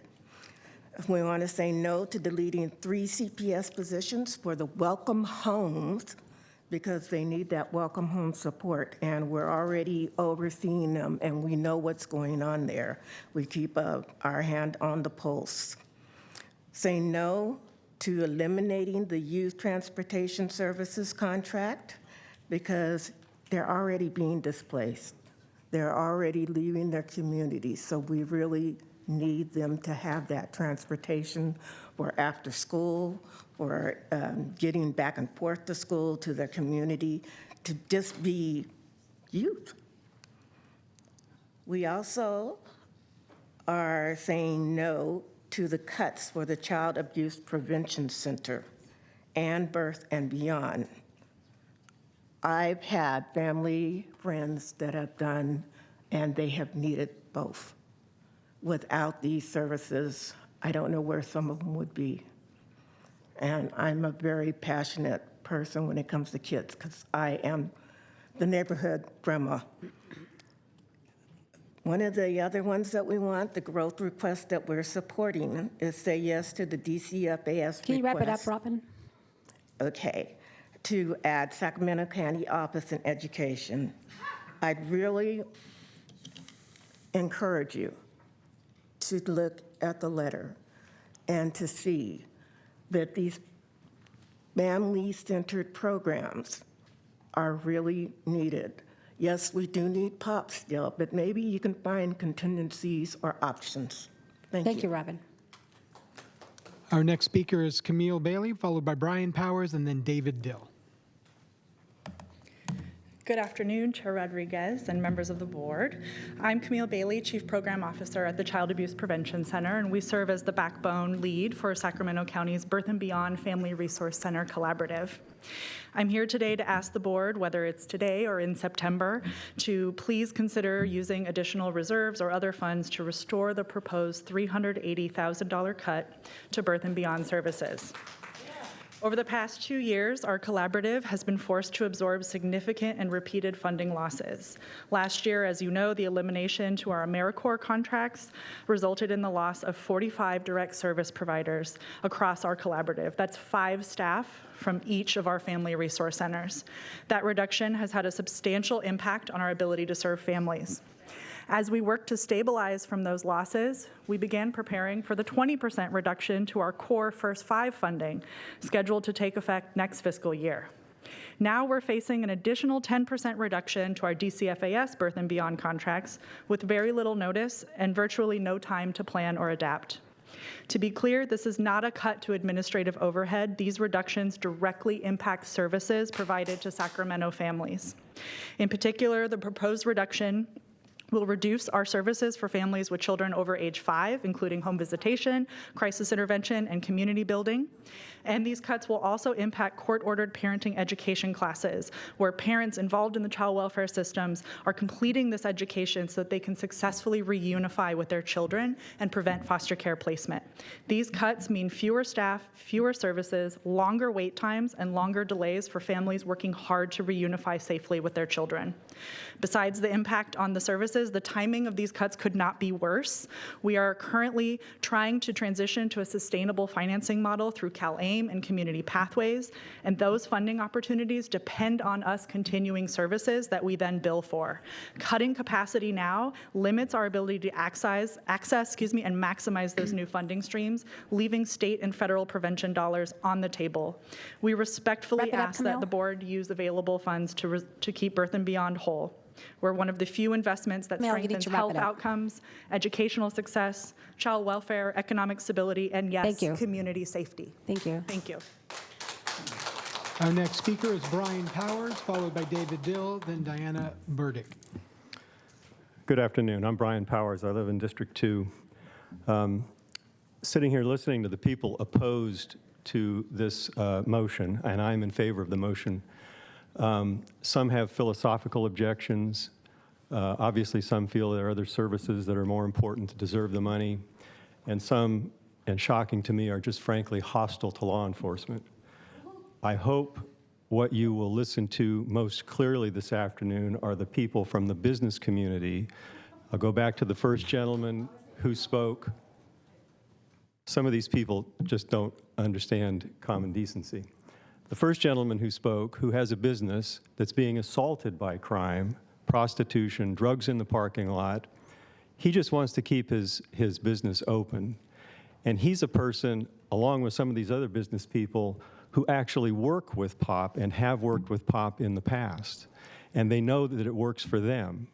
And removing POP and depriving them of that runs the risk of them closing their businesses, which impacts taxes, which impacts the people that work for them as employees who are earning money working in those businesses. And that's why I really think you need to restore the funding for POP so that it's not interrupted. And by the way, I also support restoring the funding for the district attorney's office because all of these things are law enforcement. And they're very important. And those people who are immediately and directly affected by crime have told you that they need this program. Thanks. Thank you. Our next speaker is David Dill, followed by Diana Burdick, and then Azra. Hi, David. Hello, how are you? District 4, my name is David Dill, proud United States veteran, and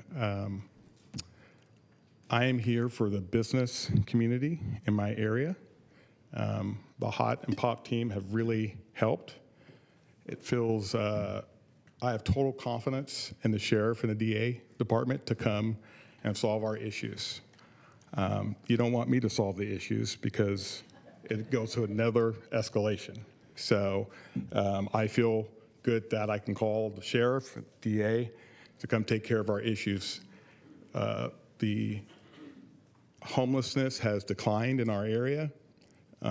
Response times have been extremely well. It's not perfect, but I'm for restoring funds to the departments so that way we can continue the path going forward. So that's all I have to say. Thank you very much to all the supervisors. Thank you. Thank you, David. And thank you for your service. Our next speaker is Diana Burdick, followed by Azra, and then Joseph Ellering. I don't know that you want to hear from me again. I already spoke. Thank you very much. Appreciate that. Our next speaker is Azra, followed by Joseph Ellering, and then Bindu. We can move on. Azra? No Azra. Looks like our next speaker is Joseph Ellering. Perfect. Thank you, sir. Hi.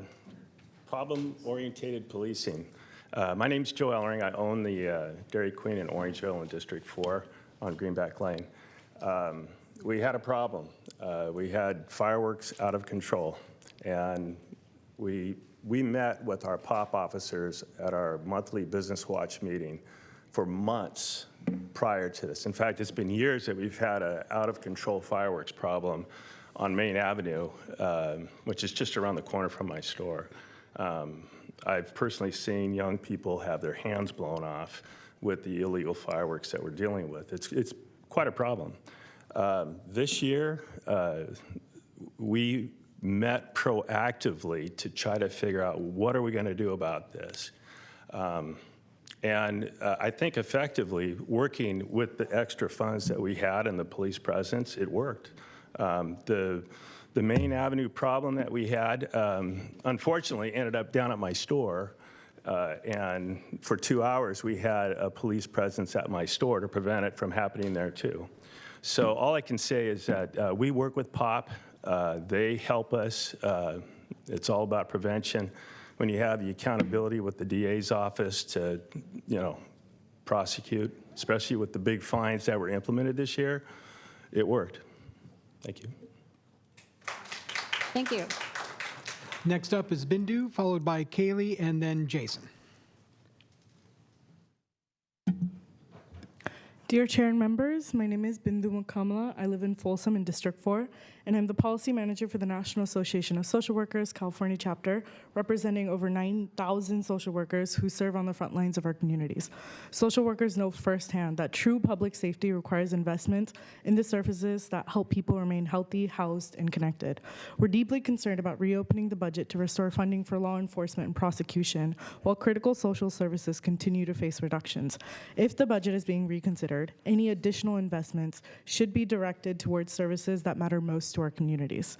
The need is especially clear in Sacramento's response to homelessness. Following the U.S. Supreme Court's grant pass decision in June 2024, Sacramento dramatically increases enforcement of homelessness-related offenses. Citations and arrests nearly tripled in the 6 months before the decision to the 6 months after, and by May of 2025, Sacramento police had already issued 844 homelessness-related citations and arrests. Despite this increase in enforcement, the underlying drivers of homelessness remain unchanged. And an April 2026 Sacramento City Auditor report further highlights the significant resources dedicated to these approaches, finding that the Sacramento Police Department spends approximately $600,000 annually collecting, storing, and disposing of property collected from people experiencing homelessness. We urge the board to prioritize investments in housing, behavioral health services, healthcare access, and community-based supports, rather than restoring funding for enforcement-based approaches to homelessness. Sweeps, arrests, and criminalization do not address the root causes of homelessness. They create additional barriers for individuals trying to access shelter, services, and long-term stability. At a time when Sacramento County is facing significant budget challenges and uncertainty around federal funding, investing in social services is directly investing in public safety. Thank you for your time and consideration. Thank you. Next up is Kaylee, followed by Jason, and then Jeremy. Good afternoon, Chair Rodriguez and members of the board. My name is Kaylee Olgerson, and I'm here on behalf of the Sacramento Metro Chamber and our member businesses throughout the County of Sacramento to offer our comments on today's reconsideration of the fiscal year 26-27 budget and respectfully urge the board to restore public safety funding as part of this budget reconsideration. Public safety is foundational to a healthy business climate. Employers, employees, and customers all need confidence that their neighborhoods, commercial corridors, and public spaces are safe and well cared for. Cuts to specialized public safety teams don't make the underlying problems disappear. They only shift the burden onto business owners, already stretched personnel, and the communities that rely on consistent proactive care. Our POP team specifically works proactively with the businesses and residents to address chronic issues like encampments, retail theft, vandalism, and repeat offenders before they escalate into larger problems for our community. Losing this team or similar functions elsewhere in the budget would be felt quickly at a time when many of our members can't absorb more disruptions or uncertainty to their business. For these reasons, we respectfully urge the Board of Supervisors to restore the POP team's funding as part of this reconsideration. We appreciate the board's continued attention to public safety, and thank you for your consideration of this request. Thank you. Thank you, Kaylee. Our next speaker is Jason, followed by Jeremy, and then Holly. Hi, Jason. Hi. So the county needs to prioritize investments to keep our communities healthy, houses supported. Don't restore funding for the sheriff's problem-oriented policing, nor the HOT program. I have worked in many places around Sacramento County, as well as lived in this county for 10 years, and I have seen people rounded up like animals and shuffled away from wherever folks, business owners, don't want them to be seen at. It's clear that this is ineffective, and it doesn't actually solve the problem. There are hundreds of people that come to a respite program that I volunteer for at times, and they say the same things, that they are unseen, that they're mistreated, and that they are just second-class citizens, or not even. It's clear that a lot of folks in here to me are more worried about the capital gains than about actual other human beings. And that's really concerning to hear, considering every single one of us in here is a human being. So what happens if someone's business fails? What happens if they seek continued hardship? What happens if an underfunded sector like healthcare becomes something that someone has to rely on? For those of us who have not dealt with county healthcare before, for someone who's able-bodied and has a home like me, it takes weeks. It takes weeks of calling. There's no functional website. It takes weeks of calling to see a doctor for anything, really. And to continue to defund that, then restore money to folks, to the police department that's not gonna actually help, this is unacceptable. And like I said, to value capital, to value money over people, that's unacceptable too. Come on. Thank you, Jason. Our next speaker is Jeremy Brown, followed by Holly Tolbert, and then Marianne Povey. Good afternoon, board. Appreciate you guys' time. My name is Jeremy Brown. I'm the owner and founder of Brown Tea and Air. I've been in business in Sacramento County for 22 years. When I started my company, it was just me, a truck, and the belief that if you worked hard and treated people right, success would follow. Today, we employ 44 people. That's 44 tax-paying people. And every one of those employees has a family depending on the decisions I make as a business owner. Earlier this year, we made one of the largest investments in our company's history and relocated to the headquarters of 80 and Watt property in the Business Improvement District. We chose this area because we saw potential, but also because we saw partnerships. The POP team, the homeless outreach team, and the PBID gave us confidence that this community was committed to supporting businesses and improving public safety. Unfortunately, shortly after moving in, we became the victim of a major theft, losing tens of thousands, I said it, tens of thousands of dollars that insurance denied. Again, insurance denied it, okay? The experience reinforced something I already believed. Businesses don't just need someone to respond after a crime, they need proactive efforts that prevent crime from happening in the first place. These programs do exactly that. When business owners feel safe, they invest. They hire employees, they purchase equipment, improve buildings, and contribute to the local economy. Public safety isn't just a law enforcement issue, it's an economic development issue. I respectfully ask that you continue funding the POP team, the homeless outreach team, and the 80-watt PBID. These programs protect businesses like mine, support the people who work for us, and strengthen the communities we all serve. Thank you for your time, and consider the perspective. Thank you, Thanks. Jeremy. Next speaker is Holly Tolbert, followed by Marianne Povey, and then Julie Keene. Hi, Holly. Good morning. Good afternoon, actually. Good afternoon, Board. My name is Holly Tolbert. I'm here to speak today on behalf of Arden Arcade, Carmichael, and request that Sacramento County Sheriff Department's community relations officers be restored. For the last 2 years, I have taken a very detailed video diary of the problems associated with the transients and encampments and out-of-town investors in our neighborhood. I'm here to tell you that Arden Arcade has a serious problem. Sacramento is no longer just facing a homeless problem, it's facing a drug and mental health crisis that's unfolding every day in our parks, bus stops, and neighborhoods. Many of these people are living outdoors without treatment they clearly need. Currently, we have an individual running around several neighborhoods, scaring the life out of everyone, chasing them and saying he is going to kill them. Law enforcement has been out dozens of times, and yet he is still out on the street terrorizing everybody. Us, the public, have been left to deal with the consequences while government agencies pass responsibility from one department to the other. The general public is not trained in dealing with psychiatric episodes and drug-induced behavior, nor should we have to. We should not have to be crisis responders because no government agency is willing to intervene. Sheriff Cooper has stated that his deputies are not mental health professionals and that these calls should be handled by mental health professionals. This is a reasonable point.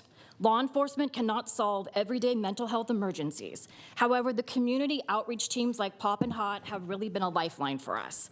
The only ones that tend to show up for encampments and problems when sometimes there can be 20 to 30 people in a given area. I was very glad to see the owner of Wendy's speaking up about the Longview area because it's really bad right now. So the behavior health teams are non-existent, treatment resources are limited, and no agency responds in a timely manner. Does this problem just disappear? No, it doesn't. It remains in our parks, neighborhoods, and businesses, and open spaces where residents are left to cope with situations that they're really not trained to handle. Leadership is measured by confronting difficult problems, not by waiting for someone else to act. Whether that leadership comes from the sheriff's office, the Board of Supervisors, the county behavioral health system, the county cannot continue expecting ordinary citizens to bear the consequences of a system that's failing everybody. Thank you. Thank you. Next speaker is Marianne Povey, followed by Julie King and then Kathleen Williams. Hello. Hello. Good afternoon. My name is Marianne Povey, and I run a small marketing business in the Orangeville area focused on sharing the good news in our community, supporting local businesses, and highlighting community events. I'm also a member of the Chamber of Commerce, and I've been actively involved in our Business Watch group for many years. During that time, I've worked and observed the sheriff's POP teams and the HOT team and the district attorney's misdemeanor unit. These are dedicated professionals and valuable assets to our community who do amazing work every day. I've seen firsthand how they work together as a coordinated effort. They are a carefully balanced system, and each one plays a vital role in protecting our neighborhoods, businesses, and families. I think of all of them as a recipe. When you have a recipe that works, every ingredient matters. If you leave one out, the final result is not the same. That's what will happen if you remove any part of this public safety partnership in our community. Are there still challenges? Absolutely. We all know there's a lot of work to do, but imagine trying to address these challenges after taking away one of the very tools helping us to stay ahead of them. I can tell you that public safety is not just important, it is foundational. It gives businesses the confidence to invest, families the confidence to gather, and residents the confidence to call this community home. I understand you have difficult decisions to make, but I ask respectfully that you preserve the sheriff's POP team and the district attorney's misdemeanor unit, and thank you for saving the HOT team. Also, on a personal note, I want to say that I've seen the sheriff's team in action. A family member had a mental health crisis. They picked her up, had to go to a mental diversion process or in the middle of it. The DA's office has been extremely helpful in just explaining that and helping to get somebody that really truly needs help back on their feet, and I truly appreciate that. And without Thank you, Marianne. that, anyway, thank you very much. Thank you. Our next speaker is Julie King, followed by Kathleen Williams, and then Stacy Bastian. Hello. Can you hear me? Yes. Okay. My name is Julie King. I own the Last Tangle Salon in Orangeville. I support restoring funds to the Sheriff's POP departments and the DA misdemeanor unit. They have directly, positively impacted my business. These departments must remain funded. California is currently rated as the second worst in the nation for safety. That is deplorable. Sacramento is the capital, and we must lead the way in safety if we are ever to recover. The reason crime has been lowered at all is due to having a strong DA and Sacramento Sheriff departments, and it's still not enough. Safety is the cornerstone to any business thriving. Who wants to go to a beauty salon that they don't feel safe to walk in the front door? Businesses' capital are primarily where funds for these budgets are created. Our small businesses support our children from becoming homeless. Public safety is imperative, or else businesses cannot thrive. These cuts are on the backs of hard-working business owners. Crime is a reality. There are not enough officers to handle the issues. Frankly, those who are blaming consequences for crimes is absolutely backwards. There must be consequences for actions, otherwise these unlawful actions continue. Funding reduction should be at the loss of waste, not within critical services. These departments don't have enough funds for waste. Lack of safety is a lack of care at the core of your community. Thank you. Thank you, Julie. Our next speaker is Kathleen Williams, followed by Stacy Bastian, and then Edgardo Garrick. Hello, Yes, Kathleen. my name is Kathleen Williams. I live in District 1. I've lived there for 50 years. I'm a civil rights lawyer, and I work with the Office of Mark Marin. I think the testimony today illustrates that this is highly political. The Sacramento Bee wrote that Sheriff Cooper, a former California Assembly person, knows that politicians like to be tough on crime. And there's many sincere community people here that are talking on crime.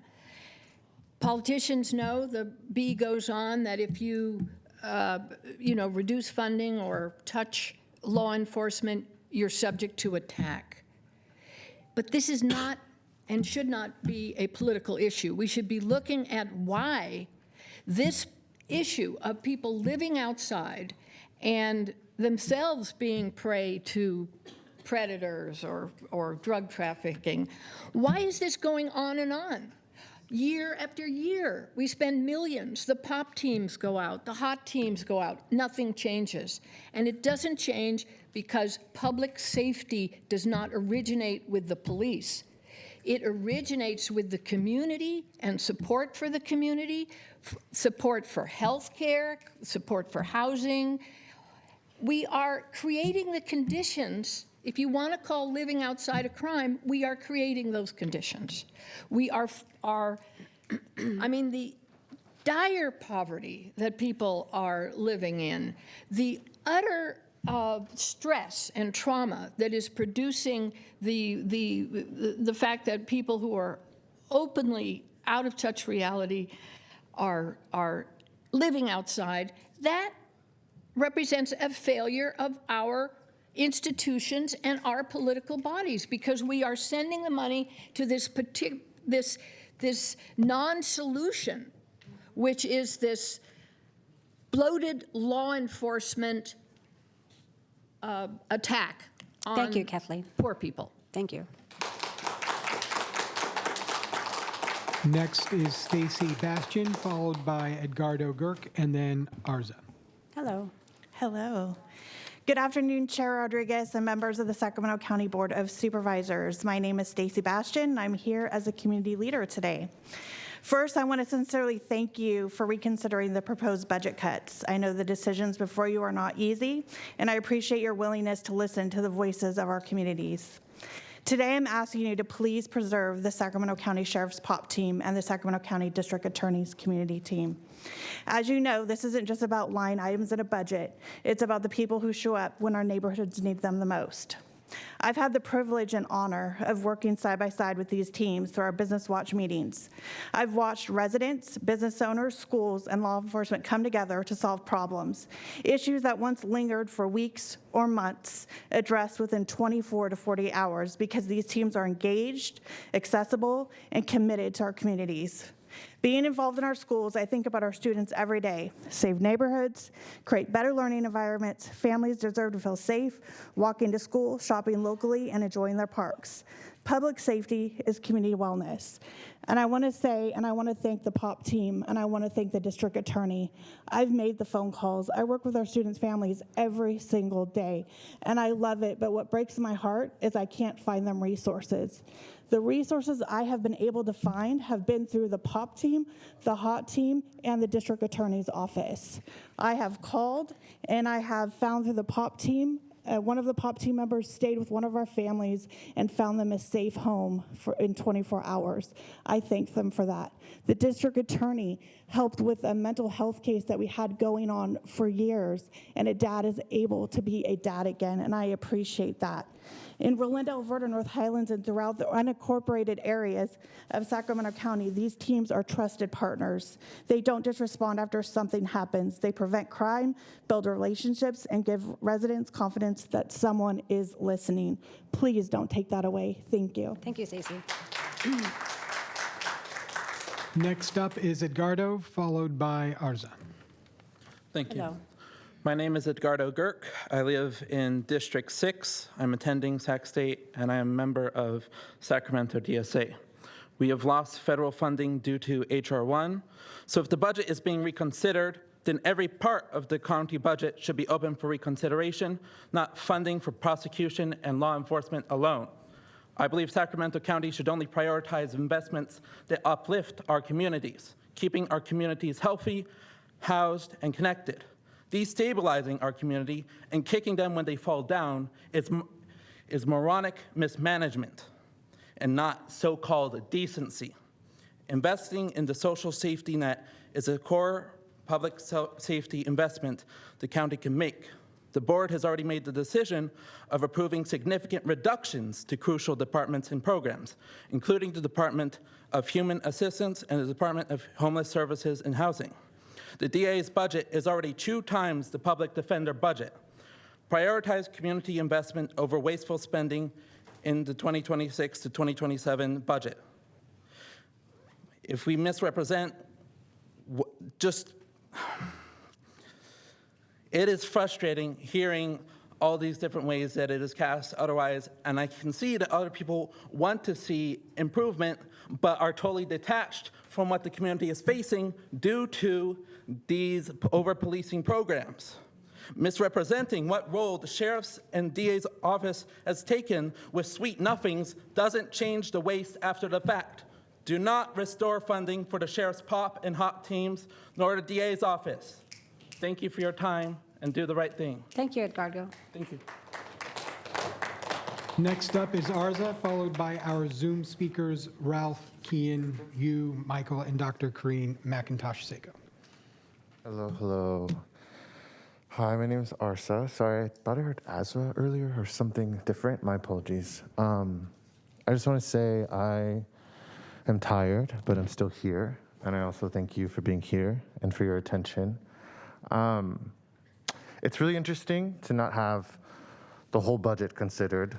That just doesn't really make sense to me. But I think for a lot of people, if they entered this discussion freshly attending it, they would also understand that if you look at the proportions, the budget doesn't make sense. We have a lot of discussion today from a lot of business owners, and I'm hearing again and again about this POP team and HOP and how they help them, and I get it, business owners. That's how you imagine and understand the world to protect you and your investments and the way you want to operate through our county. But there are other ways to operate. There are other ways to be supported. We can have different partnerships with the community, and you can have people come to your places of business if you talk to the people who engage in mutual aid, who support, who use their limited resources and funding that they don't get enough of from the county to take care of unhoused folks. it's interesting sitting here. I'm not going to try to win your votes per se, because I don't think that's necessarily what I can do. But I think what I should offer to the room and to all of us is to be a bit more creative and don't just go for the default situation of the cops and the police enforcement is going to solve all of my problems. There's a better way. You could leave water out. You can take care of people. I understand there's complications and it can be difficult or scary, but there are ways to be creative and to be fresh and new. There's also ways to do that with our budget, but it doesn't seem like that's necessarily the direction that we're going. So I'm not really sure necessarily what's more valuable for me is to try to talk to the people out here and to say, dream with me differently, or to talk to you. Thank you for your time. Thank you. And our next speaker is on Zoom. We have Ralph Brown. Ralph, you may unmute yourself, and you will have 2 minutes to address the supervisors. Yeah, I really gotta appreciate having access again to the Zoom features to actually allow for more people to participate in this chamber, although it took a change of state law to require you to do that. But I'm really finding this whole conversation rich with just how much people with direct investments in both the sheriff's office and this board of supervisors are coming out clamoring, begging you to spend $3.4 million on taxpayer funding to for literally 14 people on the sheriff's department. That's how many people we're talking about with this pot team shit. And it's quite frankly ridiculous considering the fact that it was revealed by the SAC Observer last month that all these positions that they're supposedly losing, they're all vacant, they're empty, they're not actually filled. And the fact that some of you are coming up here with these like crybaby stories and anecdotes about it really makes me wonder who's really talking here. What is what is actually going on and the investment? Why are we what is at stake for you here? And the reality is, I think for some of you on the board, it really comes down to money. I mean, how much money is Jim Cooper and the Deputy Sheriff's Association paying this board to even consider this, to reopen the conversation around the budget? I believe it's $49,000 to Pat Hume up there, who's been giving a viscerous defense of the sheriff's need for this funding, and $101,000 to Rich Desmond, who's calling in via Zoom, and then at least $9,000 to Chair Rodriguez. But then to the Sacramento Metro Chamber as well, and their network of anti-homeless business owners who love to just tell these riveting anecdotes while blowing racial dog whistles, considering the fact that the majority of homeless people in Sacramento County are Black and brown. $202,000 to Pat Ralph, Hume. can you wrap it up, please? Yes, I will. And sorry. $108,000 to Rich Desmond and $55,000 to Rosario Rodriguez. So just wanted to note, when I keep hearing these people talk about all the Kian, we thank you. need for this, I'm not hearing it actually sincerity within All them. right, so thank you. The next speaker is Yuhua. Yuhua, you may unmute yourself, and you have. Yuhua, you can unmute yourself. You now have 2 minutes to address the supervisors. Hello, my name is Yuhua, and I would like to evaluate on a story and an anecdote. I want to explain the story of a young trans person in Sacramento County, and in their mostly white, cisgender, heterosexual community they were surrounded by, they struggled a lot with their identity, and in their early years of high school, they discovered a queer program that Sacramento County helped fund. This program provided resources and affirmed their queerness and gave them a safe space to explore that identity. They even started volunteering with other organizations, showing how much of a positive ripple effect one program can have. And for this kid, just the presence of a program helped them. They said they're the happiest and most comfortable they have ever been. But this is a privileged story, and many queer kids are struggling in poverty, have disabilities, face legal issues and incarceration, and especially are unhoused. In contrast, for another kid, police presence and increasing funds to pop teams might be a reason they don't get those resources. It might be the reason they never get the chance to because they're stripped from their belongings by the police and POP teams, or the programs that give them housing support get cut from the budget.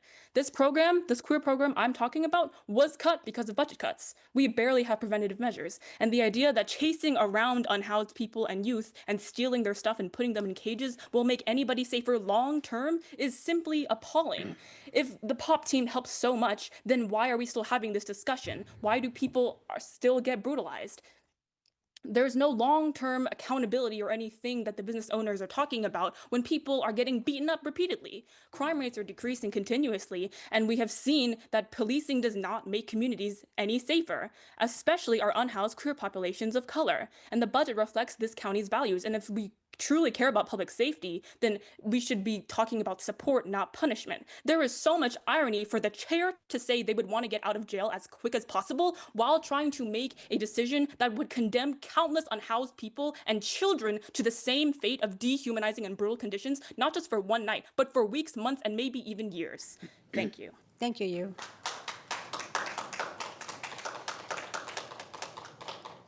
Our next speaker on Zoom is Michael Seaman.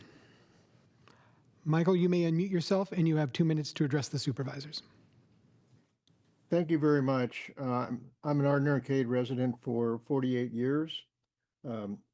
Unlike residents of cities within the county, unincorporated parts of the county do not have mayors and city councils to focus on local issues and do not have a police department. We have no choice but to rely on the county for dealing with our municipal affairs. Many of our public safety problems in Arden Arcade directly result from an adjacent city pushing its problems into our community. Problems like drug dealing, prostitution, intimidation of law-abiding citizens, public urination, littering. Unincorporated communities in Sacramento County are not safe. Our residents and businesses are suffering. POP is critical to preventing crime. The sheriff has said he cannot ensure safety for the unincorporated area where here priority 1 crimes have a 14-minute plus response time. POP is the cost-effective way to deal with this. Please restore funding for POP. Thank you. Thank you. And our next speaker is Dr. Corinne McIntosh-Sacco. You may unmute yourself, and you have 2 minutes to address the supervisors. Good afternoon. My name is Dr. Corinne McIntosh-Sacco. I'm a licensed psychologist and a licensed marriage and family therapist. I also teach graduate students at a local university. Currently, I serve on the Sacramento County Behavioral Health Commission, and I previously served 3 terms as chairperson of the county's mental health board. I'm a resident of District 2, and I'm making this comment on my own behalf. So as a mental health professional, an adjunct professor, a volunteer public servant, and a mother, I implore you to prioritize community resources and care over prosecution and incarceration in our county's budget.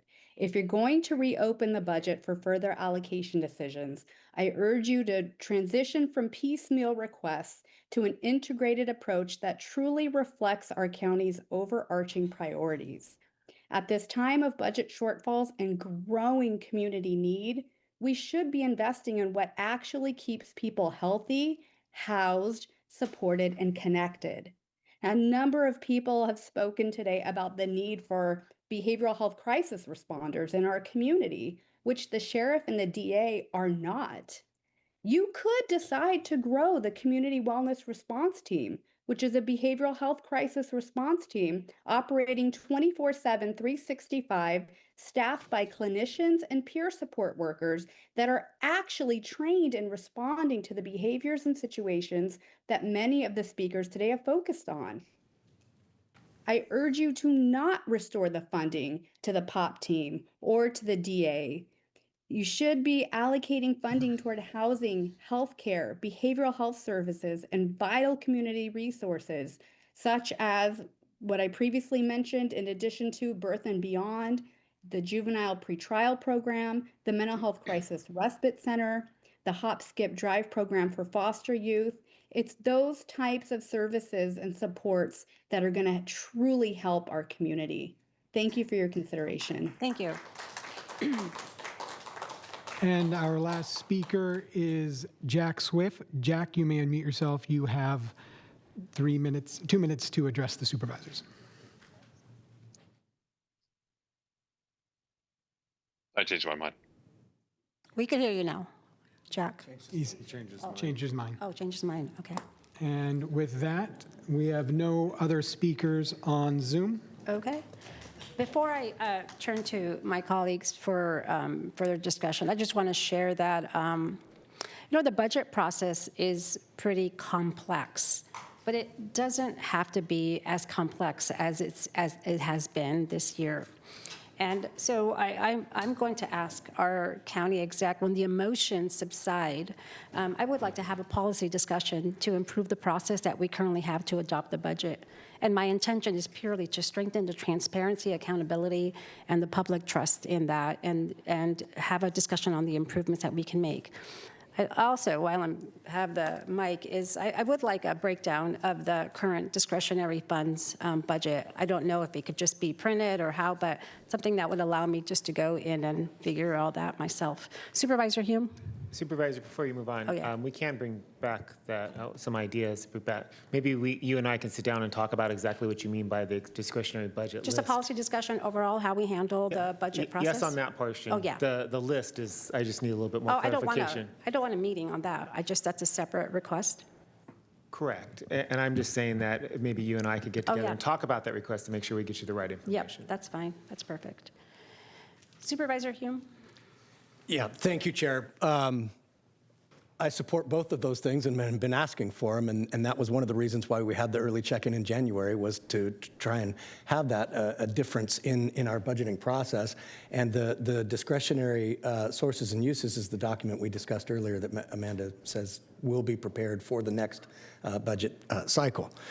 But first of all, I just want to thank everybody that took time to come out today and express your opinions, whether we align or don't align. Just this is how democracy is supposed to work, and I appreciate the indulgence of my colleagues. There's an aspect of this that was kind of picking at a scab that had already healed over a little bit, in advance of the discussion in September.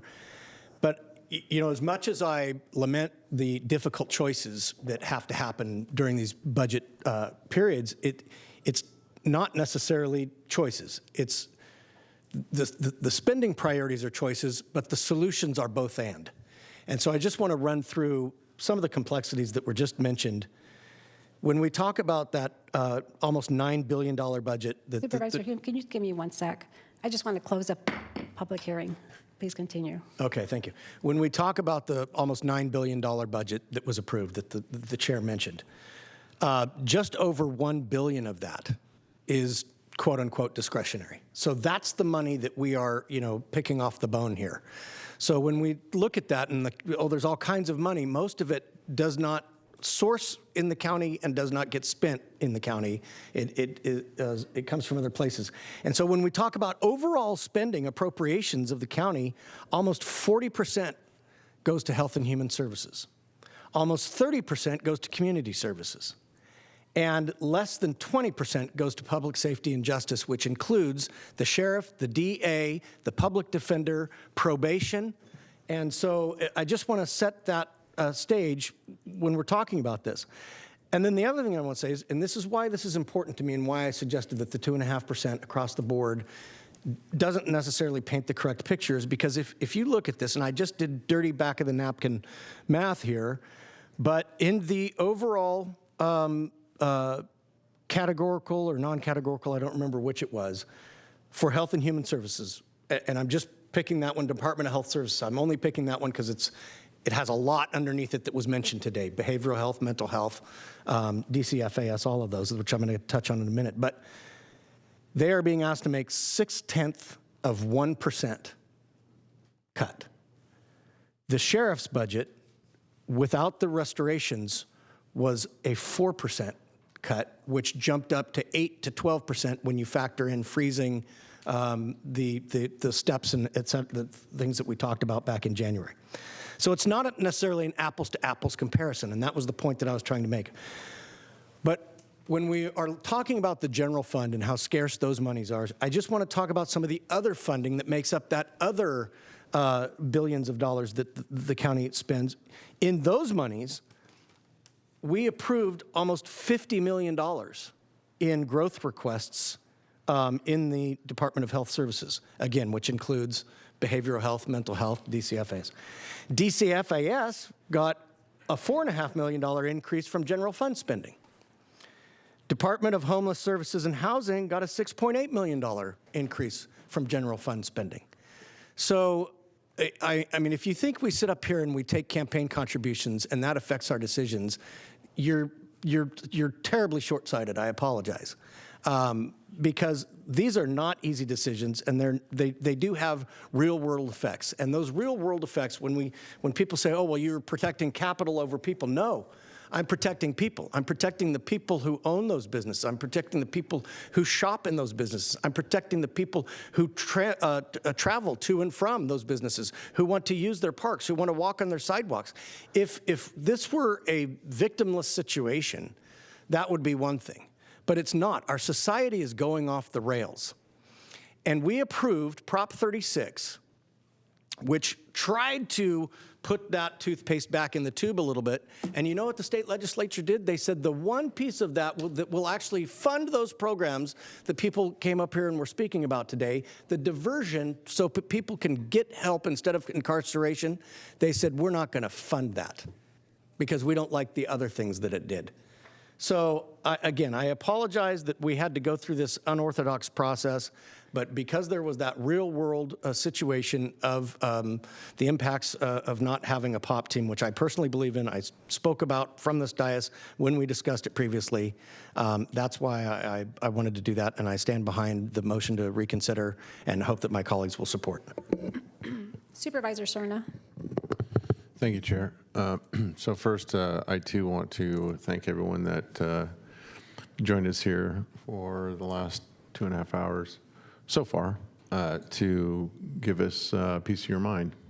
If there's any silver lining to all of this, it's the fact that, and it's probably proportional to the level of perceived crises that we have people show up in January. We had people now show up in June, and now people show up in July in mass. I mean, whether you're department personnel or on either side of this particular budgetary matter, it tells all of us that you give a damn, and we certainly do. We took an oath to represent you as best we can to, as some of you had lamented, make difficult decisions. And oftentimes we're told from the podium, I'm glad I'm not in your shoes. Well, we are in our shoes, so we're being asked to make another, I think, critical decision today. Maybe it could be deciphered from some of my intermittent questioning by some about kind of the practical effect of where we find ourselves here on July 14th, 2026, when we passed the recommended budget last month, and we're looking towards about, 6 weeks maybe until we make the final budget decision, maybe a little bit more than that. Again, I have no problem reconsidering. I was unclear what we were exactly reconsidering. That's when I was the dissent vote before we went on our summer recess, because I'm not going to vote affirmatively for something I'm not clear on. But I suspect that, I may disappoint some, maybe equal parts, both sides of the chamber.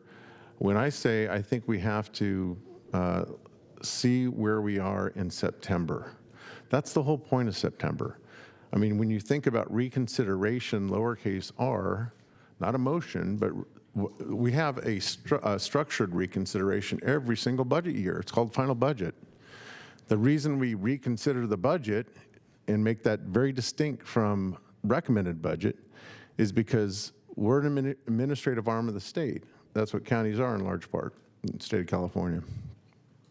We have to know where the state budget is before we can finalize our budget before implementing and setting policy and deploying initiatives, making administrative changes around the totality of that knowledge in September.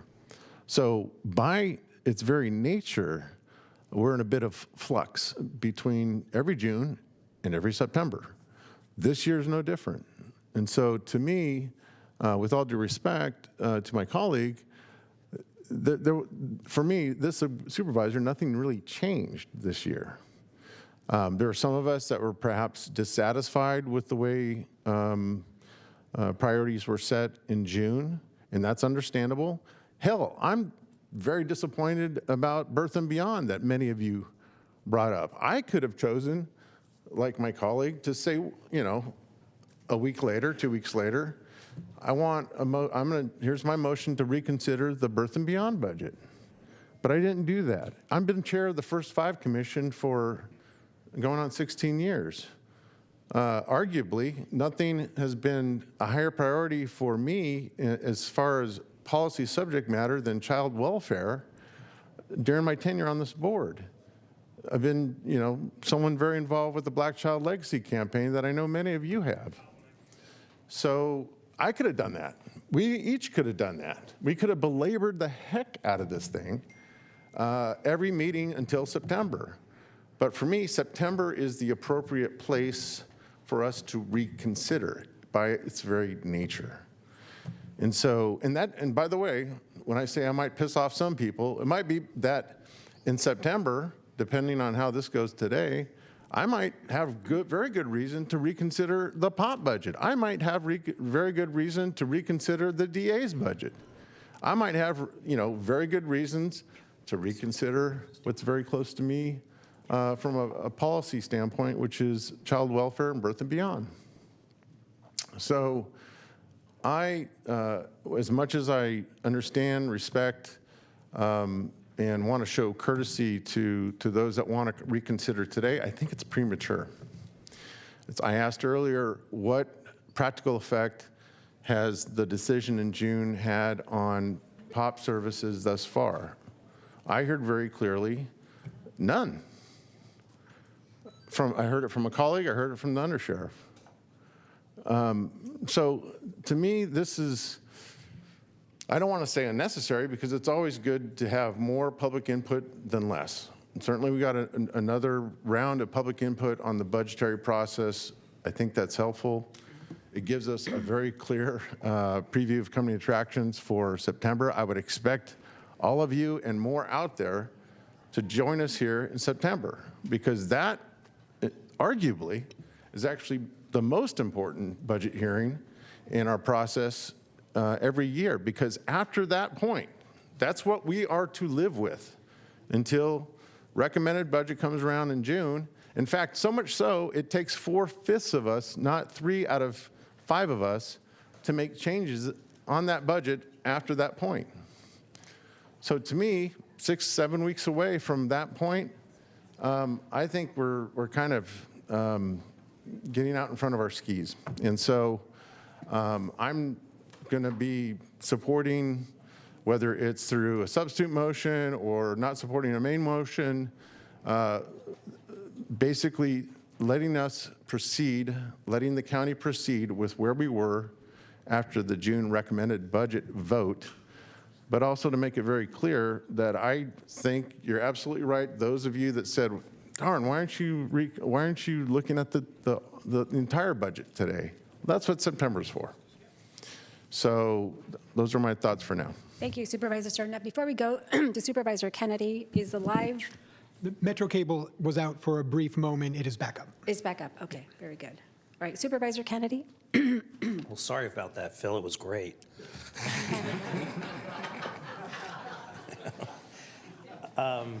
Actually, I want to thank Supervisor Cerna for shortening my comments because that's exactly where I was going. I made it very clear in June. I was very specific in the things that I would be willing to look at and wanted to look at in September as the process unfolds, and we know what the budget picture looks like. We're not there. As far as I'm concerned, nothing's changed.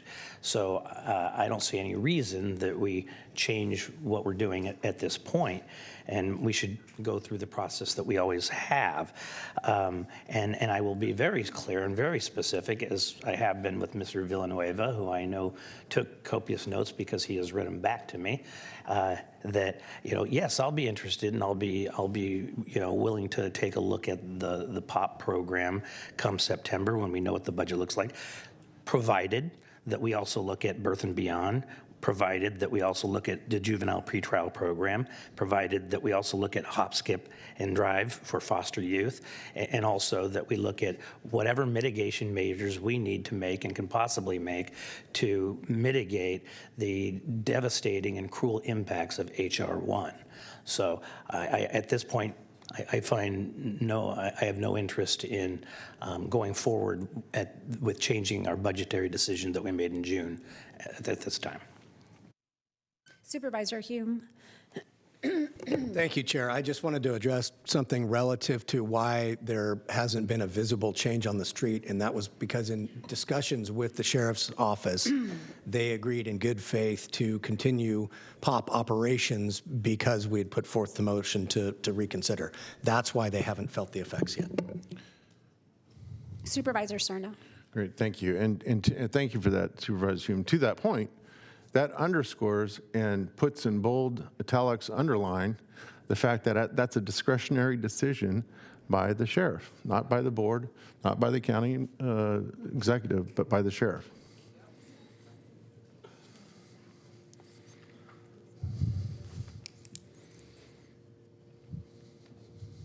So, is there a motion right now on the floor? I'll put a motion on the floor. I'll put a motion on the floor that the recommended budget stay as is, and the only editorial comment to that is I look forward, as I do hope my colleagues do and the public, that everyone's equally engaged in September for final budget. Madam Chair? Yes. I'd like to put forward a substitute motion. I appreciate the position of my colleagues, but I'd like to put forward a substitute motion that we restore the funding to the sheriff's POP, for the sheriff's POP line item. I'll second that. All right, so we have a substitute motion on the floor. If we have a motion and a second, please vote. Roll call vote. Oh, sorry, roll call vote. Yes. Certainly, no problem. Supervisor Cerna? No. Supervisor Kennedy? No. Supervisor Desmond? Aye. Vice Chair Hume? Aye.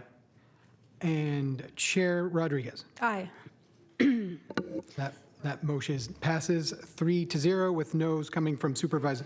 Three, sorry, so used to saying 0. 3-2. I think he's been watching too much World Cup. 3-2, noes from Supervisor Cerna and Supervisor Kennedy. There is a staff one person requesting to speak, but it doesn't have a name. Is that you, Amanda?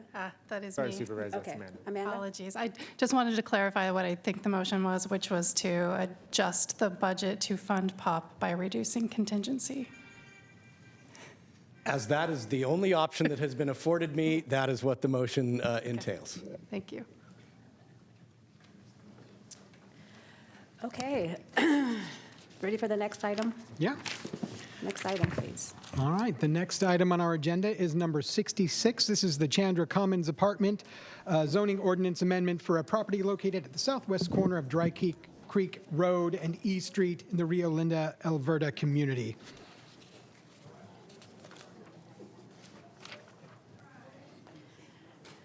Todd, we'll just give everybody a couple minutes to exit. Certainly.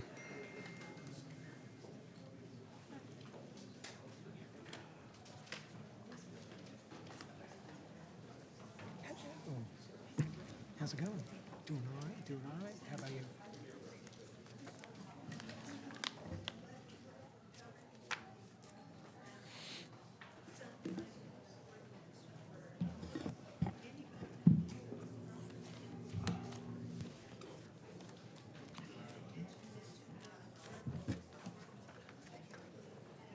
I'll wait for your direction to begin.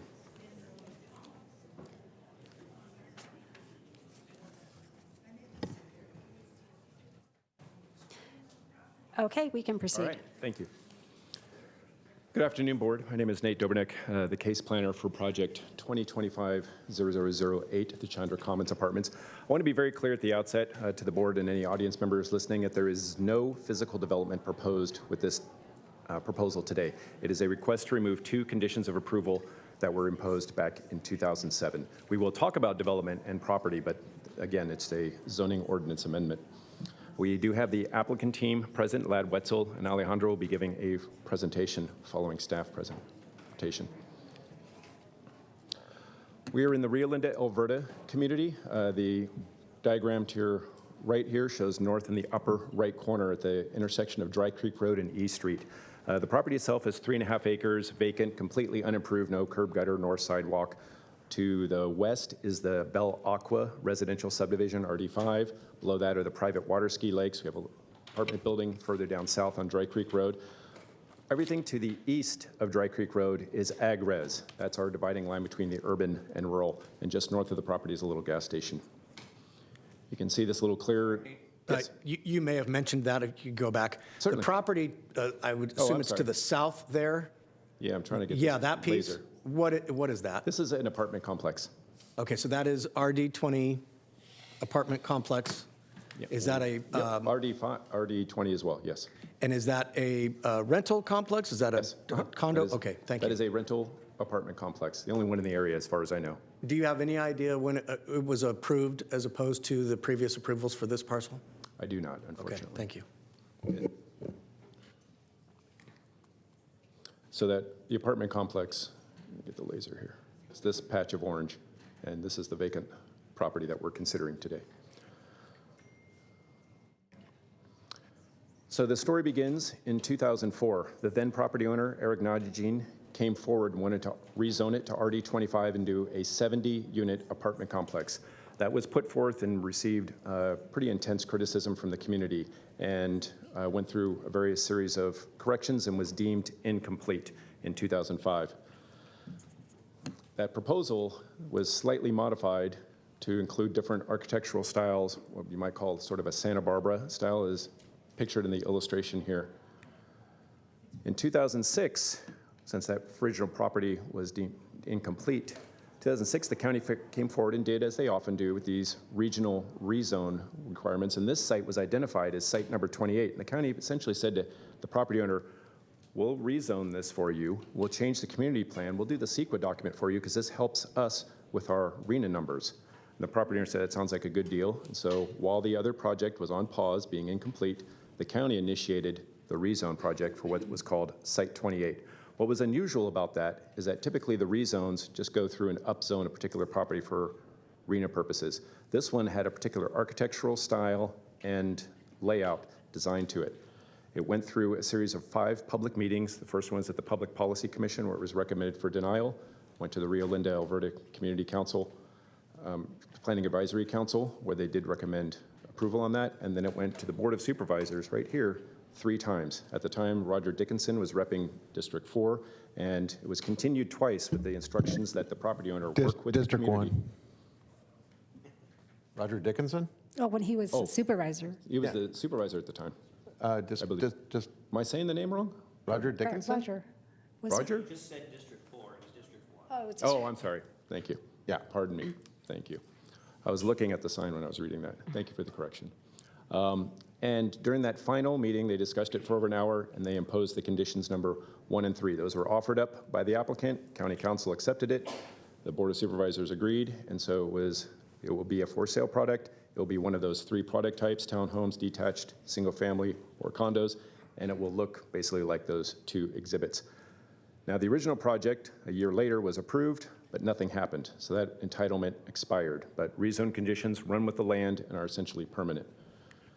Now, in 2005, Mr. Lad Wetzel has the property and wanted to do a 70-unit apartment building. We informed him of these conditions, and so they pivoted and are asking now for a zoning ordinance amendment to remove conditions 1 and 3 to allow them different options to develop the property. This was presented at 2 advisory committees. One was the Rio Linda over the CPAC, and over there I had 78 people, full house. Most of the comments were in opposition. Main sentiment was, please honor the commitment that had been worked out in 2007 and the various other critiques there. And then there was one speaker in support of the project. Overall, they did vote 5 yes, 0 no to maintain the conditions of approval as is the recommendation to the board. Went to the Planning Commission a few months ago. We had a split vote there with 3 of the 5 members present. A lot of the same comments were brought up in support and opposition. Ultimately, though, because it was a split vote, 2 yes, 1 no, that results in no formal recommendation to the board, because they would have had to have a quorum for that. So overall, when those conditions of approval, number 1 and 3, for a particular product type and a particular style of architecture, does not affect the general plan, community plan, or the zoning code. And if you retain or remove conditions 1 and 3, it does still remain compliant with the rezone criteria, so it has no effect on that. So those findings can still be met. There are additional conditions of approval that run with the land. Those are all boilerplate, construction-related such. And the MMRP that the county already did for the CEQA purposes is still in effect. And again, it's fairly boilerplate. So the staff recommendation on this is approval. There's not a whole lot we can look here for findings, but we do have general policy in our housing element that do promote different options for promoting new and additional housing stock within the county. So it's completely up to the board's discretion with all the feedback they've received. You should have received, we have a total of 25 public comment letters submitted, 23 in opposition, a couple inquiries, and I believe you've also been in communication with some of the public who will be speaking here today. Staff is available for questions, and again, we have the applicant team present with their own presentation to follow. Thank you. Yeah, thank you, Nate. Thank you, Chair. I assume we're probably going to have some public comment on this, given the history at the Planning Commission and the CPACs. During that time, would you or somebody, planning staff sitting in the audience, pull up Parcel Viewer or Acela or some way of letting me know when the development immediately to the south took place? It's not a deal breaker one way or another. I just find it an oddity that there is the exact use we're talking about almost adjacent to the south. Second question is, and this may also require a little research, but I'm just curious, and I can't keep track of which pieces of legislation govern what, but I assume SB 35 or SB 10 or one of those pieces of legislation that's been passed in recent years, where I think any residentially zoned property and any commercially zoned property has a by right component to it now with the development of affordable housing. That could be the case. It's my understanding that they originally were proposing market rate. We're not really getting into the physical development here because that's not related to the zoning ordinance amendment, but you're correct. There are by right provisions for that. We did look at this with county council because these conditions run with the land. It was a rezone condition, so they are still applicable. And that's why we're here today. Understood about we're not at the project level. I'm trying to suss out worst case scenario, if you will, right? Because we can protest and say we want to have the existing conditions stand. That may not be the end of the discussion. And that's what I'm trying to tease out if that is or is not the case. I don't believe any county conditions of approval from a prior rezone would stand up as, I think it's objective criteria was the term that's used in the state legislation. That's a very interesting question. I don't think we've explored that topic. I know that condition number 1 is obviously a for sale product, and you wouldn't have affordable housing necessarily for that, which are usually rentals. So I think that's an interesting aspect. Well, my point being is that the landscape has changed since 2007 when these conditions were placed on this parcel. Okay, thank you. I don't have any particular questions on it. I do know the project very well. I represent District 4, so I've had many discussions with the communities on this. So I'd rather just go to, there are no other questions here, we'll go to public comments and then come back and I'll share my thoughts. Okay, we do also have the applicant would like to follow with a presentation. Okay, sure, absolutely. Okay. Alejandro or Lad? Good afternoon. Good afternoon. My pleasure to be here. I got a little brief outline I'll go over. Can you hear me all right? Yes. Okay, great. We appeared before you And to be currently candid, there's a lot of friction at these meetings from opposition to having something done with the property. That's pretty standard in business. You know, if you go to a restaurant and there's people going to be really happy with the food or the service, and if they're not, they just leave and they don't come back. But you'll find that people will complain and leave bad press and bad remarks and stuff. And I think that's kind of the case here. I've got about the community talking to business owners, and they're very positive and proactive. And yeah, get it in, and when you're going to get it in. And I go to the store. When are you going to get this project done?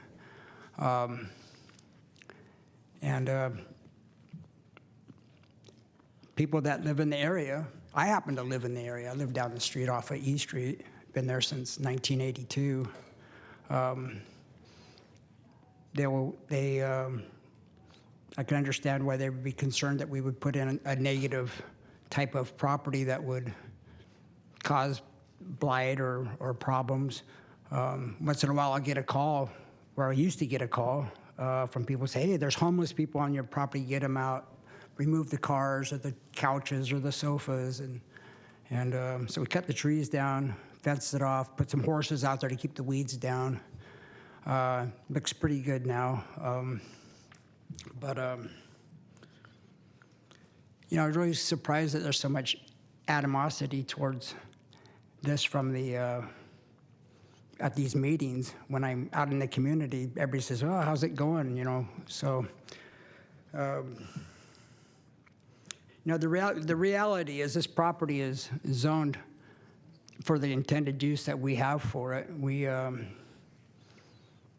not in a position to put for sale condominiums in because we're just not going to be able to sell them.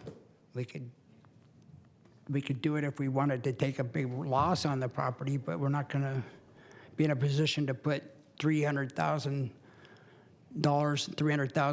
or $325 into a project that's only going to sell for low 200s, high 100s. So it's not going to work. We're into the property. Got a lot of money tied up into engineering and developing, and it's going to be a really nice project. It's going to be a real benefit to the businesses. I don't see any issues with the neighbors. I mean, you got some really nice properties, and those neighbors there, they got some nice houses, and they got a nice water ski lake. I've skied on it. There's a little airport there. I've flown into it. It's an ideal location. And I understand why they would be concerned, but we're going to be spending a lot of money. We're going to be generating a lot of income for the county, a lot of permit fees for the planning department, millions of dollars. We're going to be providing low-cost housing to good people. We're a very experienced management company. We want to maintain a nice property. And the main thing that I've found is people complaining about, well, you're going to cause a lot of traffic, or you're going to have a lot of bad people here. And, you know, if it's a for sale type unit, you can't get them out. The neighbors aren't going to be able to complain and say, we don't want these people here, you got to make them move. Now, us as property managers, we're going to be able to set some standards and some rules and make sure that we keep a nice, clean project, because we want to maintain it for many, many years. We, like I said, I can understand the neighbors' concerns. I'm a neighbor. I have the same concern. But to have a vacant lot where people can park cars and dump sofas and things, you know, that's just something we're not, you know, we want to alleviate, but we cannot build for sale units because it just won't pencil out, and we won't. We've made the investment, so we're stuck with it until somebody wants to come along and buy us out and take a loss on the property if they need the write-off. But that's not us. We're not that big. Do you have any questions that I can add to that? No, I've been following, I personally have been following this project for the past year and a half, so I'm very well aware of it. I listened to the CPAC meeting, and then watched the Planning Commission meeting as well. So, but I had already, I understand the project pretty good. Yeah. There's a shopping center down the street that's, it's vacant. I used to have a store in there myself. Then the new shopping center went in, and that place kind of dried up. And now the new shopping center is having some vacancy issues and stuff. So it's a tough market. But people go to Walmart and they go out of the area to do their shopping, and it affects the businesses there as well. But I shop at that little Stop and Shop there frequently, and every time I go in, when you guys gonna get this in? And we're on it. You guys are on it. We appreciate what you do. We appreciate you protecting us. We appreciate you protecting our neighbors. And yeah, it's a tough business you're in. It's a tough business we're in. And appreciate your time. Okay, thank you, Mr. Wenzel. All right, so let's move to public comments.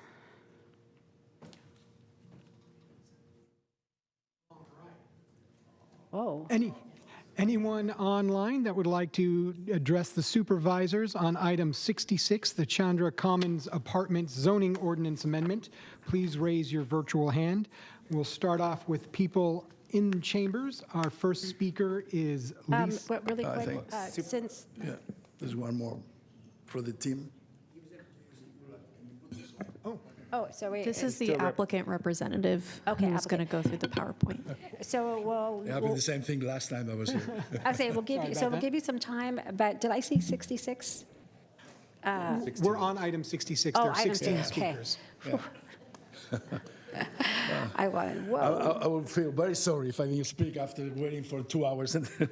Hello, sir. But it gave me a chance to watch the Spain beat France in the World Cup. So yeah. I'm from Spain, so I feel very good about it. This will be forward. That's back. Okay, perfect. Thank you.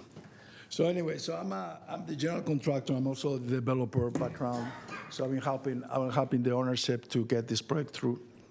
So basically, what I see on the whole agenda is the rental-based model towards the selling condominium model.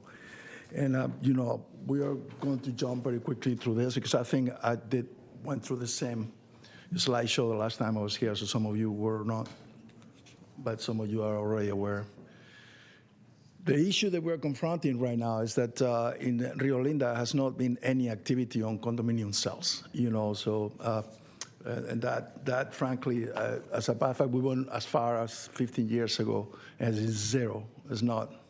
There is no market for that, So we call it what's called a market vacuum, which has in 15 years, zero activity.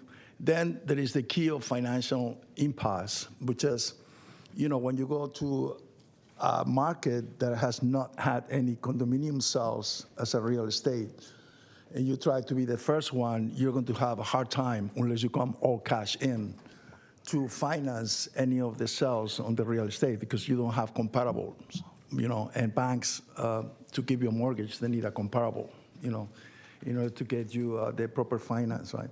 So this market will be a cash only. We will be able to build only like 50 units condominium-wise for sale, and it will be a cash-only sell because there will not be finance available, right? And then also is the absorption risk, which is the condominiums always take a big risk to develop because you have to go through the whole process of the subdivision on the land. You have to go through the whole process of getting every condominium a different parcel number. And it prolongates the whole process, increases the risk for the developer because then we will come, it becomes a liability. You become a 10-year developer. We don't have control on the HOA, so also the HOA has a liability issue together with the Rio Linda issues.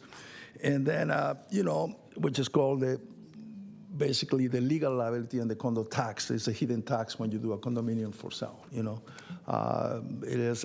increases the whole process by 300% almost, So,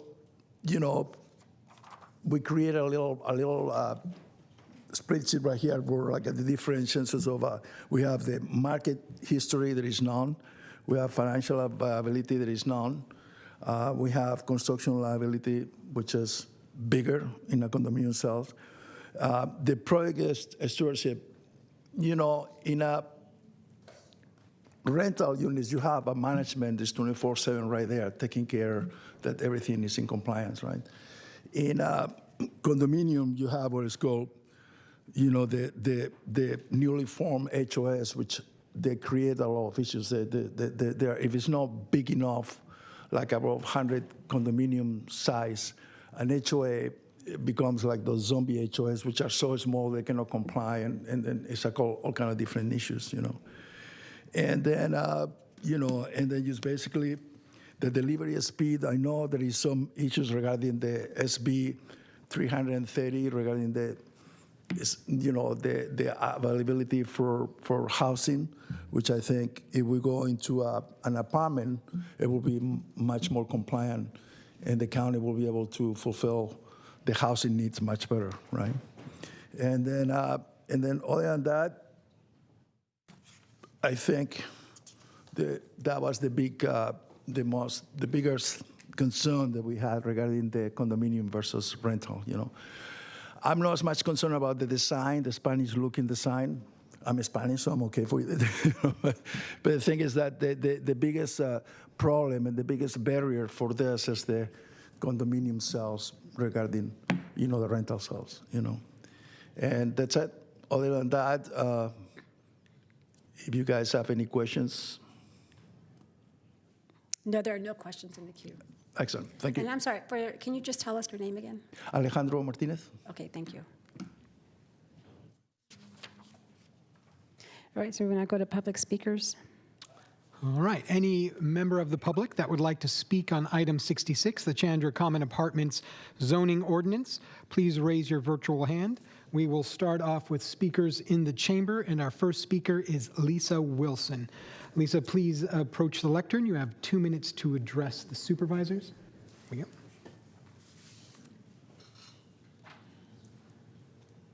we go. Good afternoon, supervisors, and thank you for meeting with our community today. My name is Lisa Wilson. I'm a 26-year resident of Rio Linda. I was also involved in the 2006-2007 negotiations for these current conditions that exist on the property today. As each community member speaks today, I would like for you, Board of Supervisors, to recognize the impact an apartment complex project like this would have on a very rural community. We sincerely hope that you have all had the opportunity to view the property before making such an important decision to remove or keep these conditions. In September 2025, CPAP members all visited the property and voted 100% to keep the existing conditions, which clearly expressed the views of the community they were appointed to represent. At the Planning Commission meeting on April 27th, I was there, one commissioner stated he had viewed the property and he voted to keep the conditions. Let us remind you of the reasons the conditions were put on in the first place. I quote, "The council would like the county to look at other sites, possibly on the fringes of urban areas that are currently vacant and would not impact the established neighborhoods and infringe on the sensitivities of local residents," unquote. To retain or remove these conditions is wholly the purview of you, Board of Supervisors, taking into consideration recommendations from CPAC, 100% no. The Planning Commission, no quorum, no recommendation, and public input.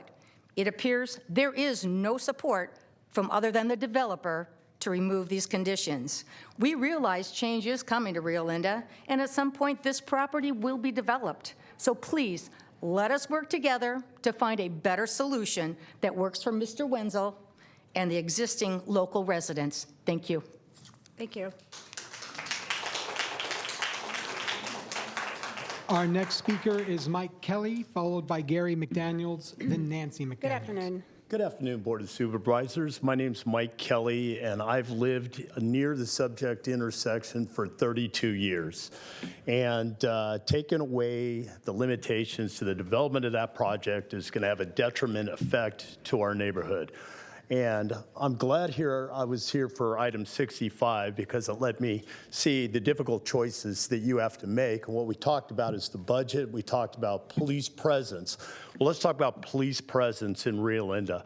32 years, our boat's been broken into. I've had a car stolen. My house has been broken into 3 different times. 2 of those occasions, my wife and daughter and son were sleeping in the house. On the 3rd occasion, I encountered 3 individuals in my living room. And fortunately, I was armed, okay? The police response was about an hour. Gave him the license plate of the van. No arrests were ever made. And so what I'm concerned about is in this particular intersection, we simply do not have the resources to protect our community. There are no bike lanes, there are no sidewalks, the shoulders aren't improved. I've raced bikes for 30 years. I will not ride my bike in that neighborhood, yet we expect our kids to access the elementary school and the high school. Unless we improve our infrastructure budget, we just simply can't accommodate another 300 citizens in that neighborhood. Thank you. Thank you. Our next speaker is Gary McDaniels, followed by Nancy McDaniels, then Lindy Rice. Good morning. My name is Gary McDaniels. I have lived on Hare Circle for over 40 years. Our home is located adjacent to the middle of this proposed project. We think this project is a misfit to our community. I have talked with neighbors who currently live on the back side of Creekside Apartments.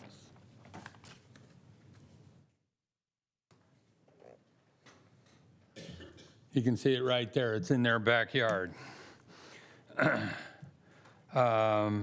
now this is an affordable housing complex off of Dry Creek Road. Those neighbors expressed numerous complaints about having such a complex adjacent to their properties. These include loud noises, domestic disturbances, increasing crime, and even an occasional shooting. More importantly is the effect such a development has had on their property values. One couple was unable to sell their property because of the development right behind them. When Belle Aqua, a 2-story apartment complex, was completed, property values of homes in the surrounding area dropped 3 to 4%. But Belle Aqua does not overlook the backyards of any homes, while the subject development will be a 2-3-story tall, directly overlooking the backyards on Hare Circle and Ski Park. I consulted with a real estate agent who advised me that the situation could cause as much as a 25% decline in our property value. Here's one more. Oh, we're all gonna have to tip our head. Wait a minute. How's that?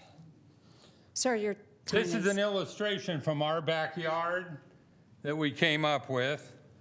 How would you like a 2- or 3-story patio overlooking your backyard? Sir, can you wrap it up? Or the bedroom windows? Thank you. Okay.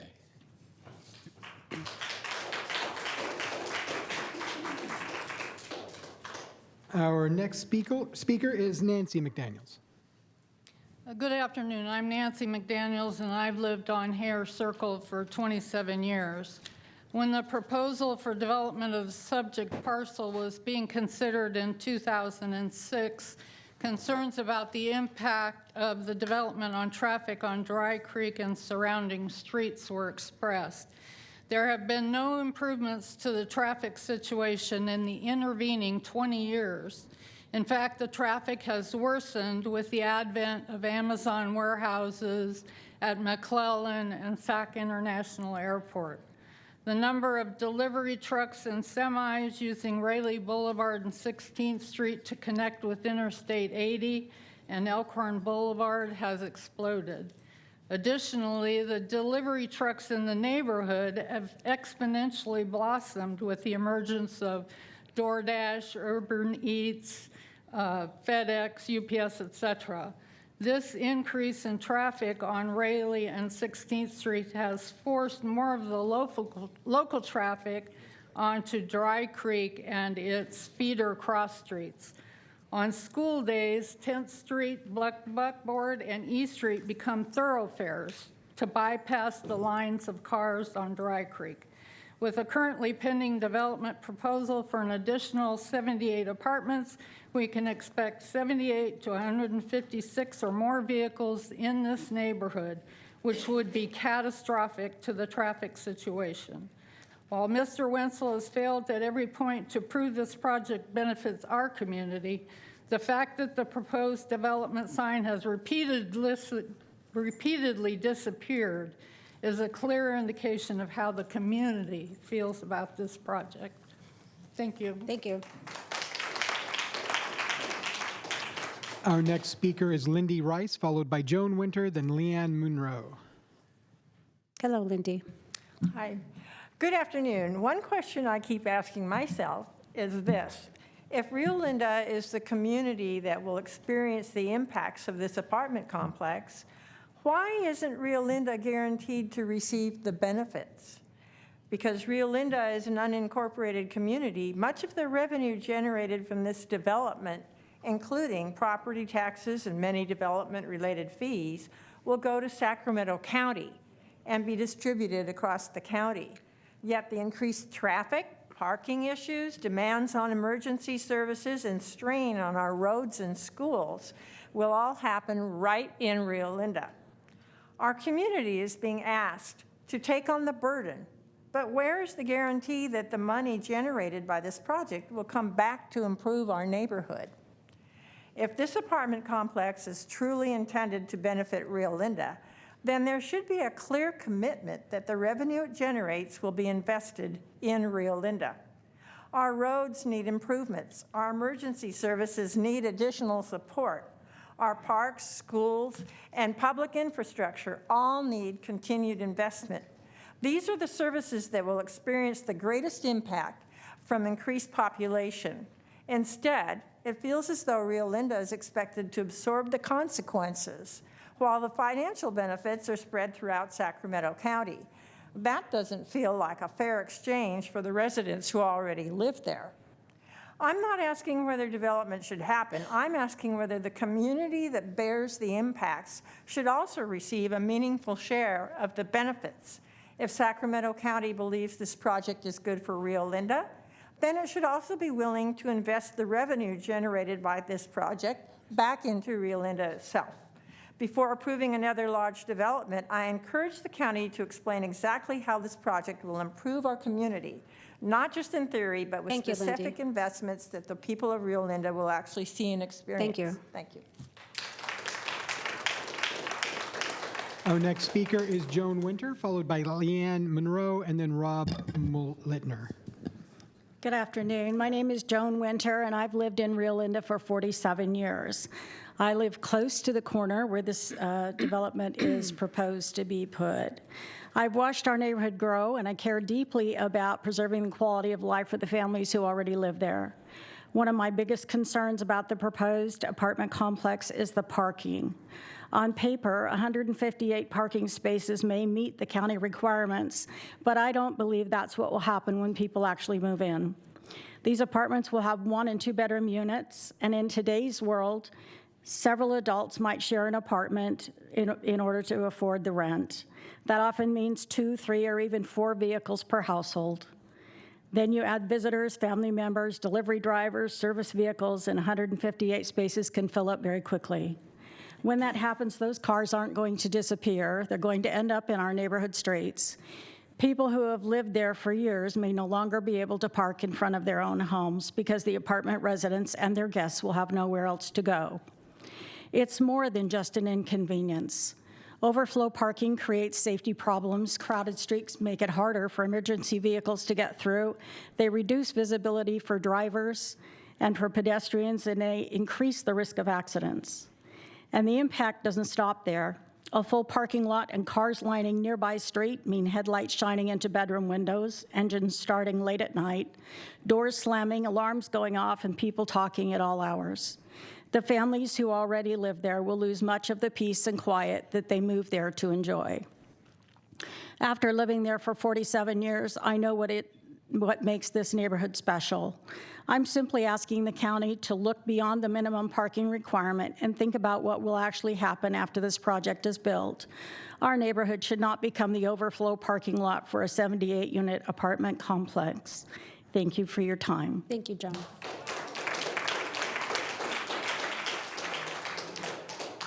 Our next speaker is Leanne Monroe, followed by Rob Mulhitner, and then Rochelle Mulhitner. Good afternoon.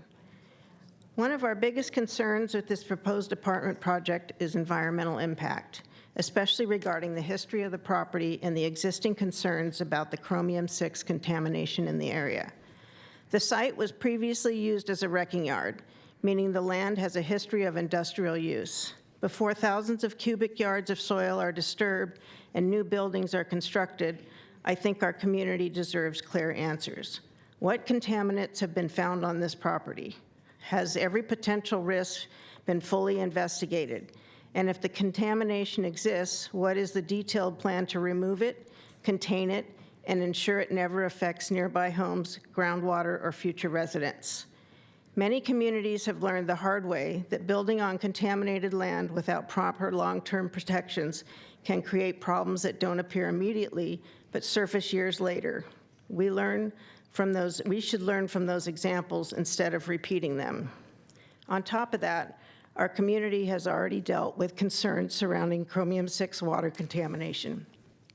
Whether this project directly impacts those conditions or not, disturbing contaminated soil and changing drainage patterns raises important questions that deserve transparent, science-based answers before construction even begins.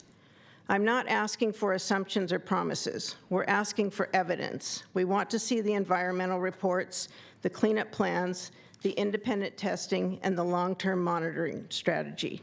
If this project is truly safe, then those documents should be easy to provide. Our health, our water, and the future of this community are worth more than rushing into development. Before any approval is given, the public deserves confidence, not uncertainty, that every environmental risk has been fully addressed. Thank you very much. Thank you. Our next speaker is Rob Mulhitner, followed by Rochelle. Good news. Everything I was going to talk about has been covered. So You are welcome to say ditto. I'm sorry? You are welcome to say ditto. Ditto. Okay. Biggest concern really to me is the emergency services. It's already really tough in Rio Linda, and this complex of that size right there would be really hard on the emergency services and the people around it. I live a few blocks from it. I drive by that lot almost every day, and I look at that lot and cannot believe this project is actually considered at all. It's a nightmare. So thank you.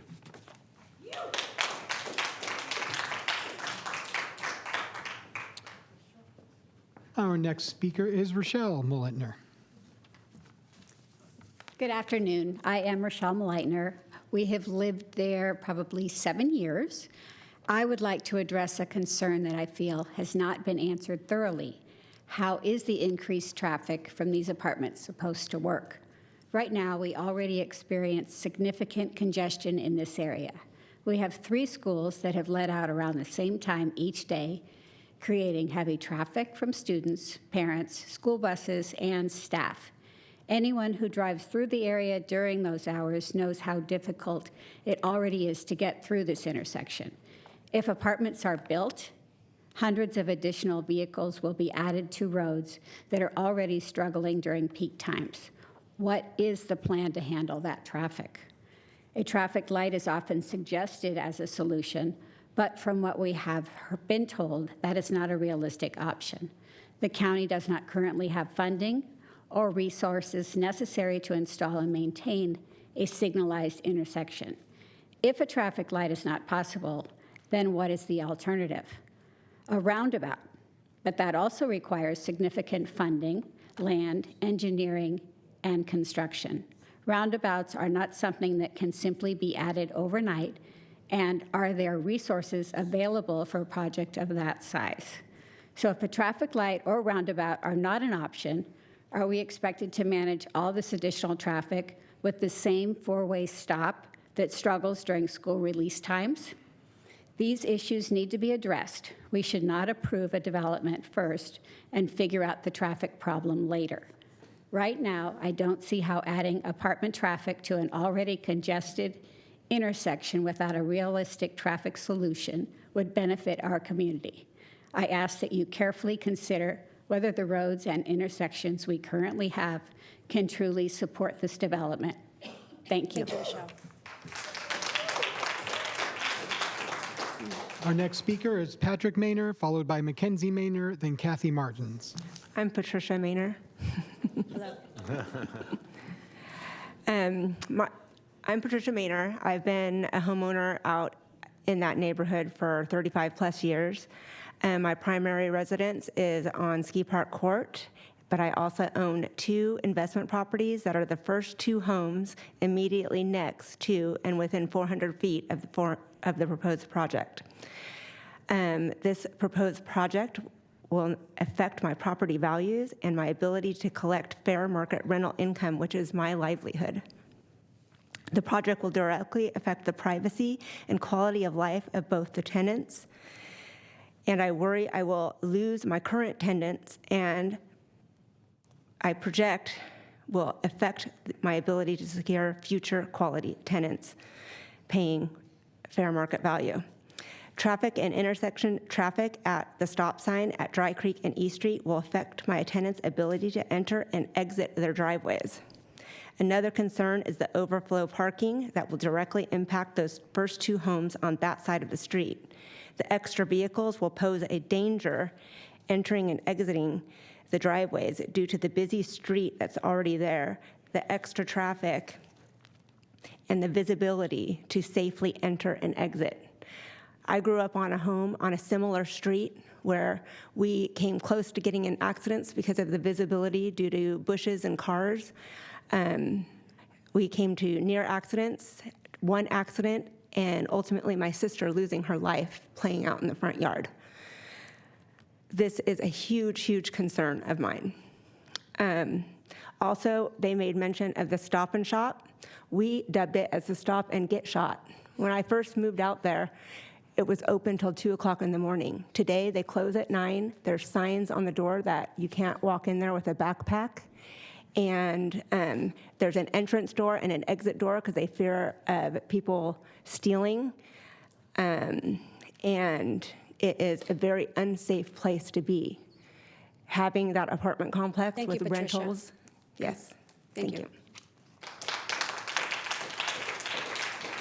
Next up is Mackenzie Maynor. Hello, my name is Mackenzie Maynor, and I am the daughter of Trish, who owns a home on Ski Park Court, East Street, and Hare Circle.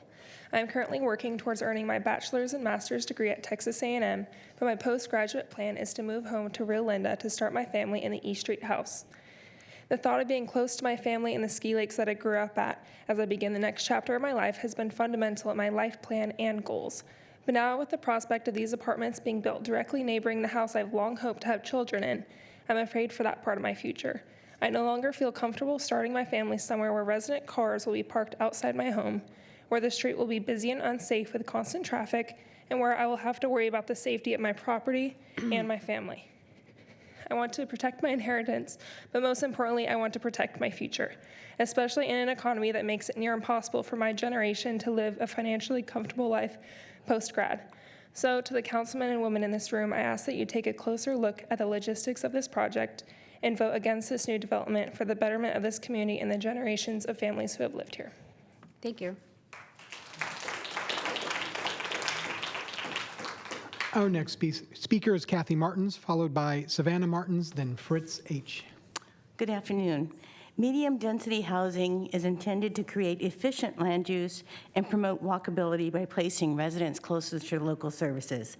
Implementing medium-density housing into rural developments presents potential drawbacks, as they generally are automobile-dependent, and increased density without without adequate public transit can lead to increased traffic congestion on the roads. Sacramento Regional Transit only has one bus line in Rio Linda, and it doesn't go by the proposed apartment complex. In 2004, the proposal for the 70-unit apartment complex created intense opposition from the Rio Linda community, and the original owner agreed to make 52-unit townhome developments consisting of for-sale residents with garages. In 2007, the Board of Supervisors approved an upzone to RD20, but tied 14 specific conditions to the rezoning. Condition 1 requires the property be developed as for-sale products, and Condition 3 requires any development to substantially comply with the site plans approved by the board. Mr. Wenzel is requesting the removal of these conditions. However, the community's original concerns regarding transient rental population, impacts to traffic, strain on utilities, flooding concerns, and loss of Rio Linda's rural character remain unaddressed 20 years later. In fact, the impact to traffic on Dry Creek Road will be increased as there are no plans to increase the widen the roadway, and 2 driveways are planned to exit from Dry Creek, or from the apartment complex. And I'm just asking that the board deny the zoning ordinance due to significant negative impacts it will have on the surrounding neighborhoods. Thank you. Thank you. Our next speaker is Savannah Martins, followed by Fritz, then Allie. Good afternoon. I would like to speak about how this apartment project could impact our schools and why I believe these concerns deserve more attention. Our community is already struggling to support the students we have. Earlier this year, our teachers went on strike because classrooms were overcrowded, with many classes holding between 34 and 38 students with a single teacher. State guidelines recommend class sizes closer to 28 and 32 students, yet our schools were already exceeding that. The strike happened because teachers, students, and families were concerned about the quality of education and the conditions in our school. Now we are being asked to consider adding a large apartment complex that could bring even more families and students into a system that is already stretched thin. If more children move into the area, where will they go? Will our schools have the space, the teachers, and the resources to support them? If classrooms become even more crowded, students receive less individual attention, teachers become more overwhelmed, and the quality of education suffers for everyone. At the same time, our community is already dealing with traffic congestion, crowded schools, and existing apartment vacancies. Throughout the discussion, I have listened carefully, but I have yet to hear a clear explanation from Mr. Wenzel about how this project will directly benefit the people who already live here. We have heard about the development itself, but not about how it solves any of the challenges our community currently faces. If our schools are struggling, if our roads are already overcrowded, and if our apartments are already available, then what problem is this project actually solving? Before approving more housing, we should make sure we have the infrastructure, educational resources, and community support needed to handle the growth. Otherwise, we risk making existing problems worse instead of creating solutions. Thank you. Thank you. Our next speaker is Fritz H., followed by Allie Matheson, and then Nicole Grubbs. Good afternoon.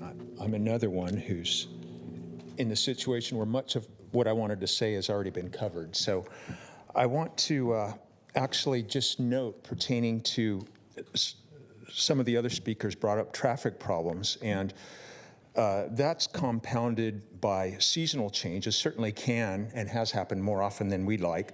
And that is during the winter when we have rain. It too often has happened that Dry Creek, the local waterway there, has flooded, and that's shut down streets, roads, caused rerouting. And that, of course, is only going to be compounded if there's more traffic in the area, and then there has to be the consideration of public service vehicles like buses, school buses, and perhaps even emergency vehicles will be caught up in some of that as well. So, excuse me, I think that's another consideration. Thank you. Thank you. Our next speaker is Allie Matheson, followed by Nicole Grubbs, then Stacy Bastian. Good evening, Board of Supervisors and Madam Chair. My name's Allie Matheson, and I've been a resident of Rio Linda for 10 years.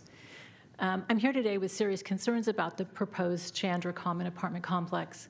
The Sacramento County Planning Commission voted unanimously in favor to deny changes from owner-occupied condominiums into high-density rental apartments. With a vote of 5-0, the commissioners reported a fundamental mismatch between the proposed apartments and the city of Rio Linda. This is truly a rural community. Condominiums, by contrast, would build equity, long-term investment in the community, stable residency. They're a better rural fit with lower density, and they're not oversized, exactly what the conditions were designed to protect. The current developers chose not to speak with the community regarding their input, as they were already aware of the protections the community had put in place to protect Rio Linda's rural residential character. The zoning ordinance was meant to ensure long-term stability, community building, safer neighborhoods, and proper maintenance.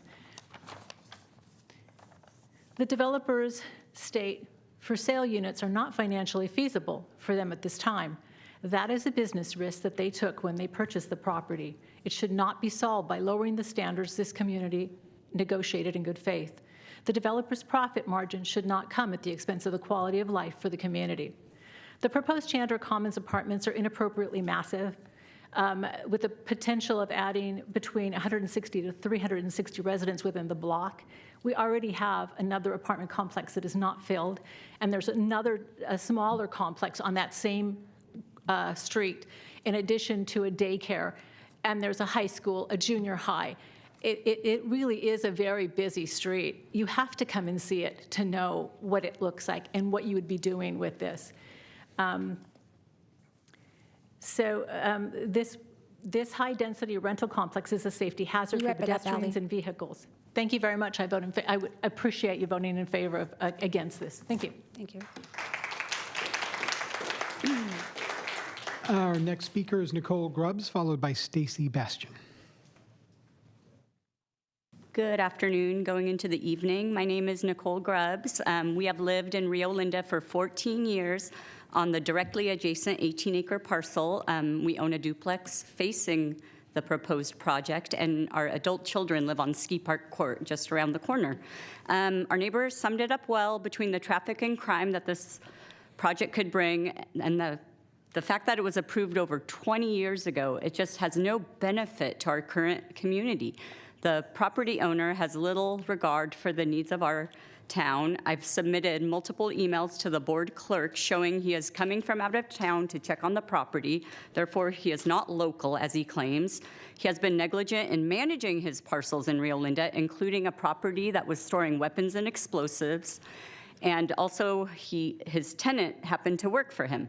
This is the kind of circle that the property owner runs in, and he has emailed me to say that he's going to send his boys of Midtown by our Dutch Bros. So shortly after this, I did purchase my first weapon in California, and I have submitted these documents to the board clerk and to the board individually as well.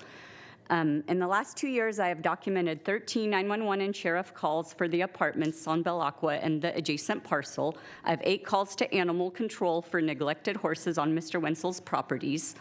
I have 3 calls to Metro Fire for weed abatement and a call to 911 for an actual fire on the property. I have 115 emails I can submit in my folder that show 311 calls throughout Rio Linda for various issues. I want to thank our officers and pop and hot teams that are so underfunded for trying to keep Rio Linda safe under Newsom's reign of terror. If LAD cannot manage bare land, apartments will be a nightmare. The existing Bel Aqua apartments already have their fair share of problems that affect our neighborhood. We're a rural community, but we're not sleepy. We have a ton of crime, and most of it is related to rental housing. You just need to go on LexisNexis to see that all of the crime is generally in rental areas. Thank you, Nicole. Thank you for your time. And our next speaker is Stacy Bastian. Thank you. Good evening, Chair Rodriguez and members of the Sacramento County Board of Supervisors. I am Stacy Bastian. I'm here again as a community leader and chair of the Rio Linda Alberta Neighborhood Association. I want to thank you for your time and thank the Rio Linda community for speaking this evening and advocating for our community. I ask that you please hear our community and consider the impact of this project on the people who live in Rio Linda. I ask that you consider the impact of our schools, which has not been talked about. For example, our local high school is already nearly at capacity, and traffic continues to get worse on Dry Creek Road, which is still not resolved, and there is no resolution in the future.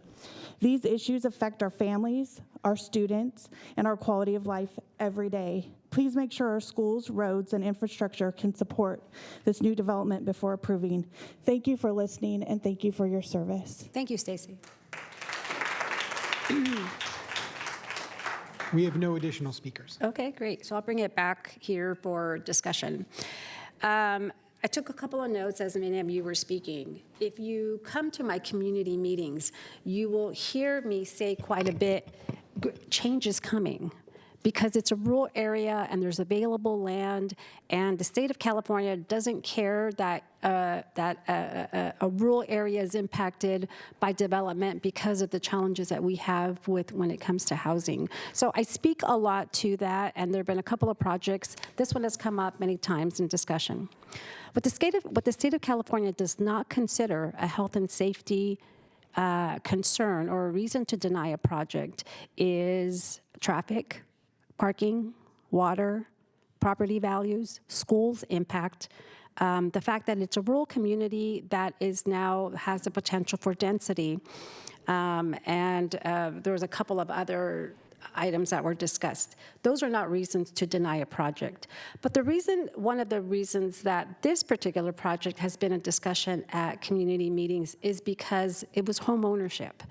And I'm a very strong believer that if you have the potential for people to get into home ownership, that's a really big thing. For me, it's a really very important to be able to have all kinds of different housings so that people like Mackenzie, who's very young and spoke, has the ability to go to school, come back, and get into the housing market. So I am going to make a motion to deny staff's recommendation so that we do not eliminate options 1 and 3, so that we can continue to keep this property condos, townhouses with a home ownership. I believe home ownership builds generational wealth. It adds the potential for people to get into homes. You have all asked for it, or in conversations, it was home ownership is important. Home prices surge far greater than inflation, which means that people get into home ownership, they have the potential for long-term sustainability. I spent some time on the East Coast during our board break, and I spent some time in Charleston and then some time in Savannah. And one thing that I took away that was very evident was there were a lot of young people, and it was thriving environments, and I was really impressed that, and I know that there's college towns, but it was really, to me, it was really neat to see the youth in these communities. So I am going to ask my colleagues to support this item to deny staff's recommendation on the removing 1 and 3 from this staff's recommendation. And if you are not and you're going to support staff recommendation, I would love to hear the reasons why, because maybe there's something that I may be missing. But I do want to support this to be the home ownership. I think that's really important. I think when homeowners treat an environment very different, and Mr. Wenzel, I'm going to disagree with you that you're not going to be able to sell these units with generating some revenue. I think that there are not a lot of townhomes and condos in the Sacramento region, and I want to support people getting in, but right now we just don't have enough supply for the demand when it comes to sales, and this is an opportunity to keep people here and within home ownership. So those are my comments. Supervisor Hume. Thank you, Chair. I have a couple of questions of staff. First is if you have an answer for me on the questions I asked after the presentation. Nate Dobrik with Planning, and I believe it was 1989 for the apartments? That's correct. Todd Smith, Planning Director. The adjacent apartments to the south were built in 1989. There's a little bit over, I don't know the exact number, but based on what I could find, at least 60, probably more than that, based on what I could pull up in the interim. 62, I heard somebody say? 62. Okay. And then what was my second question? Oh, it was about the state legislation that governing affordable housing and by right development. How do those provisions affect this particular parcel? Well, they are applicable to this property. I mean, if these conditions were removed, apartments would be an allowable use by right, provided there are no deviations from the development code. So it's the conditions of approval that the chair is speaking of that maintain it to be a for sale versus a rental. Okay, I'm going to look over here to Mr. DeFonte or Mr. Smith. Or Kimber Gutierrez. Or Ms. Gutierrez, somebody, because I'm not sure you're picking up the question I'm asking, which is if we follow the chair's recommendation and hold to these conditions, I believe they're null and void. Oh, if they're in conflict with the state law. Correct. If there is an affordable component, there is state law in place where they can just move forward with an affordable project. Yes. But it would have to be an affordable component with the project. If it's market rate, they would be tied to the conditions of the rezone. Okay, so put a pin in that for a second, and I hope you all just heard what just got said, because I'm going to come back to it. Any apartment proposal that moves forward, even though the property has been zoned previously with these conditions, even if it were condominiums, whether it's market rate, whether it's affordable, there would have to be an environmental study done as a part of that project proposal, correct? Even if it's a mitigated negative declaration. When that was brought up about this, I believe as part of the mitigation measures on this property, because of the history of it being the auto wrecking yard, I believe a phase 1 is required. Any project that would come forward, whatever would be in the future, some future proposal, would go through an environmental assessment. Since the project was already subject to the CEQA review, that's why it has the MMRP already, it might be exempt, but it all depends on the particulars that would be assessed at the time. But it would undergo an initial environmental assessment to determine what the appropriate level of review is. Okay, which was my question of whether or not it would be phase 1 or a phase 2. So you answered that. You believe it would be a phase 1. I'm summoning that memory. I'm pretty sure that's correct in the MMRP. And either it would be determined that that level of scrutiny had been applied during the previous entitlements, or it would be determined that they are warranted and would be done prior to this project being correct. Standard for any development project. And the same would be relative to traffic circulations and traffic impacts in order to calculate impact fees? Is that correct? That would all be based off of the project proposal? Right. So to clarify, the original rezone project did undergo a CEQA, right? So they had to do an environmental document for that rezone project, which is why there's mitigation measures on the rezone ordinance that are still applicable to the project site. If this gets approved, or even if they come in with an affordable housing component, it would be a non-discretionary design review. So it would not undergo discretionary planning entitlements, and it would not be subject to CEQA at that time. The mitigation measures are still in place, so they would still need to comply with whatever those are, but there would not be a subsequent public review period, CEQA document that would be prepared for a future apartment project or townhome project. Okay, thank you. And so the CEQA review that's been completed in the resultant MMRP, was that done as part of a larger county site assessment for RENA purposes, or was this correct particular to this parcel? Both of those are true.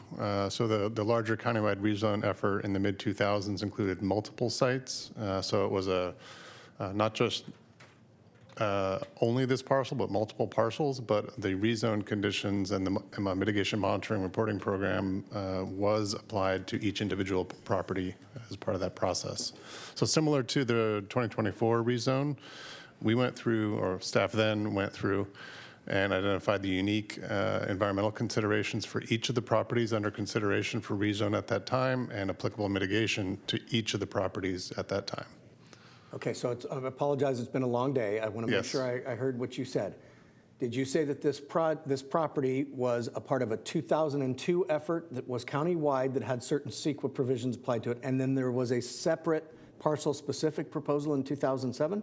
No, I'm saying I think the rezone program at the time was around 2006, if I remember the dates correctly, and staff getting the nod yes. As part of that countywide rezone, staff then did the analysis of all of those sites, including this one, and did a project-specific set of mitigation measures and conditions. Okay, so now let me tease it out a little further. Did we do that for all of the sites identified at that time? Yes. Okay, so this has been done across the board for every site that is now sitting in inventory, including this one? Correct. Okay. So let me go through what I was just asking questions about. When I say RHNA, that stands for Regional Housing Needs Assessment. It is what is given down to us from state housing and urban development having to do with meeting different types of housing stock, okay? Whether it's single-family detached, whether it's, low income, or whether it's multifamily higher density. And so now to come back full circle to what the answer that I received earlier, because this site is in inventory and because it is zoned multifamily RD20, it is now under the state's purview a non-discretionary, meaning it does not come to this board for any decision at all. It is a rote approval done by planning staff should an affordable housing project come forward and want to develop there. I paused for effect to let that sink in. I have a situation down in Elk Grove of a site very similar to this that is on the very edge of the urbanized part of Elk Grove and abutting the rural portion as designated, and it is zoned commercial. And there is an affordable housing project moving forward to build 3-story apartments overlooking pastures. And there's nothing that the city of Elk Grove can do about it. So I'm happy to support the chair in her motion, and I'm happy to say that I've heard all of you, but I hope you understand that through this line of questioning, what I've basically laid out is you're lucky it's lasted this long. And the rules of the game are changing, and we are becoming less and less, like I don't even think we'd be able to put these conditions on a project in today that was put on the project in 2007.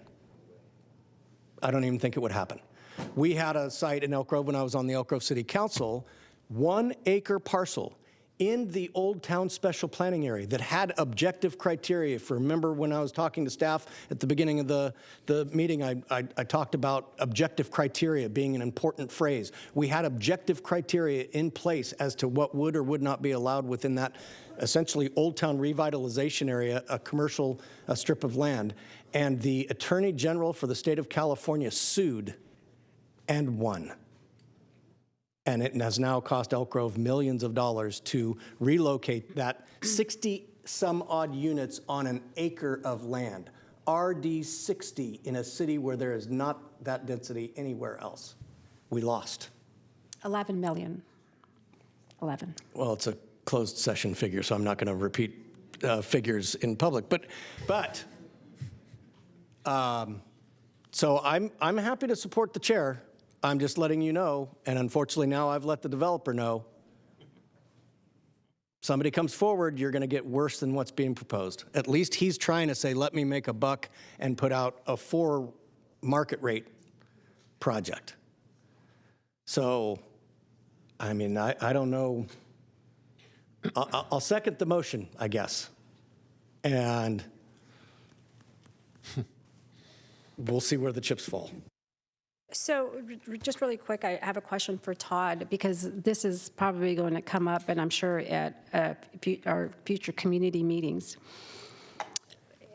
It sounds like this is one of those situations where it's could be ministerial, and ministerial means that at certain points when a project meets a criteria, it doesn't go through this whole process that my colleague just mentioned, and it goes through a check, and it will no longer go to your CPAC machine, it won't go to the planning, and it won't come to us.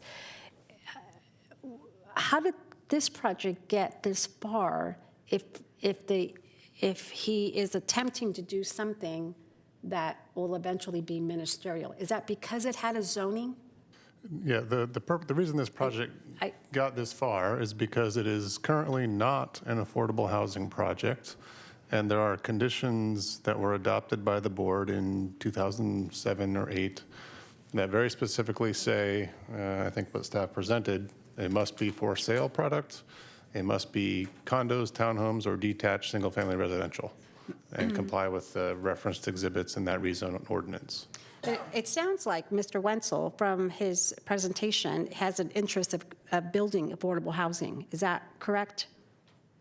We're going to build affordable housing in a rental situation. We're not in a position to build. And I want to clarify that there's affordable housing that meets a criteria for affordable housing through the average median income, and then there's the market rate apartments. And so it sounds from your presentation, I heard affordable housing. Are you referring to? I didn't mention affordable. Oh, okay, I thought maybe it was the affordability of the housing. Okay, so right now we're looking at market rate. He's interested in market rate. Okay, so then I'm going to leave my motion on the floor. And sorry, I have Supervisor Serna in the queue. Thank you. I really appreciate Supervisor Hume's line of questioning, and to his broader point, I think it's clearly be very, very careful what you ask for. Because, and I've been in a similar business situation as my colleague in terms of real estate development and planning and project management. So I think I know a little bit of what I speak of.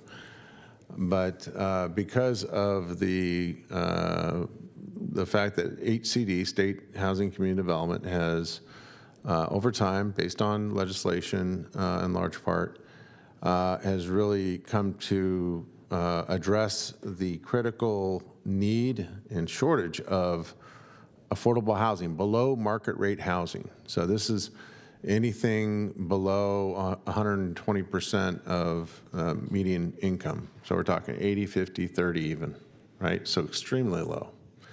The state has progressively become much more or much less tolerant for local government to shirk, from their perspective, our local responsibility to inventory sites, identify that through the RENA process that Mr. Hume acknowledged. And I've seen it happen not just here in the past, here in Sacramento County, but certainly in the city of Sacramento and even in my own neighborhood in Natomas. And it's not just nonprofits that are responding to that. There are some for-profit, not to revisit an earlier debate here, but there are several for-profits that are in the below market rate housing business because they're wise to the fact that the state is very aggressively pursuing this policy intention. So if I'm in the applicant's shoes and we do as the chair has suggested with her motion, and I want to at least break even, right? I've got all this time and energy and expense invested in the property. If I'm in his shoes, knowing what I know, and admittedly that's fairly little based on just what I've heard today and read in the staff report, maybe I cut my losses. Maybe say, okay, fine. You know, the community came out very staunchly objecting to my proposal as a market rate rental property. So what are my options? Well, maybe what I can do is go work with, I don't know, USA Properties or St. Anton or some of these other nonprofits, or maybe even, or for-profits, maybe some nonprofits, and see where that takes me to at least recoup my costs and hopefully walk away with minimizing the carrying costs that I've incurred over years. If you think you're unhappy now, based on what I've heard this afternoon, I guarantee you're going to really be unhappy with that And again, it's only from what I can assess through your commentary today. Because you might get the same density, and now it's, and now, Here. and then, and affordable, and all affordable, and all affordable. I think he said affordable, but I'll let that rest. I'm not going to get into the debate with you shouting at from the back of the room. What I'm saying here, no, I understand. Let me, so I have the floor. So what I'm saying is that if you don't like, if you're objecting, and what I think I heard most of you objecting to was out of character, density is too high, traffic impacts are too much, school impacts are too much, safety from traffic is too much. Well, take that basket of concerns that you've expressed today and through CPAC and Plan Commission, and now add to that a shift in his intention, and add to that now, okay, well, you know what, state of California has a particular penchant these days for not letting local government interfere with the state's interest in the provision of below market rate housing. That's different than what I consider just kind of the sometimes throwaway comment of affordable housing. Affordable housing could be made out to be anything almost. Below market rate housing is a very technical legal term in the state of California. It means a certain percentage of market rate income to qualify for certain types of housing has to be met as the threshold for that type of housing. It could be, what I'm saying is it could be as low as 30% of median income. That's extremely low. So on top of all those impacts that you good folks have educated us about the impacts, it could also be at his discretion to pursue a similar type of project with those impacts, but also on top of that, the below market rate character of it. Well, they would be rentals. They would be rentals, but can I just share that what we're talking about could happen to any piece of property at any time, and it probably will happen, and it'll happen sometime soon. But I do want to leave you with this, is that to even get affordable housing, it's time consuming. It requires funding from many different sources. It's not easy to build. If Mr. Wenzel chose to go that way, it is a very long process to be able to put together the funding for affordable housing. And then there's the operation and management of what we will call low-income housing. So I am willing to leave my motion on the floor with a second. Oh, and there's Supervisor Hume who wants to speak, and then let it go from there, and see what happens. Supervisor Hume. Thank you, Chair. May be able to file this under the beating a dead horse provision, but I want to answer the question that was posed from the back of the room on be careful what you wish for and what we mean by that. Is right now, you have somebody who owns the property who is simply asking to bring forward a market rate project, traditional apartments as they've been built, lowercase affordable housing. Because he says, I can't abide by the conditions that are there. We did a study, and even building market rate multifamily is very, very difficult given construction costs and all of those types of things. Okay, set that aside for a second. To the point that my colleague made, when you go to capital A, affordable housing, it completely changes the rules of the game. Now, our discretionary decisions get taken off the table, and in fact, even though it is a very complicated process when you go through the financing and you go to the tax credit allocation committee and you try and get financiers in New York City to underwrite the cost of the projects because they're going to get tax credits on the income that they earn on completely unrelated investments, right? Like, it gets very confusing very quickly. But the carrot that gets dangled is if you do a deeper affordability and you go to 30% AMI, which means somebody that makes 30% of what the average person in that regional area makes, we will score you higher. If you put in permanent supportive housing that now has wraparound services for formerly homeless individuals, we will score you higher. The latest one was if it's near a high-frequency transit stop, we will allow up to 6 stories by right, no discretionary approval needed. That's not rural, I know, but I'm just pointing to you where these things, where this slippery slope keeps going, because excuse me, ma'am, we've closed public comment. We've closed public comment. Look, if you don't want my explanation, I don't need to try and give it to you. I'm trying to get you to understand something very complicated, because this vote essentially is meaningless. I'm willing to commit it and do it, but I'm telling you, it's going to stave it off for a year, 5 years, maybe 10 years. So do you want to take the bird in hand of this gentleman who says, I want to at least try, or do you want us to follow the lead of the chair and stand by conditions that aren't worth the paper they're written on anymore? All right, so we have a motion and a second. We've heard public comments. Let's move to vote. And since Supervisor Desmond is not here, we could vote electronically. So hold on a second. I have to think of my own motion. My own motion was to deny the project. Okay, yeah, yes. So that we do not eliminate options 1 and 3. Yeah, thank you. And that motion fails 2-2 with Supervisor Cerna and Kennedy voting no.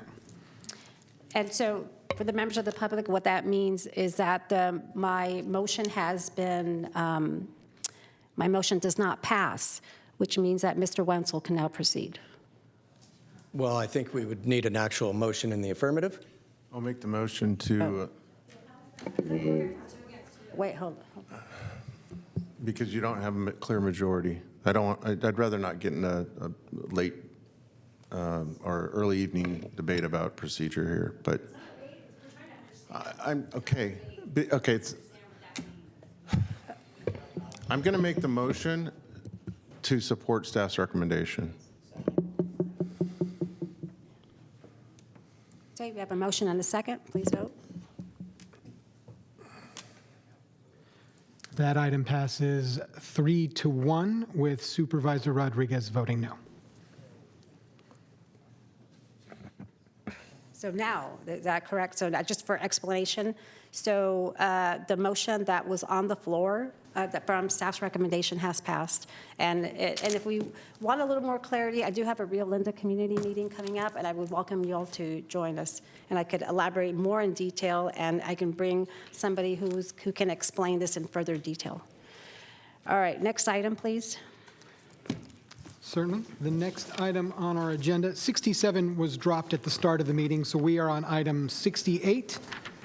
68 is the overview of Sacramento County Code Enforcement Operations Acceptance. We can drop it. Okay.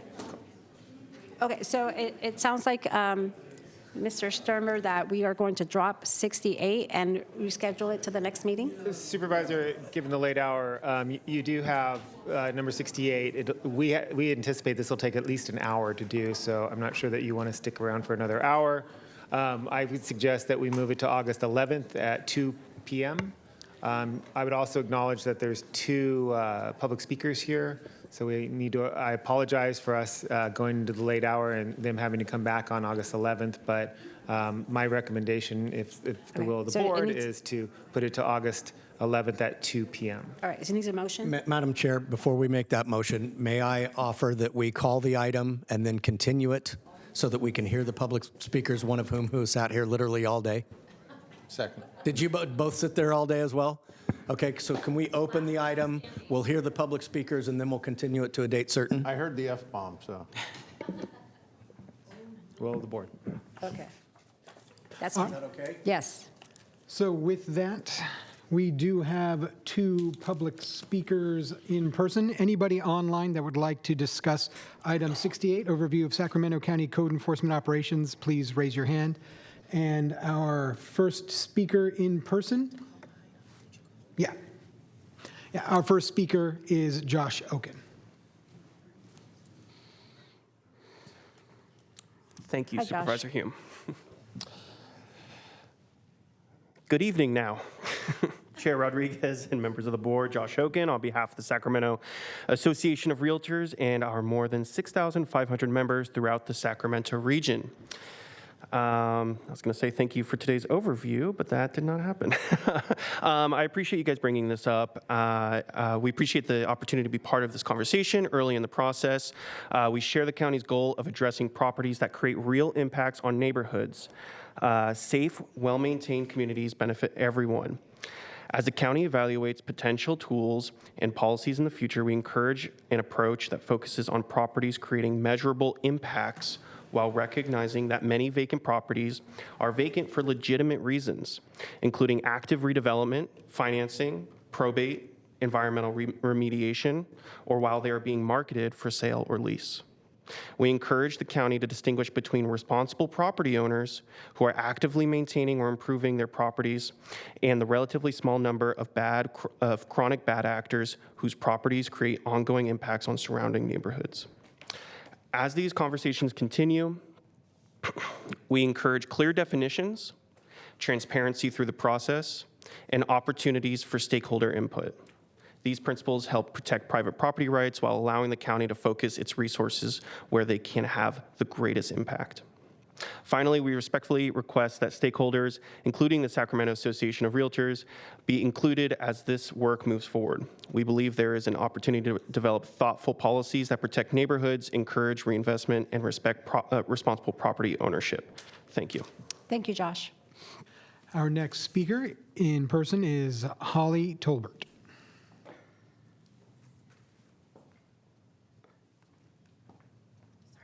Hi, Holly. Been sitting for too long. Hello, I'm Holly Tolbert, and I'm from Advocates from Arden Arcade, and I'm here today to support us doing a registry for commercial buildings that are vacant and have been vacant for a long period of time.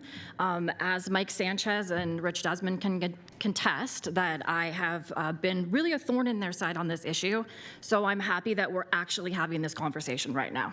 Actually ecstatic. In our community, we have multiple businesses that are either shell companies or they are out-of-town investors that purchase these buildings and they do nothing with it and they just let them sit and rot. They become active homeless encampments. Some of them are set fire to. We've had several that have been set fire to a couple of times. When I started advocating for Arden Arcade, I came to find out that one of the things that we are severely lacking in our unincorporated Sacramento County is the ability for our code enforcement to be able to do anything to these commercial buildings. We've often been told with situations like Country Club Plaza, where the ceiling is raining in the mall, and there's toxic mold. Mike's Market is another great example. It's been vacant for, over a decade, I think.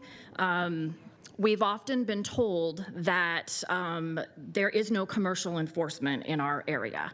So we don't understand how that can be true. If I have to get a permit to get windows in my house, why is there no ramifications for any out-of-town investor that comes here and purchases a property and then can just let it continue to be deplorable? So we definitely encourage having this conversation. Our community wants to be a part of it, and thank you very much. Thank you, Holly. And our final speaker is Michael Seaman on Zoom. Michael, please unmute yourself. You have 2 minutes to address the supervisors. Thank you. I support what Holly just said. I'm looking forward to a longer conversation at your next meeting. Code enforcement in our county has been left at the wrong end of the food chain for far too long. It's been politicized over the years, doesn't have adequate resources. As Holly mentioned, the commercial properties are essentially given free rein. I got a house in my neighborhood, a block away, that's been burned out and boarded up for years and years and years, and it's not really adding any value to the community. So I'm looking forward to your next meeting. I do support your initiative. Thank you. Thank you, Michael. Okay, so I learned something new about in a situation like this. So what do you do now? Get a motion for? Yeah, so were we looking at the July 28th meeting? August 8th? August 11th. August 11th. August 11th, At I would 2 make. p.m. I would make a motion to continue this item to August 11th at 2 p.m. I'll second. Okay, motion and a second, please vote. And that motion passes 4-0 with Supervisor Desmond absent. All right, next item, please. All right. Next item on our agenda is number 69. This is the Board of Supervisors 2026 appointments from own ranks. We are appointing to the First Five Sacramento a member and an alternate, and then also to the Sacramento Groundwater Authority. We're looking to assign a member, a designee, and an alternate designee. Supervisor Serna? Thank you, Madam Chair. I'm still, despite my shorter and shorter time left here, I would love to continue serving as chair of the First Five Commission, and I would make the motion to do so and ask for your support, as well as having Supervisor Kennedy continue as the alternate. I'll second. Maybe I can go to some meetings in the future.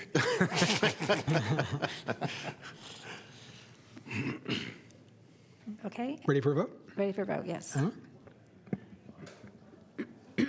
right. First Five Sacramento motion has passed 4-0 with Supervisor Desmond absent. So the next one is Groundwater Authority, and can I just say that they are on Thursday mornings, and I struggle to get to this particular meeting. And so I know Matt Sato goes, but if there's anyone here that is interested in this particular board, I would be more than happy to let someone else go. It's just, it is a challenge on the Thursday mornings that this meeting takes place. Rich is absent. Yep. Second.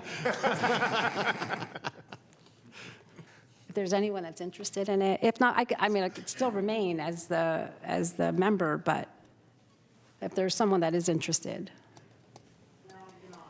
No one's interested. All right, I will move to approve the individuals on the Sacramento Groundwater Authority. All right, we have a motion and a second. Please vote. All right, that motion passes 4-0. Supervisor Desmond absent. We will keep the status quo on Sacramento Groundwater Authority. All right, next item, please. All right, that brings us to county executive comments. Thank you, Todd. I know it's late in the evening, so I'll make this quick. I just wanted to take a moment to recognize yet another department for their excellent and outstanding work. DTECT, our Department of Technology, has been selected and awarded the 2026 Service to the Citizens Award. And they won this award by revamping and redoing all of our websites and making them more ADA accessible. That includes the clerk's site. We've changed our own agenda formats and things like that to make them accessible. So I just wanted to recognize Rami and his team for all the effort that they've done to earn that award, but also make our websites even more accessible than they have been in the past. So thank you. All right, next item, please. Oh, Supervisor Kennedy? No, just Oh. next item. Next item is supervisor comments, reports, and announcements. 71. Supervisor Kennedy? Thank you. Just wanted to, David, some people on your staff, I forget who, I went to a forum in which it was discussed. It's called the Blue Envelope Project. Does it sound familiar? Okay. Yeah, both of you would know about it. And it's actually a project in which it helps people with autism and other developmental disabilities interface with public safety officials, and that's really in a nutshell what it is. Talking very little cost involved. Other counties are partnering to do it. It would take a community partnership beyond the county, all jurisdictions really, to make it work. But I'd like to take a look at that and see if there's any chance we can get that rolling. Sure, we'll take a look at it. Bring something back to the board. All right, no other comments? That concludes our meeting, and we will adjourn now at 6:14. Seems like it's been forever since there was a dog in chambers. I know.